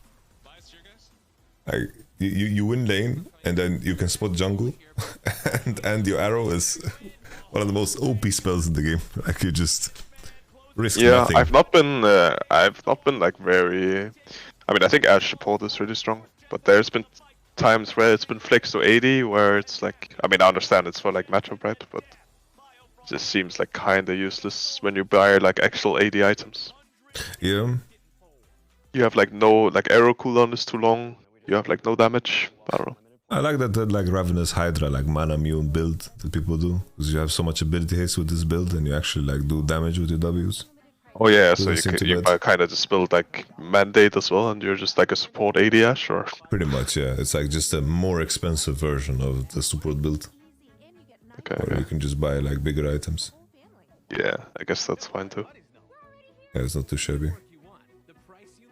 I think often it's like, I don't know, like that shield bow Ginzu Witsend build. Like even when it's on Varos, it just seems to fall off so hard.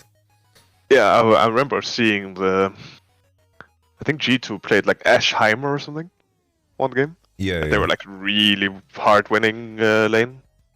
And then like when Ash had like 2 items and they were playing as like Lethality Varus was just 10 times the champ, I felt like. But yeah, that game they were just way too far ahead for it to matter what this Ash would build. Yeah. That game got so lucky too, like they fucking Ash out Syndra in mid. When Graves was like not on 6 against Wukong 6, and then Syndra just got arrowed in the forehead. Yeah. Yeah, the Ash, the I don't know what the ult buff was for sure really. The move speed thing, or like the speed of it, was it's so hard to dodge. Yeah. I don't actually know how they're gonna. I don't know how they're gonna deal with this. You know, like how they're gonna patch it because. I mean, they have to like nerf the ult and buff. But what do they buff on Ash to make her a good AD carry ever? You know, without making her a good support. I wonder if they just have to like rework the E and nerf the R. I think they have to like rework E or Q or something. I don't know. Yeah.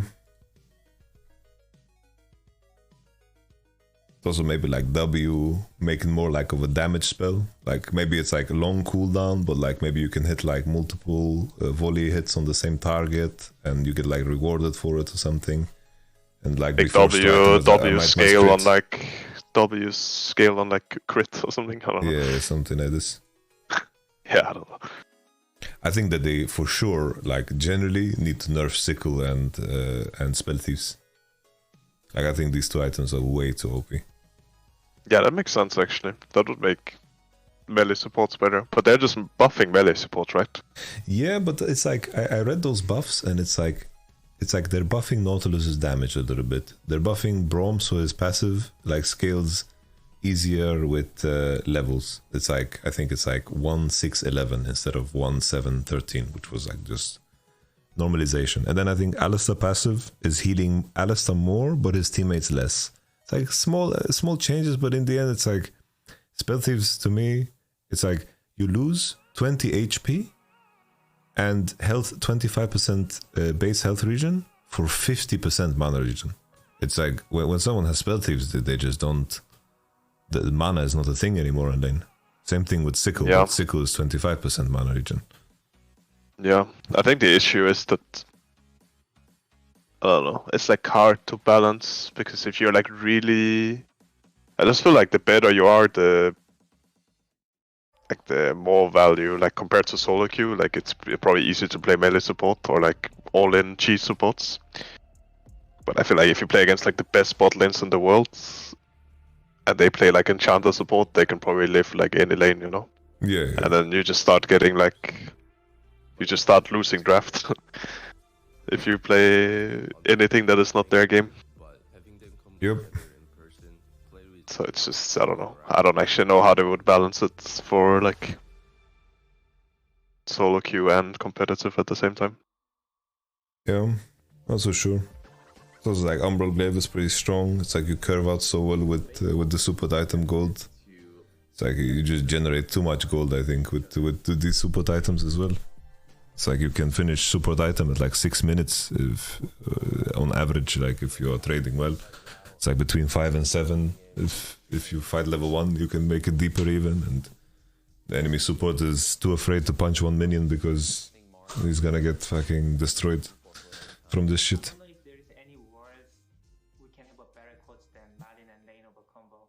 But I think this is like they have to change it. There's no way this is gonna stick around. Because like even like just playing Kate, you can feel how OP it is. Because it's like you can just go full lane rune and you don't have to care about what you do later with your champ. Like AD carry has to go little tempo or whatever, but just having Halo Blades is so stupid. And then it's like Caitlyn can play perma from the bush because you don't need to last hit minions. So it's like you just stack your headshot instant. There has been lanes like this before, no? Like what example? Like I mean, I don't know. I guess Senna is not really the same. I don't really know. I feel like but it was just always countered by ganks, right? But why? Like I don't know. Yeah. I think people are just too good at the game as compared to before now, so it just works better. Yeah.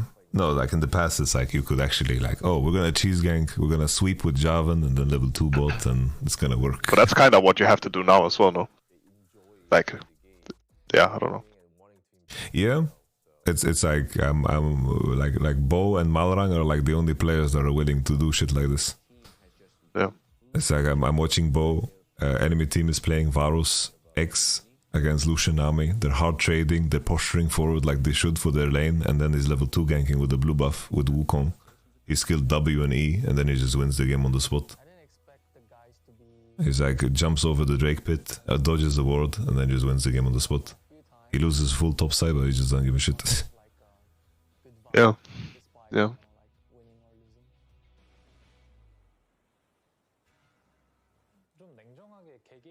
Because I remember at Worlds, like we were playing against, I don't remember which lanes, but there were some lanes that were like really hard to lane against, like level 1. And then it's like the strategy was just leash your jungler and then sweep, try bush, and sweep all the way through river and then threaten level 2, and that's how you got push. Yeah, that makes sense. But then there's like layers to it. Imagine like if you do this and then enemy jungler does the same, then there's probably like maybe room for counterplay, but it becomes so deep.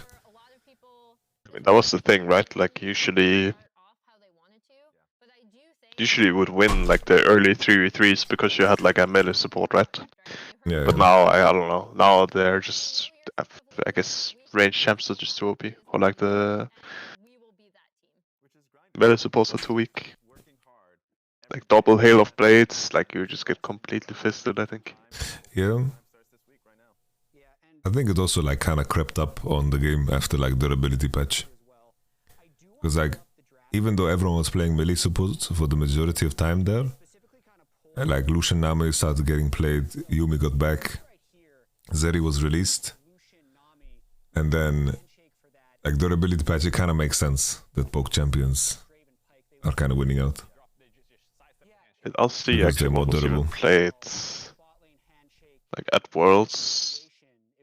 Let me see. Can you see like what is the champs being played? Pick some bands. Like at Worlds? Yeah, I guess there was actually like no melee support at Worlds. Yeah, it was Renata. It was Leona was like the highest. Leona and Nautilus, but they were both like. I think Nautilus was 1 and 6, and Leona is like 2 and 9 or something, or 2 and 7. Yeah. Like, otherwise, it's just Nami, Renata, Lulu, Soraka, Yumi, Heimer. Yep. Yes, there was some thresh. Yeah, it's not really changed. Yeah, I think durability was a big deal. It's like everyone just got tankier, and it's just harder to kill them in all-in.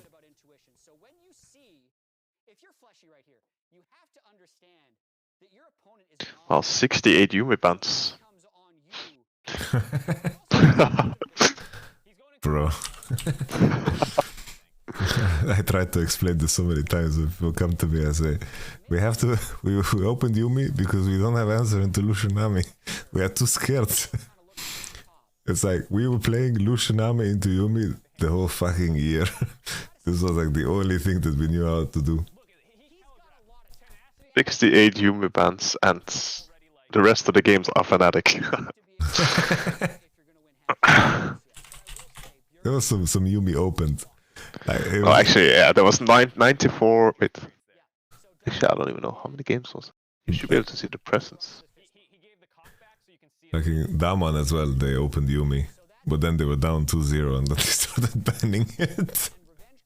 Yeah, actually it had 95% presence, so I guess in 5% of the games it was not banned or picked. I think there was like EDG C9 just completely ignored it, something like that. Well, in play-ins as well, no? Because Yeah, in play-ins actually well, a lot yeah. of teams were not first picking it now. Yeah, no one was. But then it's like T1 had the opening game and then everyone was like, holy fuck, Yumi's OP. It's like the same shit as Worlds 2021 opening game, Damwon first pick Yumi, and everyone was like, oh fuck. Insane. It's funny to watch Humanoid have a fucking mental breakdown on Twitter over Yumi.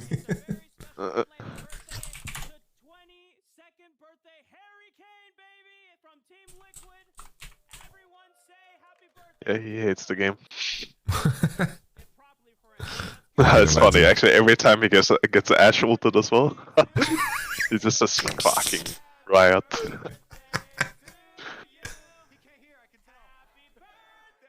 I can imagine that. He just randomly just an Ash ult hits him and you can just hear like the biggest sigh.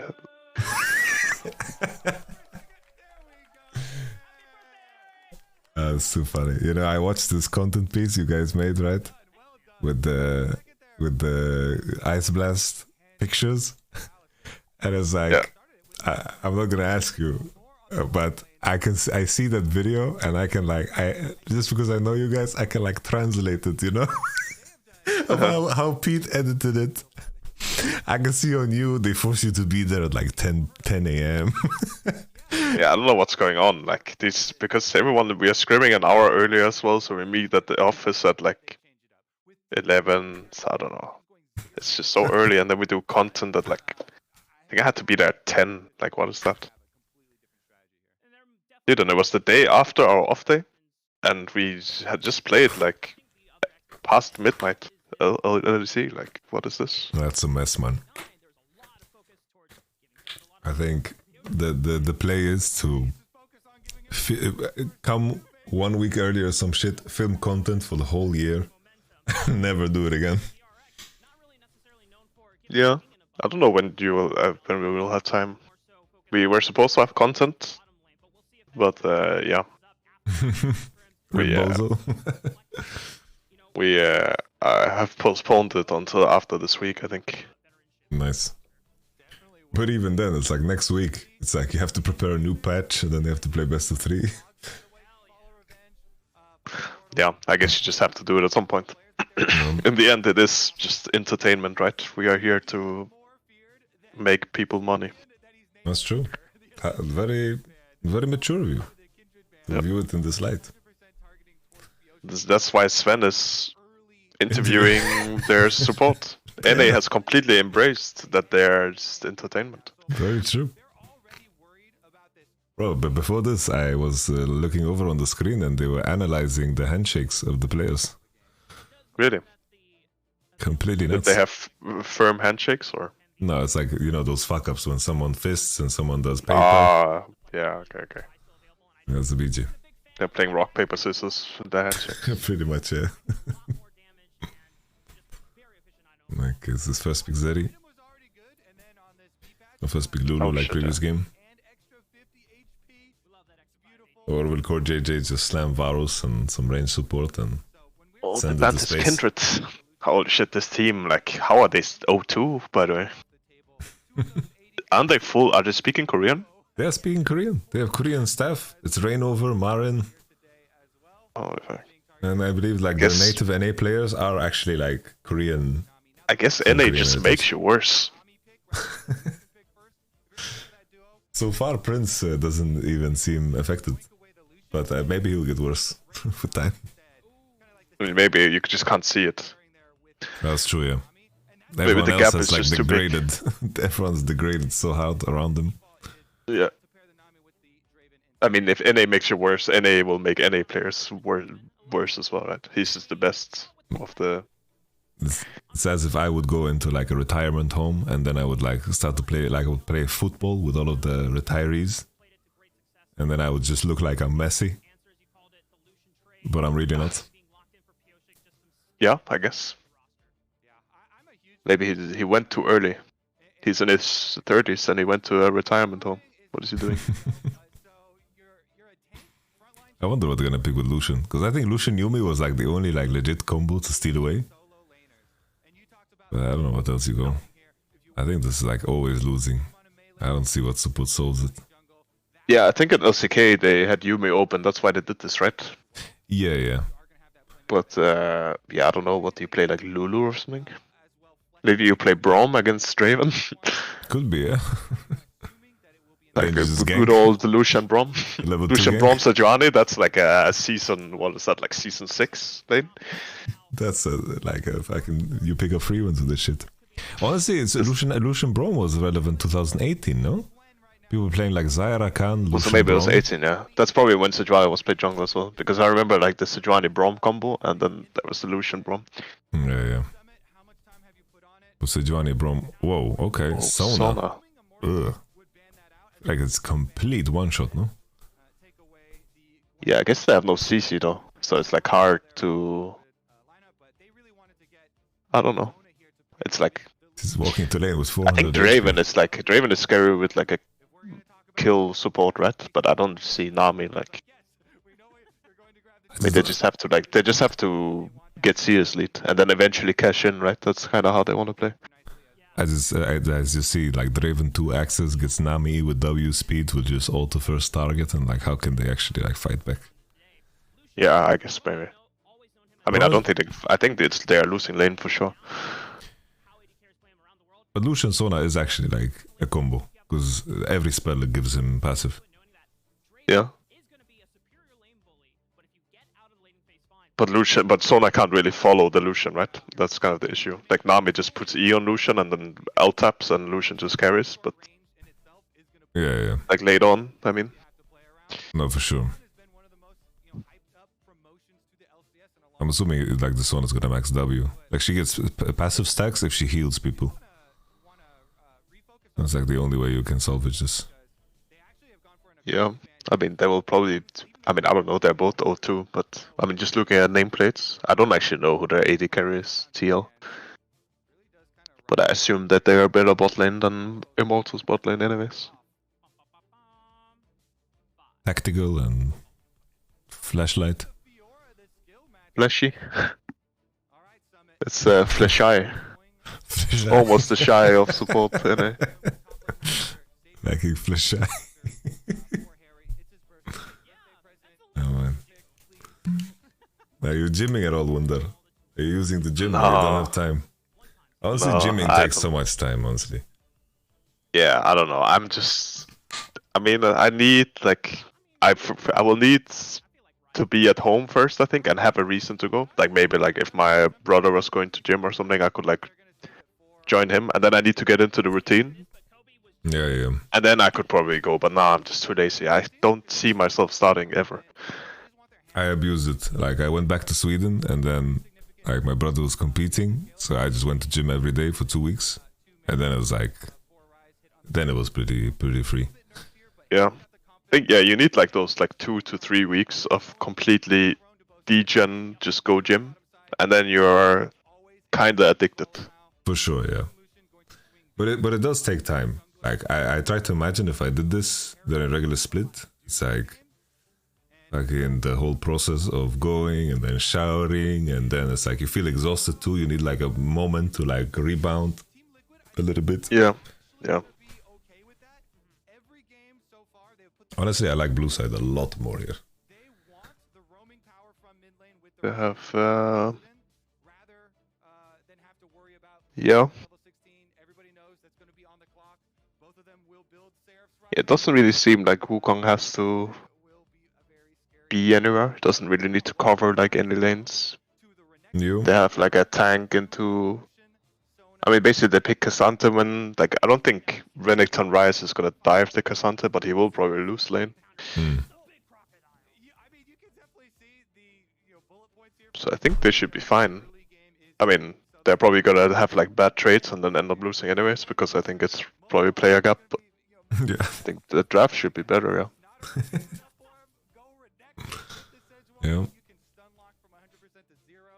They will lose Herald though for sure with this draft. Now, if they get Herald somehow, I'm giving up on the TL train. Then I think Piosik for sure is just cursed. Yeah.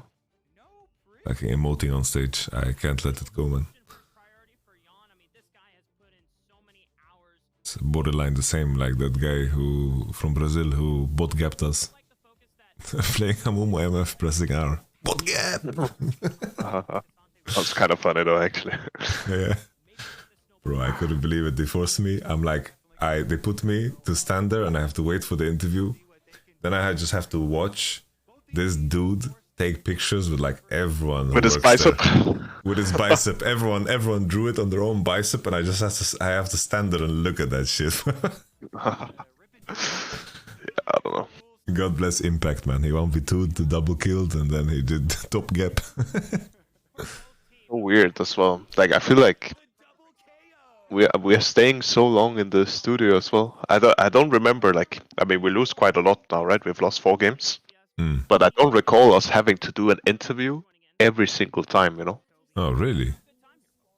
Like, it's been a while since I just lost, went backstage, talked about things like 5-10 minutes, and then left, you know? Yeah. We always stay there for like 40 minutes. It's so weird. I guess you guys don't get like sent in for media shit, right? Anymore? Like you don't have like someone goes in the morning like you did. Yeah, we right? don't, yeah. I guess this is like the compensation. Yeah, I guess. So they just have to like keep the momentum of interviewing like the day before always. Yeah. Some shit like this. Actually, it was really funny. Like we got super trolled by, I mean, not necessarily Riot, right? But like the security people in the studio. Yeah. Because we had like, you know, like we still do debrief and stuff like that, just like any team. And then after we lost, I think because they're doing, actually I don't know if, I mean they're basically doing content with players, right? Riot. Yeah. So one of our players had to go for like 20 minutes, and then when he came back, we did debrief. But then the security guys were just yelling outside our door to like wrap it up, you know? So we are getting griefed. And then we can't even do it, like we are getting like completely yelled at, like by some random fucking German security guys to wrap up our debrief, you know? We are not like asking to fucking play past midnight either, like. That's crazy. Yeah. I think some people got pretty triggered. That's what happened. I don't know why Lucia didn't just kill the Draven there. He could just flash after him, it was it. Then I think now he also dies. I'm not sure what exactly is going on here. Like Tactical dropped an axe in the middle of lane phase. But Lucian could that's also not just good. kill You need Draven. to catch those. That's very important.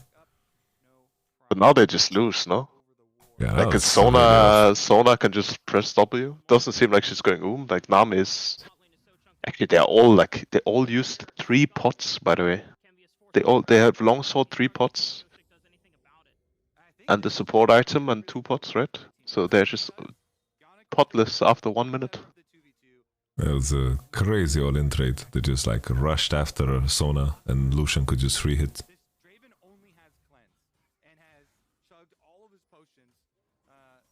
This doesn't seem worth it for Piosik. I don't know what he's doing here. Is Kenby just like the best, or I guess he has to be. protecting the dive as well? Like I said, Wukong doesn't have to protect dive this game, but I guess he just has to anyways. Dude, but what is going on? Oh, this is so doomed. Mid is slow pushing towards Rise, it looks like. They just got dove. I don't know what happened. That's crazy.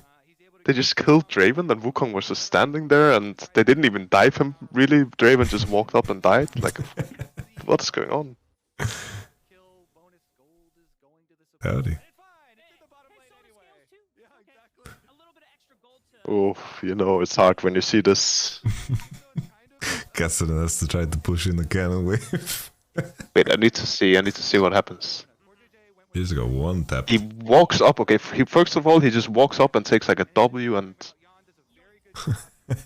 But they just dove them to... What? There was barely a dive. There was like a trade. But they just got 2v2'd on the tower. Yes.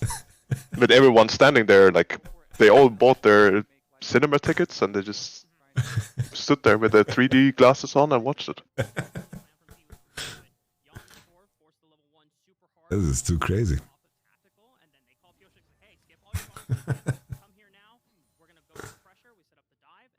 Oh man. I think you just go next. Yeah, it's lost for sure. There's a pickaxe gap in the bot lane. Actually, Revenge is doing kind of good, I think. Maybe, I don't know. I don't actually know. I don't have too much experience in this matchup.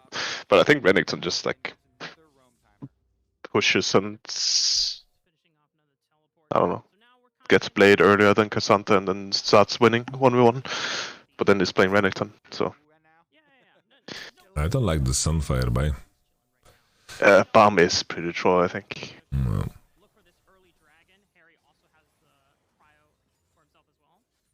I think you just need the Gauntlet, no matter what, almost on like every game where you play against like champs, 80 champs, you for sure need to buy Gauntlet, I think. Yeah. Agreed. It's too much value on this champ. Like it's good when you ult, it's have like perma spells, I don't know. It's also like, even into cases where you play Gwen, I think you just throw in a little Negatron on your path to this item and it's okay. Yeah, and you have wave clear without, like, it's one of the tanks that don't actually need Sunfire. Yeah. I mean, no tanks need Sunfire because you don't actually need to clear the wave, but this guy can at least clear the wave without it as well. I feel like Sunfire is such a premium item that is like only really good if you're trying to 1v9 as a tank. Yeah, it's weird as well, because when you go Sunfire, you don't really want to go Gauntlet as well. You're just like full armor, no... I don't know. But like, Sunfire is good with Jack Show, I feel like, but... It's like I've seen like Sunfire being good when it's like, you're like Scion and you have 1k passive stacks, or like you're playing Mundo. Yeah. Oh man, this is so embarrassing actually. Holy shit. Oh my god. But they are just never... I don't even know. I guess Lucian Sona is just too OP. It's way too OP. They took a bad trade level 1 and then the game was over. Good times. Is Sona broken? Yeah, if you can have a pickaxe advantage. I guess. It's actually so fucking doomed. It's insane. You didn't have E or Draven? Why is this? I'm wondering as well if Draven should actually be running cleanse in this lane. Like, I guess. Well, it's he fine doesn't have later. anything to cleanse now, I guess. I guess Lucian normally goes Ignite, but he went Barrier, so he like mind gamed them. Yeah, it's like later it's decent, but I don't know. I feel like heal is too important. Top die.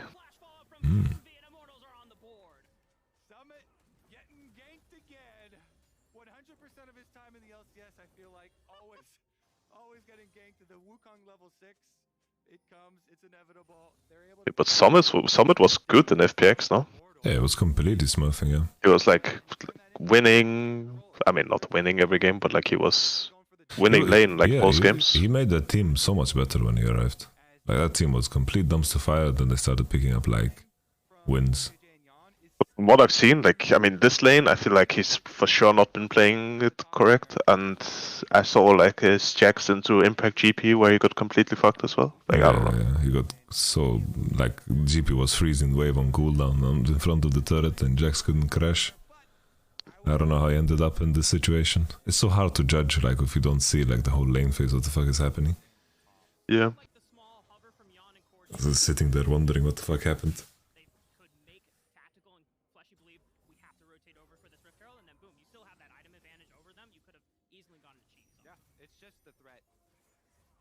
But the AD and mid are like American Korean or what?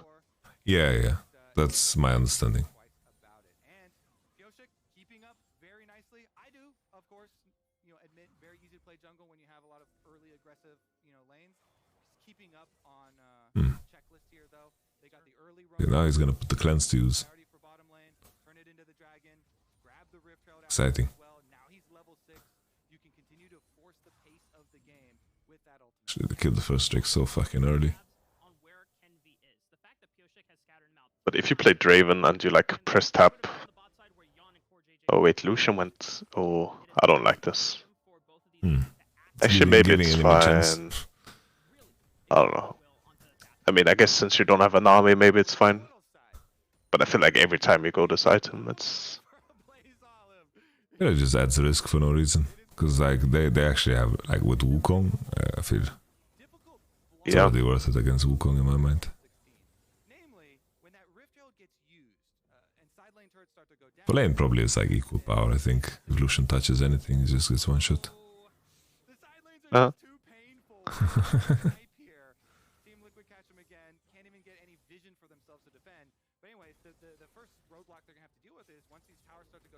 Conqueror Rise against Kassadin. I guess that's kind of good.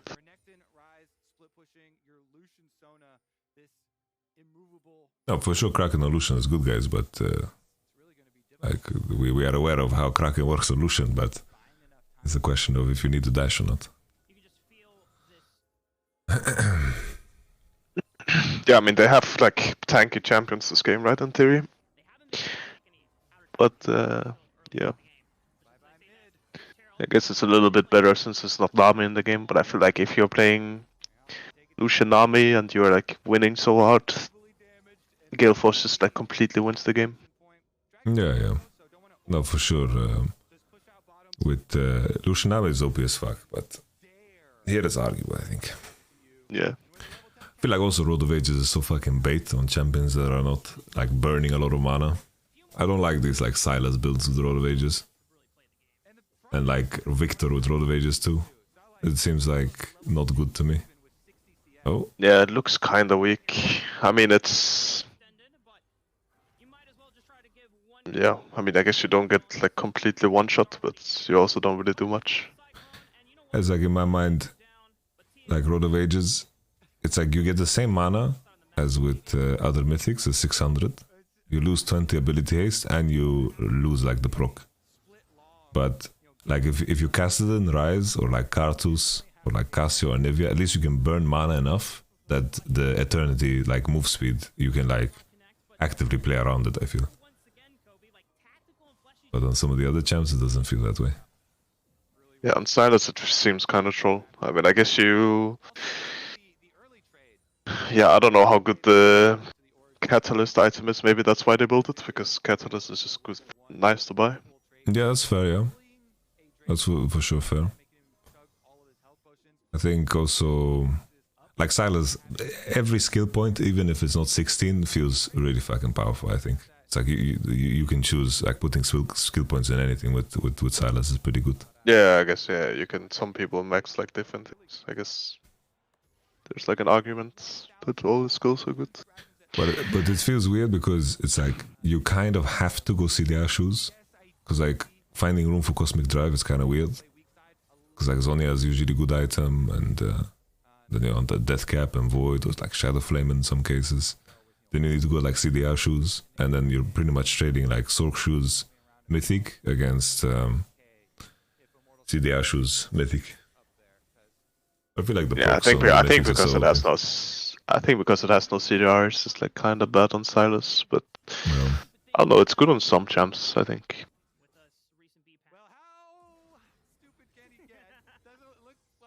I mean, I don't really build it top on anything though. There's also like a game today, like Faker went Road of Ages on Talia. Like he went Road of Ages into Archangel and he was solo AP. And he had Nami on his team. I think Liandris is just better item for the most part. Yeah, like Leandri Ludens, like the proc does so much damage. And like the stats of Road of Ages aren't like that crazy. It's like you get 100 AP and the other mythics are 80 AP. So it's really whatever. Yeah, I don't know why you would buy it on Talia anyways. It's kind of a champ, like... I mean, it has like sustain damage, but you kind of just want to use your spells and then not use them again. I feel like. I mean, like run and then use them again, I guess. But yeah. you don't really want to just stay in. I mean, you can stay in and queue, but it's. I don't know. I feel like the champ just needs like CC and then you use your shit and then you one-shot someone, hopefully. It was also like a very specific game because he had Nami on his team. And I think like if you have Nami on your team, having champs that can actually buy spell penetration is so OP. Yeah. I think if bot lane didn't go like this game was like completely free win. Yeah, agreed. I think. Like looking at the top side, this game is like completely. I don't actually see how they lose this game. If bot lane is just. This is like a really like dream K'Sante game, I think. Looks like a very fun K'Sante game. Yeah, it's a good K'Sante game. It's great Wukong. I think it's decent Tsukasa game as well because they don't have like they're playing Lucian, Sona. I feel like that's. Yeah. It's like Renekton is pretty good, I would say, into Kassadin, but I think the rest is really nice for Kassadin. Yeah, but I think Renekton is mostly good into Kassadin because Blade and shit, yeah. Yeah, but also because you can like dive top with like S3, right? But because they have K'Sante, it's not as easy. That's fair, yeah. Like in my mind, often it's like I've seen the fights where like if Renekton just gets W on Kassadin, like it is one-shottable. But I think with this build, he's also a lot weaker. Like the fact that he's not going Blade and yeah, I don't know why he's building this actually. It's weird.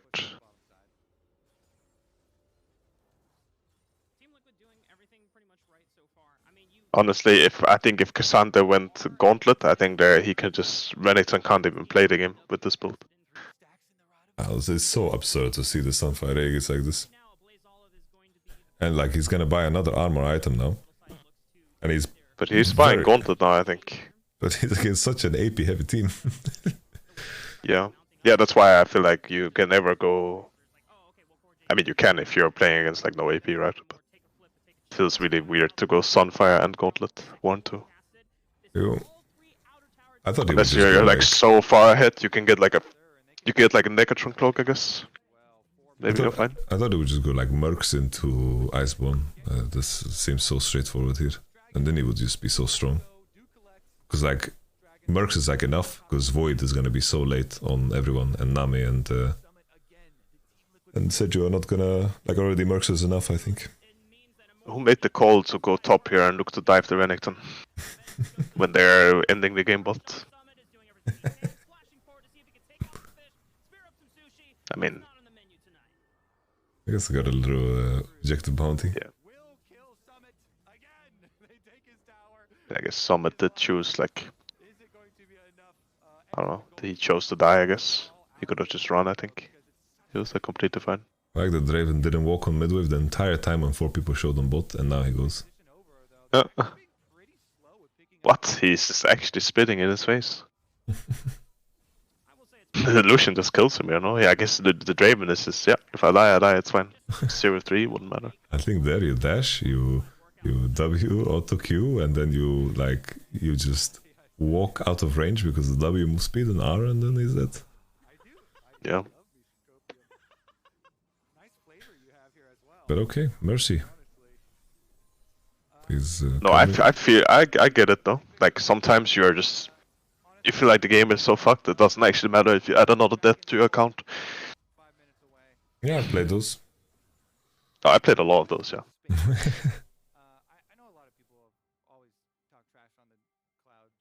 I wonder if Navori is better or if just Essence Reaver is better second on new patch. I'm not so sure. Essence Reaver did get buffed though. I don't know why they gave this item 10 AD for 100 gold. Oh yeah, they did that, yeah. I think that's really weird.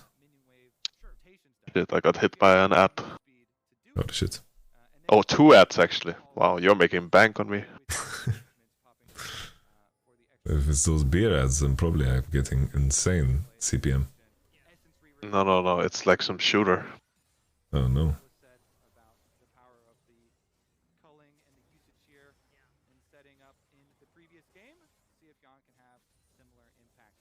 Oh, it's PUBG. Oh damn. And Aldi. And Aldi. In the same ad? Fuck.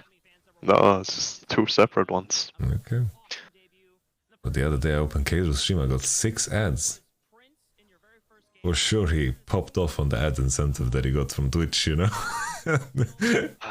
Yeah, actually, that's true. You can make like a lot of money like that, I guess. For sure, man. If I got a big How does it offer- even work? Do you have to like... Do you just have to stream a lot for 1 month and then you already get like... bombarded with like... choices, or do you have to like stream consistently? So I think it's like they find like an average of how much viewership you have, like how many hours watched, and then they like figure out an amount that makes sense to incentivize you to run ads on your stream. Yeah, makes sense. And But I then, guess like when do they? I guess they just go like monthly, I guess. Pretty much. Yeah. It's like Maybe I should start streaming. Yeah, maybe. I got this offer once, and this was like I streamed twice in a month, and then I got the offer, and then it's like basically it applies the next month. So basically it's like you need to be 3 months active. So 1 month is a test month, and then you get an offer, and then that's the next month. Okay. Yeah, okay. But usually those numbers should, like in theory, match what you're supposed to be getting. But it's just making it a lot less vague and it's guaranteed. Do you have one of those, or the ad things? It's like I streamed very little 1 month, and then it's like the offer was so shit, so it just didn't make sense. Because it was based off of 2 streams where I had like 100 views, you know. Then it's like you get like $60 or some shit. It's like complete garbage. To stream for like 80 hours and run like really nuts. Pretty much, yeah. Oh no. Okay. Okay. That's some 4K value. Holy shit! He just shot him down. I don't know. They can actually lose this game. How crazy would that be? That would be nuts. What if Tactical just cashes out here? Holy. Revenge really wants to win. Oh, that's the so sad dodge. actually. He would have killed him. Oof. Are you enjoying Dragonflight? Is it good? Is it worth to download? I mean, it's good, right? But now it's like Content phase is dead, everything is finished. I mean, it depends on what you like, right? You don't I mean, enjoy you can mythic do dungeons? like M+ PvP and raid still, right? Okay. I guess it depends on who you are. Like the world first race is over, right? So I guess these kind of people, they have cleared it all, but they can do M+ now, I guess. Fucking the solo queue looks really fun. I was just watching Z play solo queue. Oh yeah.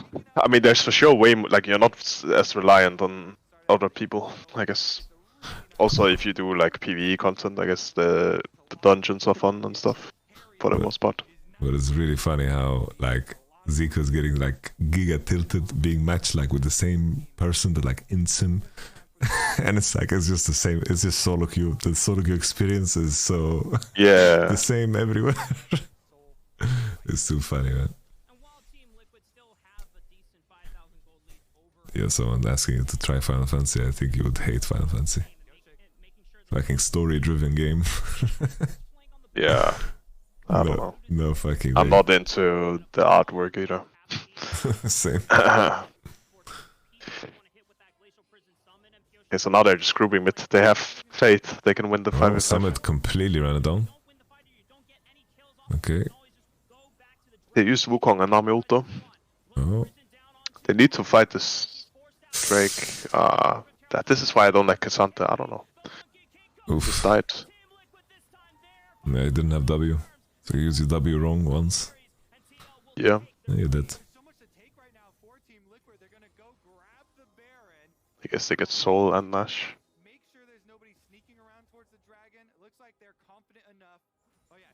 They have Rice ults. But why did this Wukong like completely run after this Renekton after he pieced out?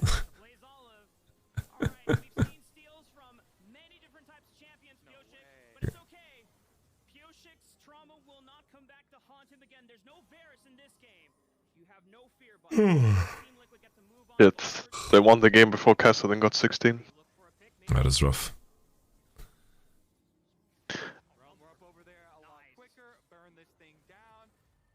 Okay, this is on the actual, I guess. Oh yeah. Yeah, I mean you kinda have to, I guess, if you go Sunfire.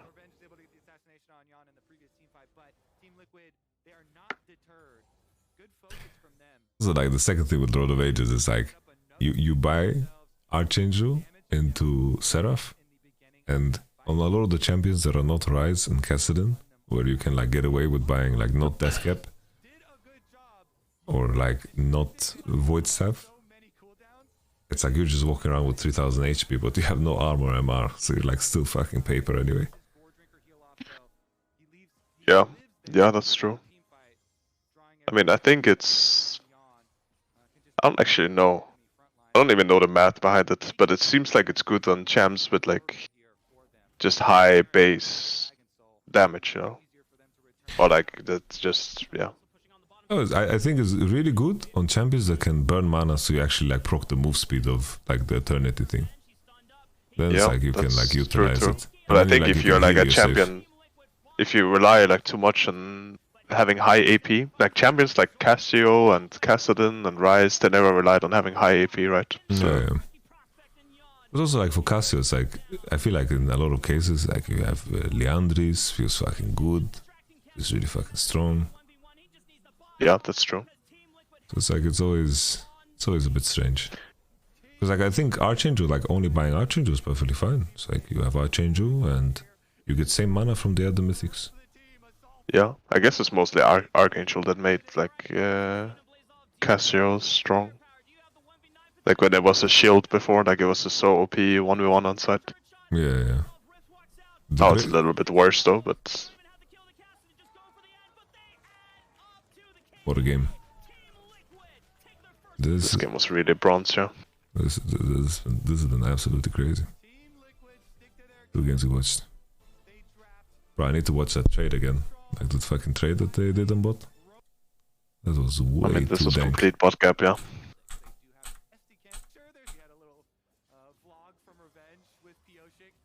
The tactic also, he just drops an axe. Okay, but the first trade was good. Yeah, this is fine. Proc bone plating. Here he dropped an axe.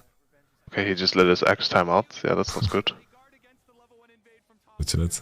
Okay, this was fine as well.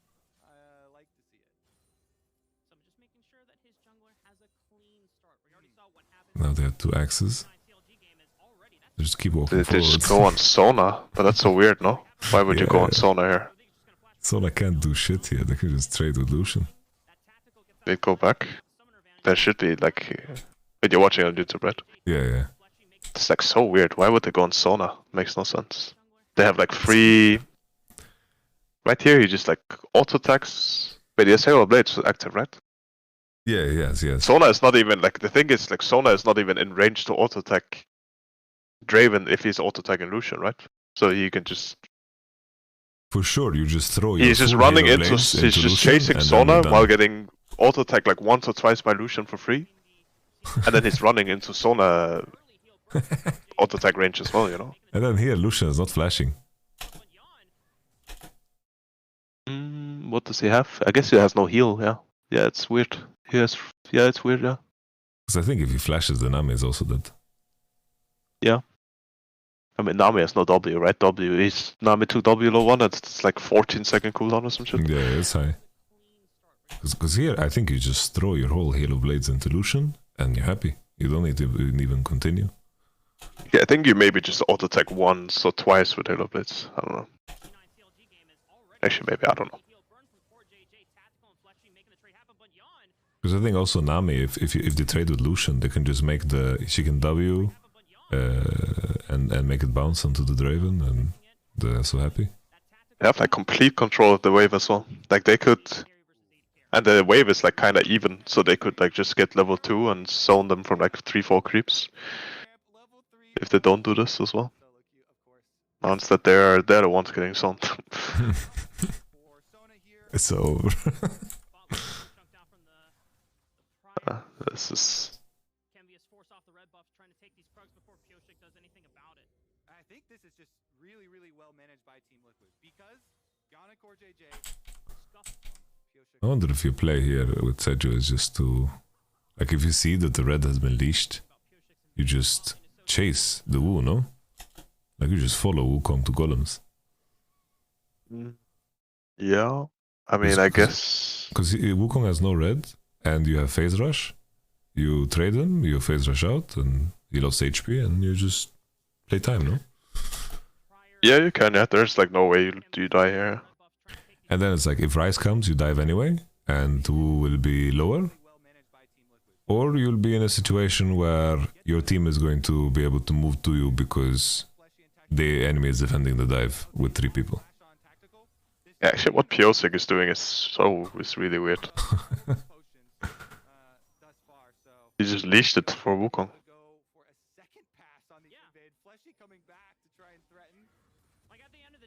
They got outplayed with the Bushi as well. Yeah. I wonder who's interviewing who now.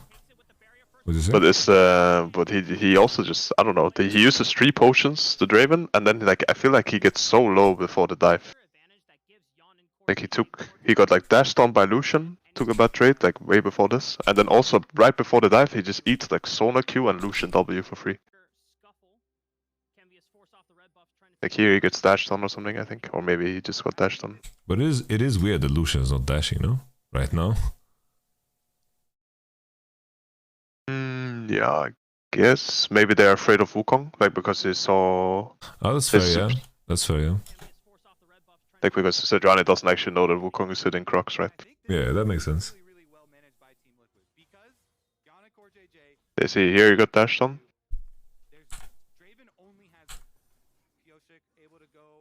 And then right before the dive he takes like a W and a Q as well. Like before they even tank turret.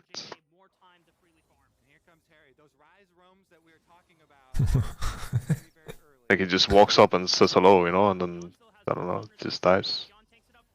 Way too dank. Because this should never work, I think. GG. Bro, I don't know if you caught the C9 game. Did you see the C9 game? No, not really, no. Let me show you. That game was just over level 1. Oh, wait, I saw the invade on red. Yes. It was way too crazy. It's like pretty common now, actually. Yeah? Did he dash over the wall, or? Yeah. Yeah, it's a good cheese. He was really lucky with some of the, what's it called? With the vitals. Oh, he got one right in the... Yeah. Look at the vitals. Yeah, it's really over. And there's like bot lane is Kalista Kate. And then Did he lose XP even? He didn't, because look what this fucking Kisandra's doing. He's just queuing the pushed. wave. He's queuing the wave, dude. Look at him. He lost 1 melee. I lost 1 melee. Huh. Well, man was pushing. Like, look how healthy those melees were. Yeah. I mean, you do. It's good for Cassandra, right? If he gets like lane control before Furio's in lane. But if his jungler is flashing out and not doing a camp, then I'm not sure if it's worth it. I think if anything, maybe just Cassandra just like Q the ranged and you just last. Yeah, he shouldn't push. He shouldn't push so fast because now he pushes in on like second wave, and now it's actually playable for like the whole wave will bounce, and now the lane is just even again, you know. Yeah. But he could have stacked like 3 waves, I think. They just dove bot, but I think SC9 fucked up by rediving Karma. Like if they just look at the flash that Seraphine does, by the way. Here, it's insane.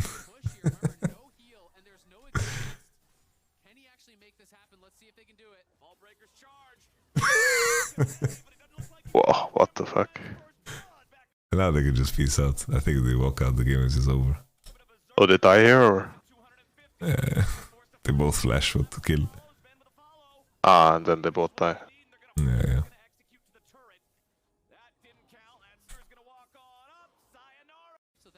Uh-huh. It's kind of good anyways, I guess. They deny, like, what? They denied maybe like 2 waves. Yeah. Deals all sums as well. But I yeah, think it's worse for them because they are bouncing. But also it's like that the draft even played out like this. It's like the fact that Varus is out, Ashe is out, Zeri is out, and they are banning Elise on 3 instead of Kate. It's like Kate. They just pick Caitlyn Kalista, just like that. Just like that. And drop jungle. I guess it makes sense though, Karma Seraphine. I don't actually know what... Maybe it makes sense to pick it. Yeah, I don't know. I was thinking about like what else did they pick? It's like they picked Karma away. I don't know. I feel like it's not really a takeaway. But then the only AD you can really play. It's like you can play maybe Karma Ezreal, but I think it's They Ezreal pick support. Karma away, but there's no way that... Is the Kate unlocks another thing? Isn't that like the only thing you play really? People play Kate Karma, but yeah, I can't justify the reason why they went for Karma. Like in my mind, if anything, it's like you play either Karma Ezreal or you play Karma Jhin, but this is both like into Kalista support. It doesn't sound the greatest. Maybe Jhin's playable. Yeah, I mean in the past people would probably have picked like Jhin, right? Yeah. So Into Caitlyn, if it's just like a standalone matchup. Yeah. It's like Karma Ezreal was also always played into Lux and Kate. That was always a lane. But then it's like fucking 5 picking Orianna here. I mean, it sounds OP, like it sounds really unplayable to play against Caitlyn Kalista, right? Yeah. Especially if you're picking Wukong. Like I don't think you can ever pick Wukong if your enemy bot lane is these champs. I think you cannot leave Kate open if Varus and Ashe Zeri is out. Yeah, I mean my point is more like Wukong can't actually help this, no? Like at 6, but before, I mean he can try and cheese gank. Yeah, but there's so many better champs that you want to pick to cheese gank this, you know? Only if your name is Bo, maybe. You have a 2 gank bot with Wukong. Yeah, I mean if it doesn't work, Wukong is just like completely fucked, right? But it's like if Seju Elise is out, I guess maybe you can like flash W with Maokai or something. Yeah. It's like there's not a lot of like junglers I would consider like very good at ganking early right now in the game, besides maybe like Seju and Elise. Yeah. Both were out, but they banned Elise themselves instead of banning Kate.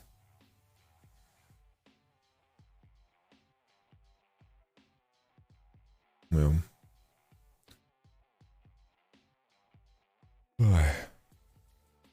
We watch another one? The last one? EGT Sim? I mean, now I'm here anyways, right? So might as well. Okay. These teams are like good in the standings. Yeah. Or, I mean, I say good, right? They're not too far like us, so... EG threw their game, I think, against like Golden Guardians or some shit. COG? I don't know. They like threw super hard. EG is still same roster more or less, no? But not AD carry, I think. They have Someday and FBI instead of Kaori and Impact, which is like side grades. Yeah. I think that's alright. Grub Hub.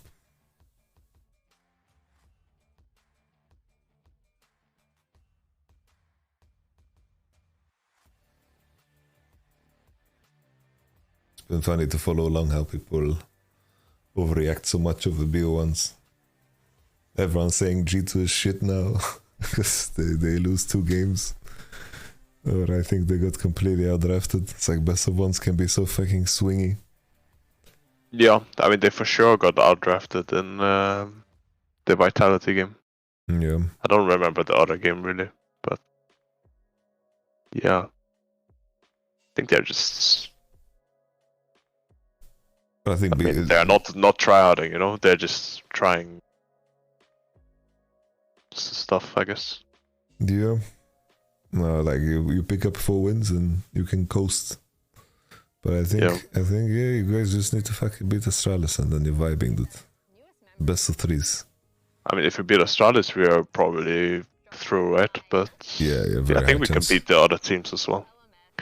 I don't think Excel will recover, man. I think that's... I'm not a believer in that at all, man. Yeah. I mean, I don't actually know how tiebreakers work, but we won against Excel head-to-head, right? I actually have no clue if it even matters, but... So basically, if you tie 8th and 9th, then you have to play a tiebreaker, but you get selection. Just no matter what, I guess. Yeah. And I mean, it makes sense. Yeah, it would really fucking suck to just lose the entire season, not even get to fight for it, just because you lost like 1v1 to just as shit as a team, right? Yeah.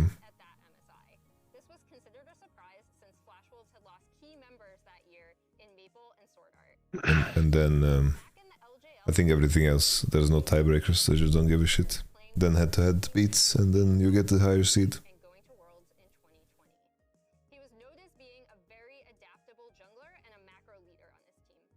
Yeah.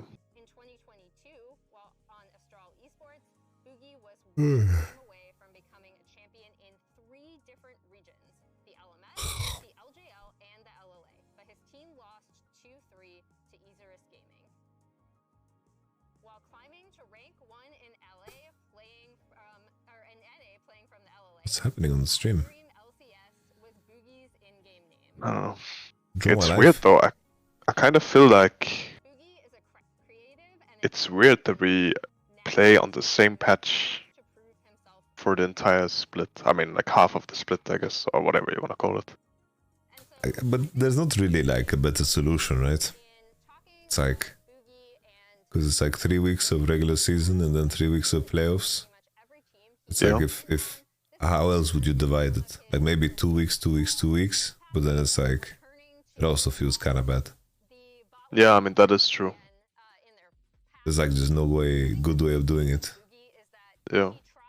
Well, Tactical on Draven is just getting completely sister-fisted every game. Wait, this game they just played against Lucian Army with Draven Pike. Actually, I feel like Pike is the most used to support right now. He's getting some dank buffs on 30.3. I think they give him like 20 damage on Q, just like that. It just queues you for 120 level 1. Yeah, I mean, the only times I see Pike winning is if he actually like does something level 1 or level 2 in the lane, you know? Yeah. But I feel like the Sham is just so useless. It's like you fuck up one E or you miss one Q, and then it's like you're just useless for the rest of the game. You're just actually outscaled, I think, from the moment you pick the champ, almost. Yeah.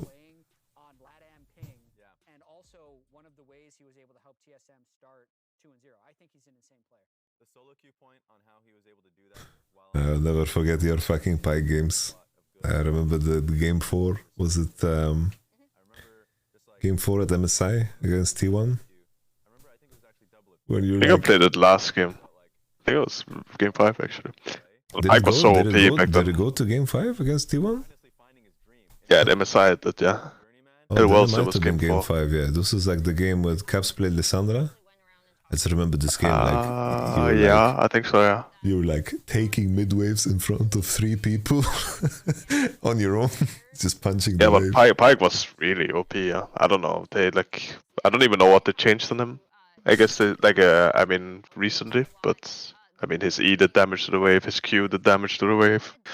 Yeah. His HP region was like completely insane with the grey health stuff. Yeah, it's like scaled insanely well with levels, because supports just didn't get levels, and then they changed it so it only works if you have like teammates around you, I think. Yeah, that did the same with Tom, right? I think. Yeah. And then I guess they've nerfed his ult as well now with the gold stuff. I don't know. I couldn't believe it when Hilly was explaining to me. I thought always that you got like 1 additional coin. Then he told me you get 2 coins every time, and I was in shock that you just get for a kill you got 1050 gold. Yeah, I mean Wait, it depends. Now they did something, no? You don't get anything if you solo kill now, no? With it? I don't actually know what they changed. I think that if Pyke kills, you just don't get the extra gold, no? Only your teammate gets extra gold? I think that's what they changed, or something like that. Yeah, because like in the past it was like assist gold, kill gold, and then 2 coins. Because I was always so perplexed. I remember you guys had game 3, I think, against Fnatic, when you played against Zillion top. And then like Corki was super far ahead, and then you just ran it down in bot turret, and then Silas had Pyke ult. And he just Pyke ults the Corki, and then it's like all of a sudden like gave shutdown, and then you guys just got 2k gold from 1 kill. It was so stupid. Yeah, then he bought that cap and it was just GG. With the hacker him. Good times. Yeah, wait, yeah, they changed it. It no longer gives the cut to himself if he executes an enemy, and the number of cuts from assists is reduced to 1. Okay. Oh shit, so assist also got an additional cut in the past. So it gave 1.2. Yeah, so let's say let's say 2 people, let's say there was 2 people assisting you, they will both get it, I guess. Holy fuck. So you just casually get 1.2k gold. That's crazy.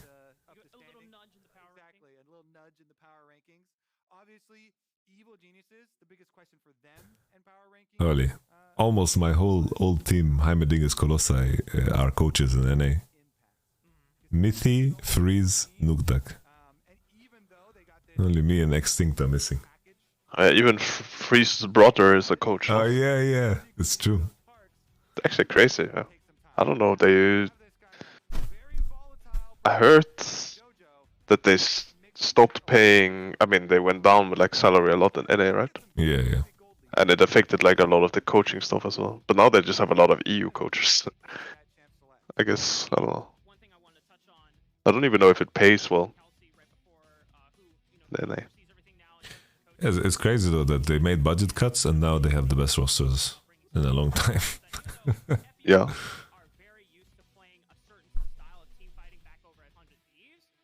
Warn ban.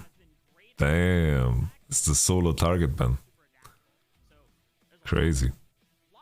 Is this like I guess, I mean I've seen a lot of Ornn in NA, I guess it's just a new patch, I don't know what changed, but maybe it's just better. Lucian versus Zeri Lulu game.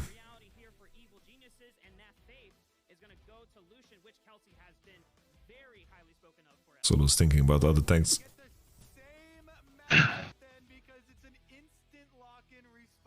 Okay. But it didn't play this patch in LCK and LPL, no? Not yet, no. I think it's next week.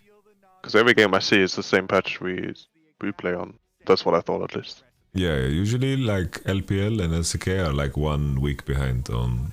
I think LPL is even further behind because they started so late because of Chinese New Year. So I think they will switch in 2 weeks and I think LCK switches next week. Yeah. Well, it's the same matchup. Or if they pick Sona. See, this is what I thought they would pick. Like Lucian, Lulu. Yeah. They just pulled up Lola Wait, Yumi was... Oh, but Yumi is gone though, right? Yeah, Yumi is completely deleted. Yeah, okay. Completely deleted. I guess it makes sense then, why they are breaking the combos so often. Yep.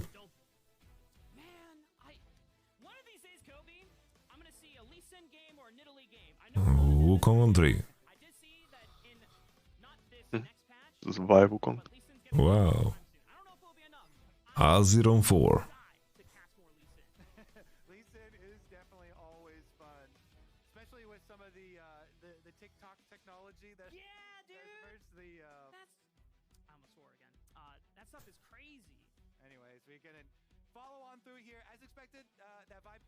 Has to be Azir ban. I mean Azir pick. I think Azir is fucking broken, by the way. They haven't changed his champion at all. Strong lane, strong gang, good scaling. Looks like shit when you're losing, but who cares how you look like when you're losing? Yeah, it seems kind of OP. I guess like Kassadin used to be a good matchup into it, but I don't even know if it's like good, you know. I don't Yeah, know. that should be fine. Like, it's not super easy for Kassadin to like find space to like ult on Azir if he has ult. Like, you need to know a lot for that to happen. I think Azir is like more useful than Kassadin probably like in 80% of the game, and then it's like if you get to those 20%, maybe you can win. Maybe. Yeah. Jax Fiora. They're banning for Cassandra Cassandra for pick. Yeah. Yep.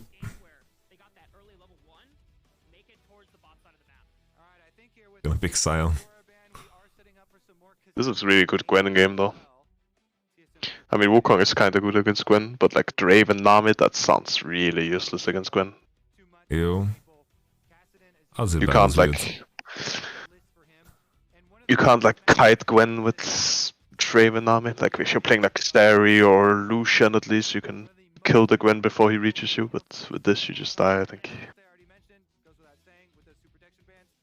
I thought they would just slam Azir Sion. Keeping it cool. A little Azir Sion. Eat shit Sunday? in the matchup. What does Sunday play? I don't even know. Yeah, Gwen is more likely. You're right.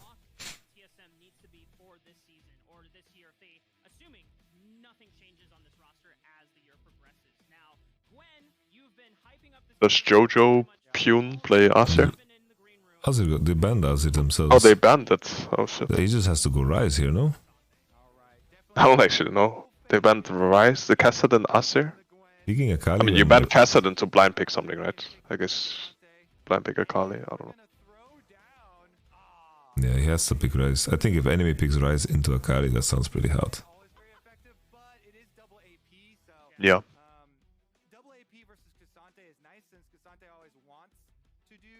Victor. Please don't go Galio. No. Galio is so fucking trash. Oh man. This has ruined the draft. That's crazy. I mean, this is just like, yeah. It's with Wukong or... I mean, this is just Wukong or bot lane gets mega ahead, they can win. I think Maple's gonna buy boots level 1 and just try to burn some sums with a little predator. I mean, it is Ancient Galio, right? They hit differently sometimes. Yeah. Like, I've seen, they play it a lot actually, like even last year. Like, they had so many Galio games in the LPL compared to, well, there was none in EU, so. There's so many Camils as well that are just fucking... Yeah, but this game they're playing top. Galio Cassandra though. Yeah, this seems kind of shit. And it's against Gwen and Rice. I don't think they win, like... They just have to win team fights. Maybe this was like the game for just Singe mid with Predator. It's level 1 invade and abandon mid to dive bot. Yeah. It's Rise, I don't even know. This could be like a good Casio game actually. I mean, against Vi maybe it's hard. I guess they don't really have like that much CC either. Yeah, I guess Cassio's but fine. Casio is like decent into Gwen, I think, and decent into Rise. Yeah, I feel like you don't have to commit so much to force Gwen W with Cassio. Like you kind of have one to hold W of Gwen for Cassio W, but I think you can make Gwen use W only with Q as well. Yeah. Cassio doesn't sound so bad into Gwen. Is Aftershock and Ghost mid. This guy is roaming somewhere. Like he's just gonna go dive bot at level 3, I think. Yeah. If they take a bad trade bot like the previous game, then the game is just over, I think. Nimbus is really fucking strong. Actually, I really like this room.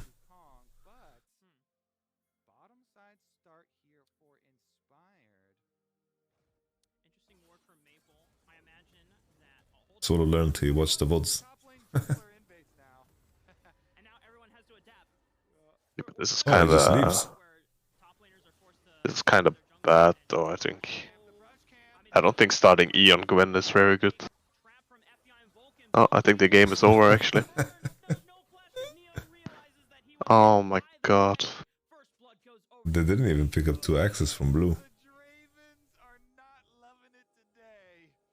It has lethal tempo as well on Draven. That's honestly more common than Halo Blades. Yeah, but what I mean is like they lose this, right? Like, I don't know. Yeah, I don't know if it changes if they have 2 axes, but Lulu is just so much stronger than Ami as a level 1. Yeah. They need to fight in the lane. They can't fight like this. Yeah. But I think Lucian and Lulu can also just sit in the 3rd bush and like actually deny them. Because they have to like hit the wave. I think if they walk with the wave and like maybe ward the bush or something, if they start hitting them in there, then I don't know. Yeah, that's fair, yeah. But yeah, Gwen, like starting E and E go that wall is like, I feel like it's actually gonna lose them the entire lane.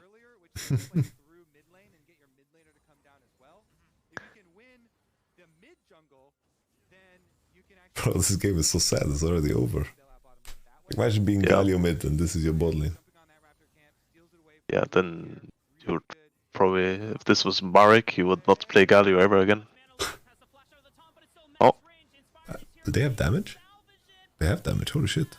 Oh, what? But the E hit? How does that E hit? Inspired choked as well.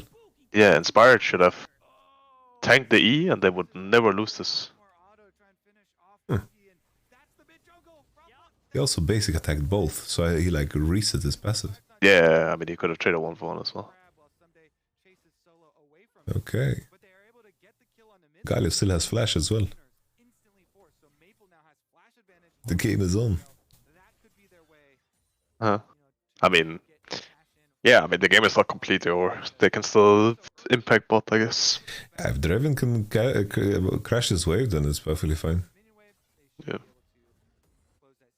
It looks like he can. Draven also died like before he got any stacks, right? So his game is basically reset. He can get like, I feel like that's the most OP thing about Draven. Just get like a kill and you're 3 items. Like there was one game in LEC where the Draven was like 1 and 3 or something. But the one kill he got was like a mega cash-in. And he was actually only like 200 gold behind enemy AD carry who was like, who should have been like 3k ahead, I feel like. This is the XL game? I don't know, there was, maybe it was, yeah. XL versus Astralis, yeah.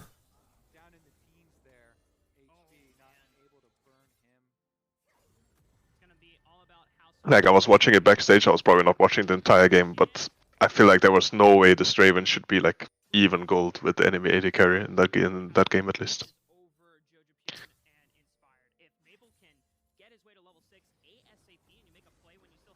There we go.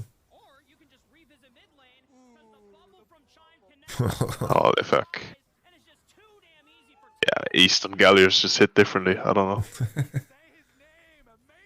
I saw a print screen of how many tickets are unsold for the LCS studio. It's kind of like, it's really sad. But is this a new studio or? Yeah, it's a new studio, but it's like a Thursday at like 3 PM. Like no one's going. Oh yeah, I mean that makes sense. I don't know. It's like completely empty. This is still the same place as it was before? I think they like rebuilt the arena or something. It looks pretty insane, but I think it's like used for Valorant as well. Yeah, okay. Dude, look, fucking Galio still has flash. Like this Ryze is gonna die. The wave is bouncing. There's still people in the studio when we play, but I guess we also play like after work hours for most people. Yeah. I think a lot of those people are just tickets that G2 have bought and gave to their office members. For sure, yeah. I mean, yeah, definitely.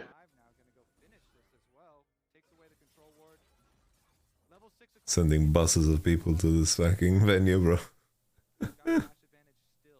Yeah. It's a bit extreme, actually. Yeah. I don't know. They also, like, in our entrance, you know? When we walk in. Yeah, So yeah, weird. I remember they did that shit last year. Yeah. They were It's a like common looking at occurrence. us with G2 masks. They think they're fucking Casa de Papel or some shit. I should call, like, security. For sure, yeah. Or just put it into your own hands. I felt threatened, and then just like start knocking people out. Oh, it would feel so good. Oh shit, I said that live on stream, but whatever. It's okay, it's after 3 AM. Anything that is said now doesn't doesn't count.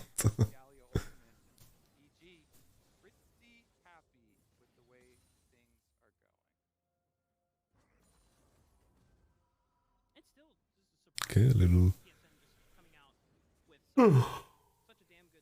No freeze, okay. Is Galio like... I mean, I can see Galio like completely one-shotting everyone, but he has to be like, I don't know. He has to just be 10 times better than everyone else in the game, which is possible, right? Has to be Chovy. I've only seen Chovy do this, honestly. It's like so, yeah, it's so rare that you see this, but I guess it's also kind of rare that I see like... It's an A. Maybe Maple is just gonna unleash his inner Flash Wolf. Remember when they scrimmed against Maple and Karsa in 2016? What they did to Senkooks and Trashy? I don't actually, I don't remember too much about the I remember scrimming like CLG and stuff like that in the Korean bootcamp. I remember you fisting like the NA top laners. Like Impact and C9. This I remember. Yeah, actually, I remember like, I think, I don't know, they just got so much better like Eastern top laners since then. Like only Korean top laners were good at that event. But I like, even like in 2018, like the only good, I mean he's not Chinese, but the only good top laner that came from China was the Shy, right?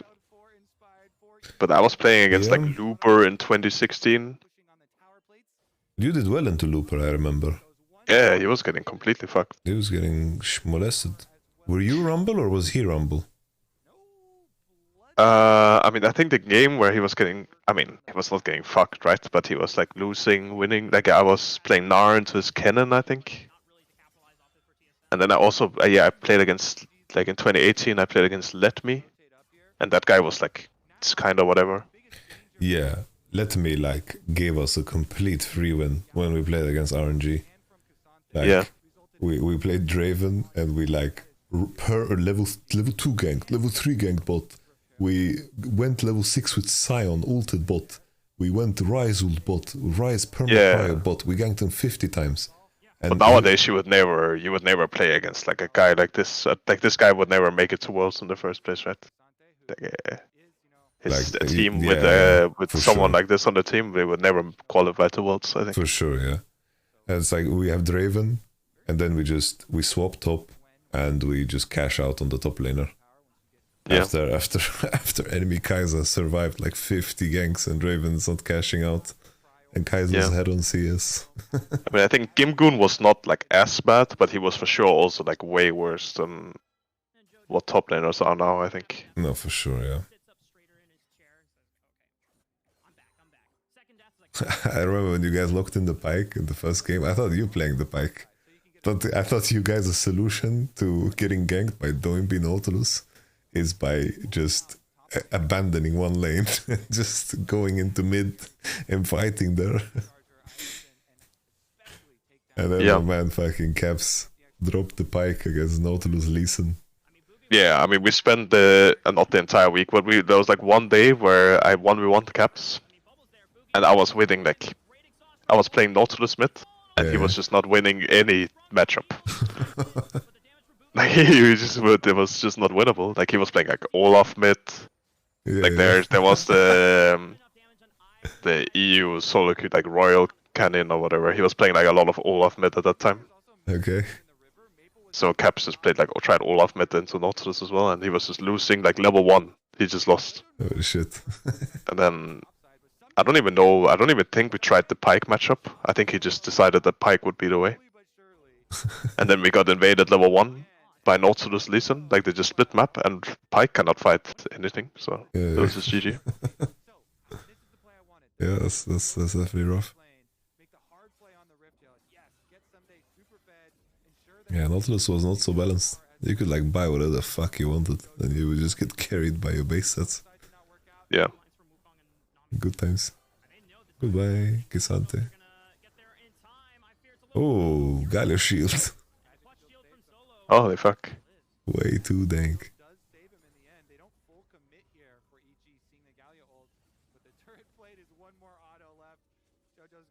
Like Q Nautilus base damage and like max rank was like 320 or some shit. Yeah, I don't actually remember exactly what made him OP. I think his shield was really strong as well early. It's like every spell he just had insane, like way too stupid numbers. Yeah. I remember like if you bought like a bit of AP, you could like just one-shot any mid laner by just R'ing them and then queuing them and then just pressing his spells. Yeah, I think it also... I think the jungle meta was also really good with it, right? Like you were playing like Lee Sin, Kiana, all these champs. Yeah. It's like a complete like Nautilus presses R and you just get one shot. Yeah. Like this game, Kersante plays against Gwen Rice, but he goes Gauntlet first. This is like what I mean, right? Like, I don't know, it's just kind of OP item. I don't know. I've seen most Cassantes I see when they play this matchup, and you want Gauntlet, you just buy like Force of Nature first item, honestly. Yeah. I think like at minimum you squeeze a Negatron cloak. Yeah. Holy, my stream is completely dying. I could see that, yeah. It's buffering. The game is over. Yeah. GG. They threw everything. Also, Galio's not buying to. He's not buying to carry the game. God. Holy shit. I think it's so fucking normally, I think normally I can see it making sense. But who like what are you gonna do with this game? Like you actually can't do anything. Like if you're picking Galio in a bad matchup just with like a Camille or something and you're getting completely fisted, nice, you get like a Catalyst, you can do your thing. But this game he has to carry. I thought he would just go slap a fucking Night Harvester or like Proto Belt and pray. Yeah. I thought this was his plan. He doesn't do also he's playing a lot of Ages into like Gwen, you know, like Gwen is just gonna heal on him. Yeah. He's so happy. Well, if someday, what a legend. I used to watch his stream on Azubu in 2015. Yeah. Good times. Ugh. I remember when I met you the first time, Wunder. You're telling me about... You're telling me about your coach. That's my first interaction with you. You're just flaming your coach. Oh yeah.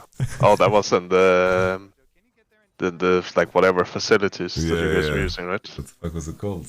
Yeah, I don't know. I guess Broken Shot is cancelled, no? They did some fucked up shit. He's gone. Yeah, I don't know. I have not talked to him since then. Since he was on my team, I guess. What a snake, man. Oh, we met him but at I mean, Worlds. even... Oh, yeah, actually, that is true. That is true, actually. But I don't know... I mean, he was... Even back then, like, when he was... He did, like, some shady stuff, right? Yeah. Like, he was always, like, a little bit of a shady person, but... For sure, bro. It's like my first interaction with this dude, bro. He claimed to work for Razer. Yeah. Like, we had a Discord and he just entered the Discord and said, I work for Razer, guys. You want some free Razer gear? And we're like, whatever, what the fuck, who's this dude, you know? Yeah, I mean, I don't even know what he got cancelled for. I think it was like harassment or something, no? I think he got cancelled for like like for like messaging underage girls or some shit.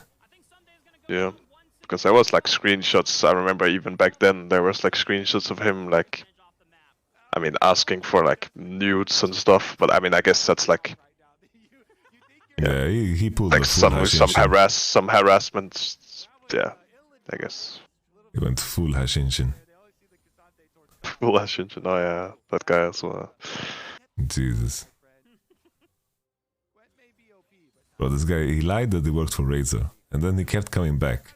And like back then, you know, people were completely unhinged. Like since season 2, like we were just like flaming him. We were like, people were just, we fucking hate you, stop coming here. And this guy just kept claiming that he worked for Razer. Then at one point, we're like, what the fuck is the Razer guy? Like, what the fuck are you doing? And he's like, basically Razer's getting sued right now because one of their new MOBA mouses had a virus. Now they're getting sued, so I don't want to work for that company anymore.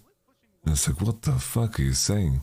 Actually crazy, yeah. I mean, it's like, compared to now, there was for sure way more ill people back then. Insane amount of ill people.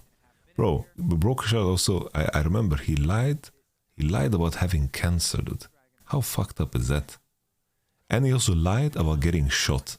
It's like he was full like combo of like all of the lies. Yeah, I mean there was a lot of weird people. I mean, he played like both EU and NA LCS, right? Crazy, absolutely crazy, bro. The fact that he got like 30% from the slot sale. Oh yeah, that is crazy. He got 30%. Like he managed to convince people that he did 30% of the work. Yeah, there's like, I don't know. Were you, Sankooks, Trashy? Well, Trashy was on the team already? No, he didn't qualify with us. We just replaced with Trashy when we qualified. Yeah. Fucking, you guys were playing with the name Follow Esports for that long? Qualifying and he cashes out. Yeah, mate, no, we qualified as Dignitas and then we got bought. Actually, it was really weird. Like, we were like so, it's actually funny now, like, to think about. We were like, we qualified, and then, I mean, there was all these rumors that, of course, like, you couldn't have NA and EU team, and then it was like kind of obvious that they would, I mean, they were like based in UK, I think, actually. Yeah. So maybe there were like thoughts about like going EU, but I think then they decided to keep the NA team. And then like we were like, okay, we heard rumors of like all these different teams that wanted in, you know, and we got like kind of hyped. And then we go into a meeting and we hear it's Follow Esports. You think it's like Navi? You think it's like some? Yeah, I don't know. I don't remember exactly. Maybe Nip is making a return, something like this. Yeah, I think there was also like Astralis and I mean back then, you know. I don't actually remember exactly.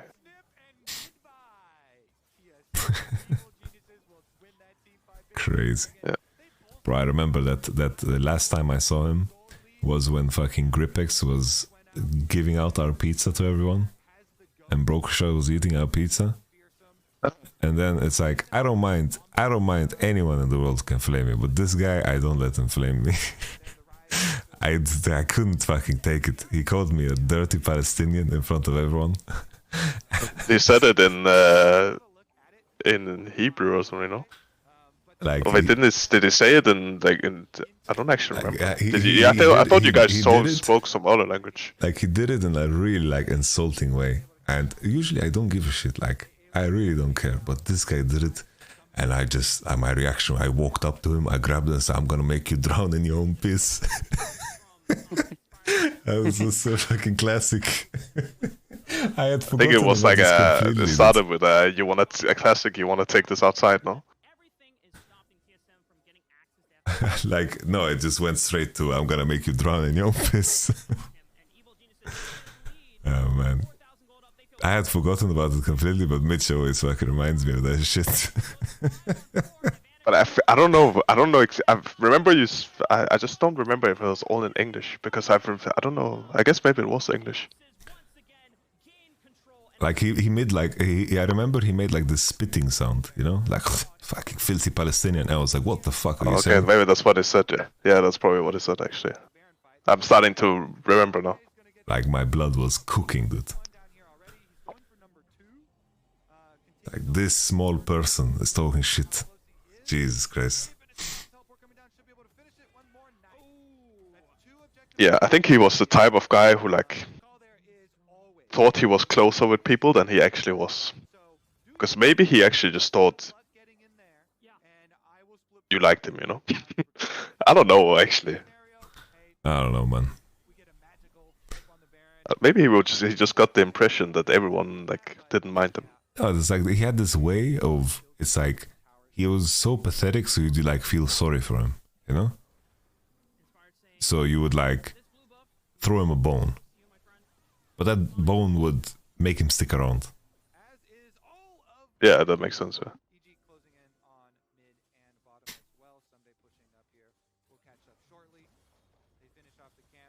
No, but yeah, for sure. Back then there was so many fucking lizards, man. They fucking all owe me money, man. Fucking managers from season 1, 2, 3 were. Yeah, I think for sure paycheck. I mean, there are still like people collecting paychecks, but I think it's gotten a little bit better.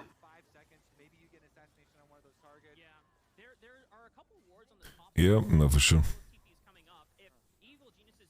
I think actually since like orgs are just way more involved now. Like before, like just like you said, how you convince them to get 30% of the money, like this would never happen nowadays, you know. No, for sure not. Like people just know. People in different orgs just know like a bit more. Yeah, I think also it's like one of those things like money will be like a lot tighter. And people will be like a lot more careful with how they spend money, and I think that also like brings a new sense of responsibility.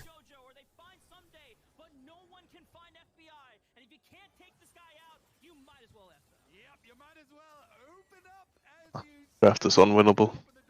Yep. And the spot lane wins, it's just not playable. That is fucking die level 1. Yeah.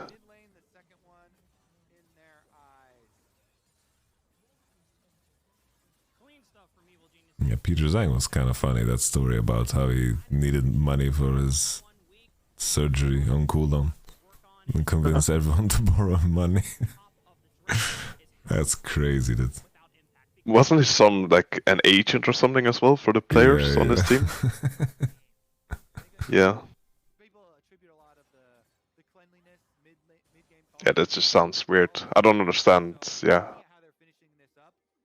how that is like even possible.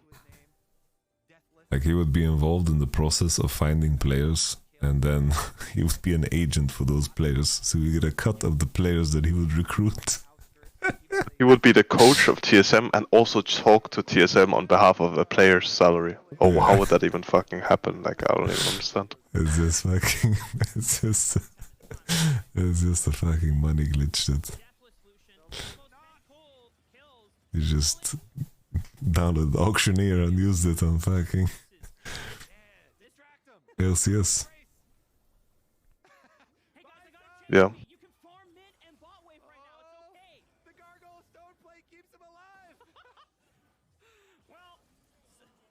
They just don't want to end the game, like they just want to kill this guy.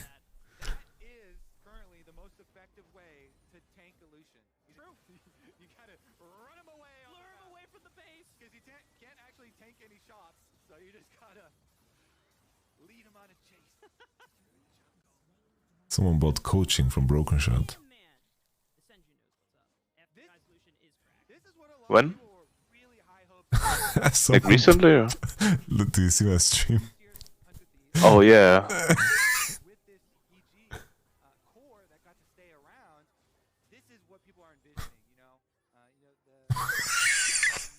Oh my god, dude. Hey, this is someone that bought coaching from him? Yes. What? Oh shit, I got an ad. Fuck. Wait, I can see it like in the top right.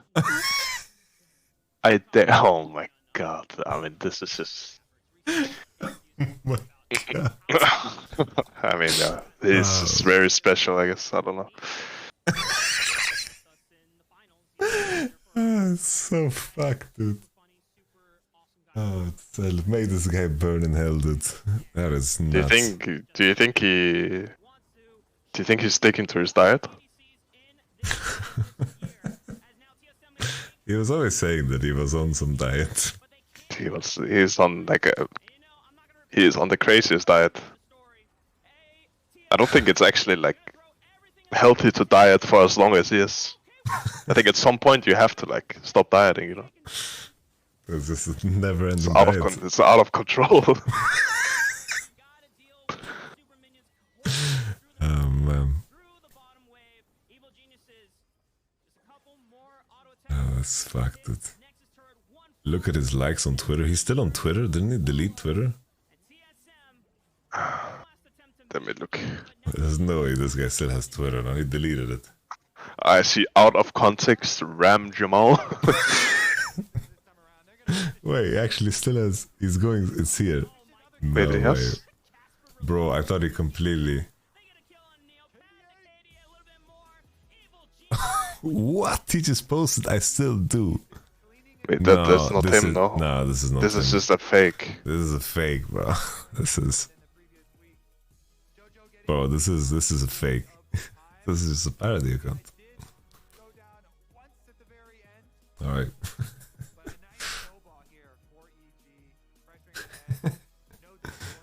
Man.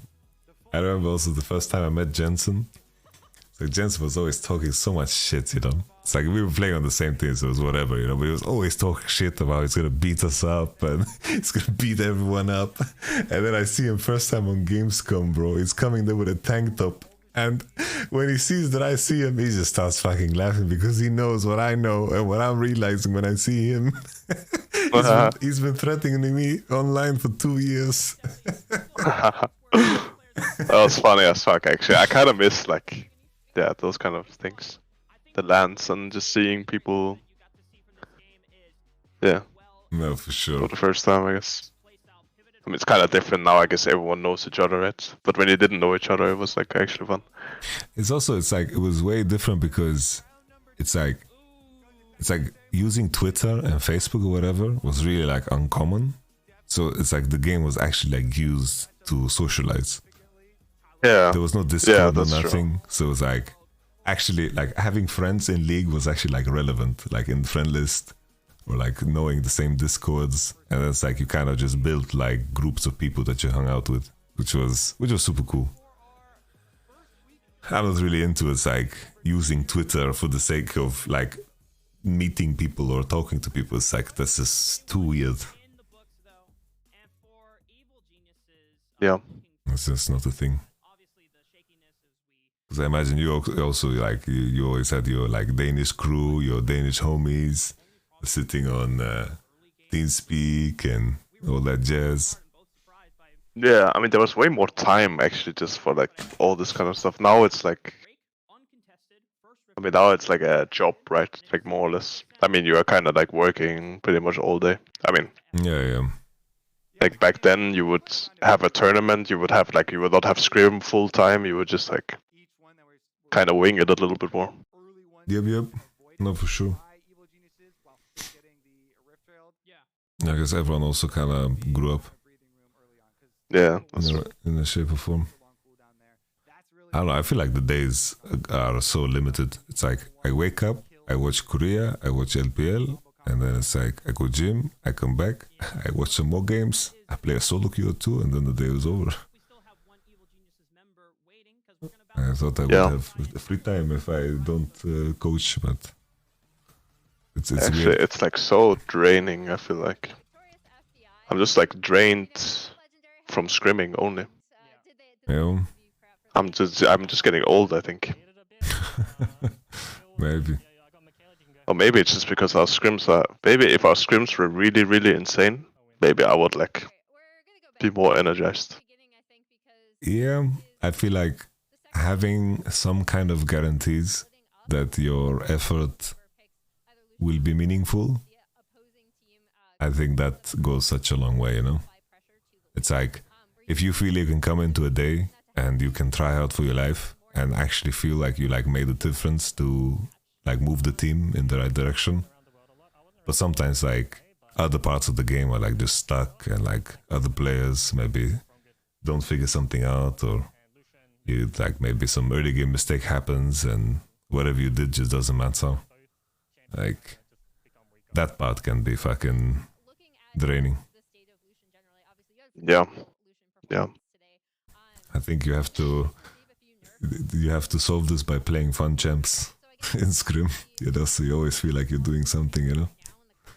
Just have to play Fiora every Scrim game. It's true, yeah. Definitely not playing playing the little Scion and the Cassandra, just chilling. Because at least it's like, oh, what side or something went wrong, okay, I can try some all-ins, I can work on my lane phase, always something to squeeze. It's a bit better. Yeah. Wait, this was like all the games, right? Yeah, I don't even feel like I just saw anything. Didn't every game just end at like level 5 randomly, or? Level 1 even, the last 2.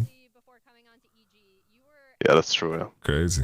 And then like the 100 Thieves Dignitas was just Sejuani jogging around doing nothing.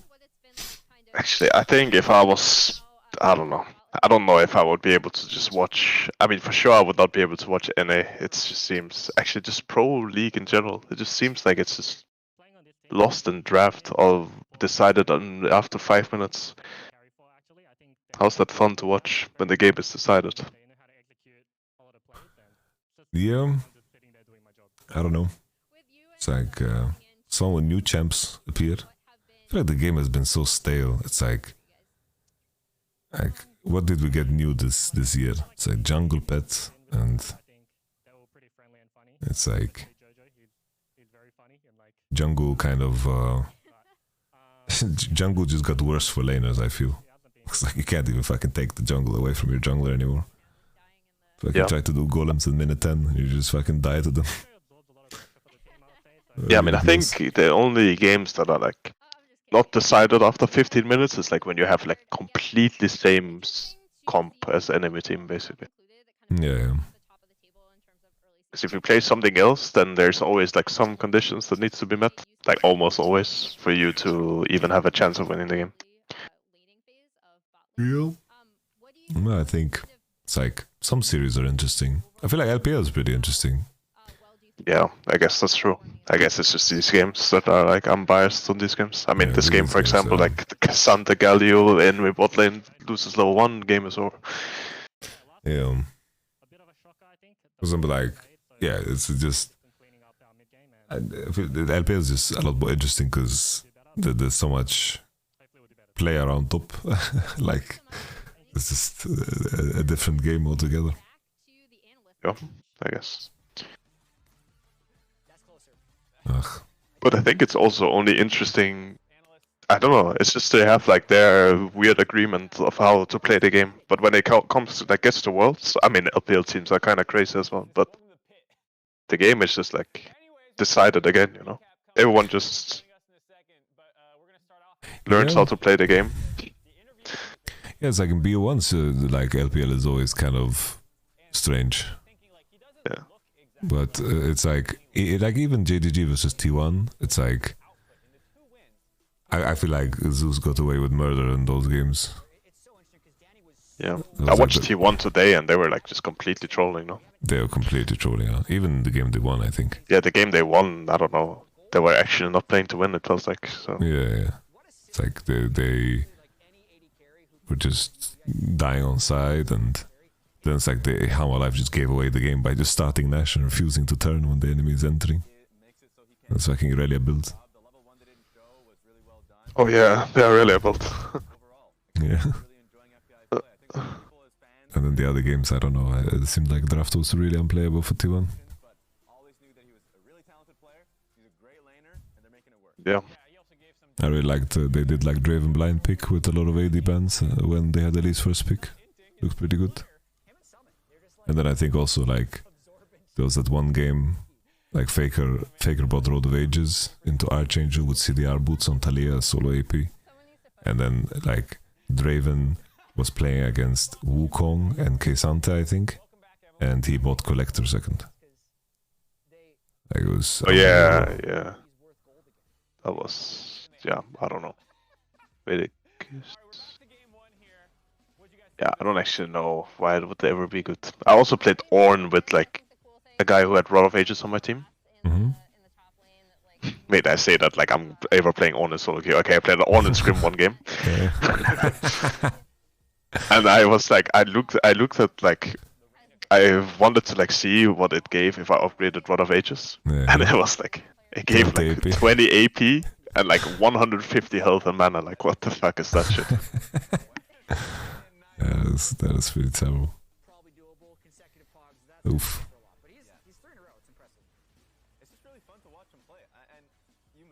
I want to see Marek Yasuo and Ivan Diana on the weekend. Oh, yeah, I want to see that too.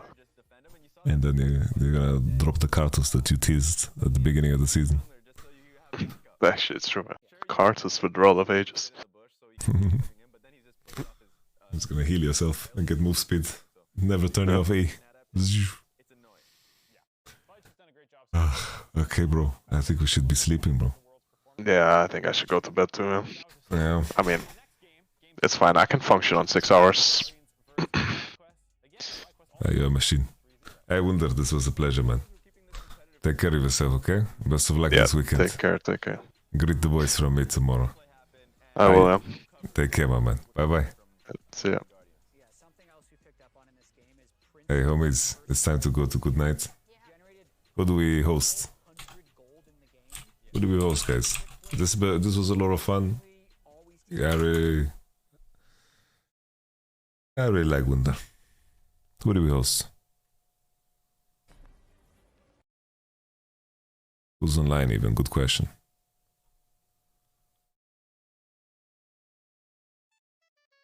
Thank you very much, MaxWax305. I appreciate it.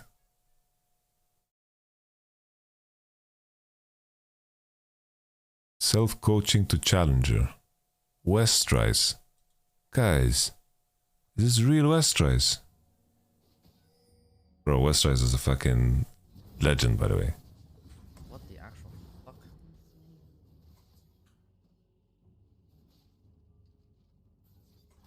Let me dig deeper, guys.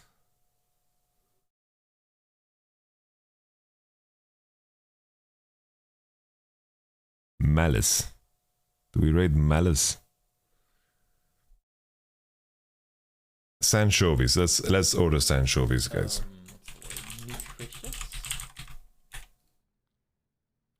Like, is that? Ask Sanchovies if he wants to watch NALCS tomorrow. What is in there? What is it made For me, of? okay? Protein? Is it? What is it?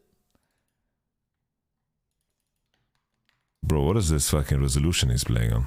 Is he completely on crack?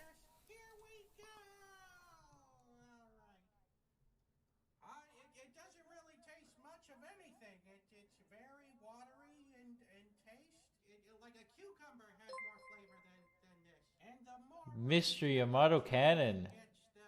Thank you so much for the raid. I appreciate you. Hope you had a good stream, man. Thank you so much.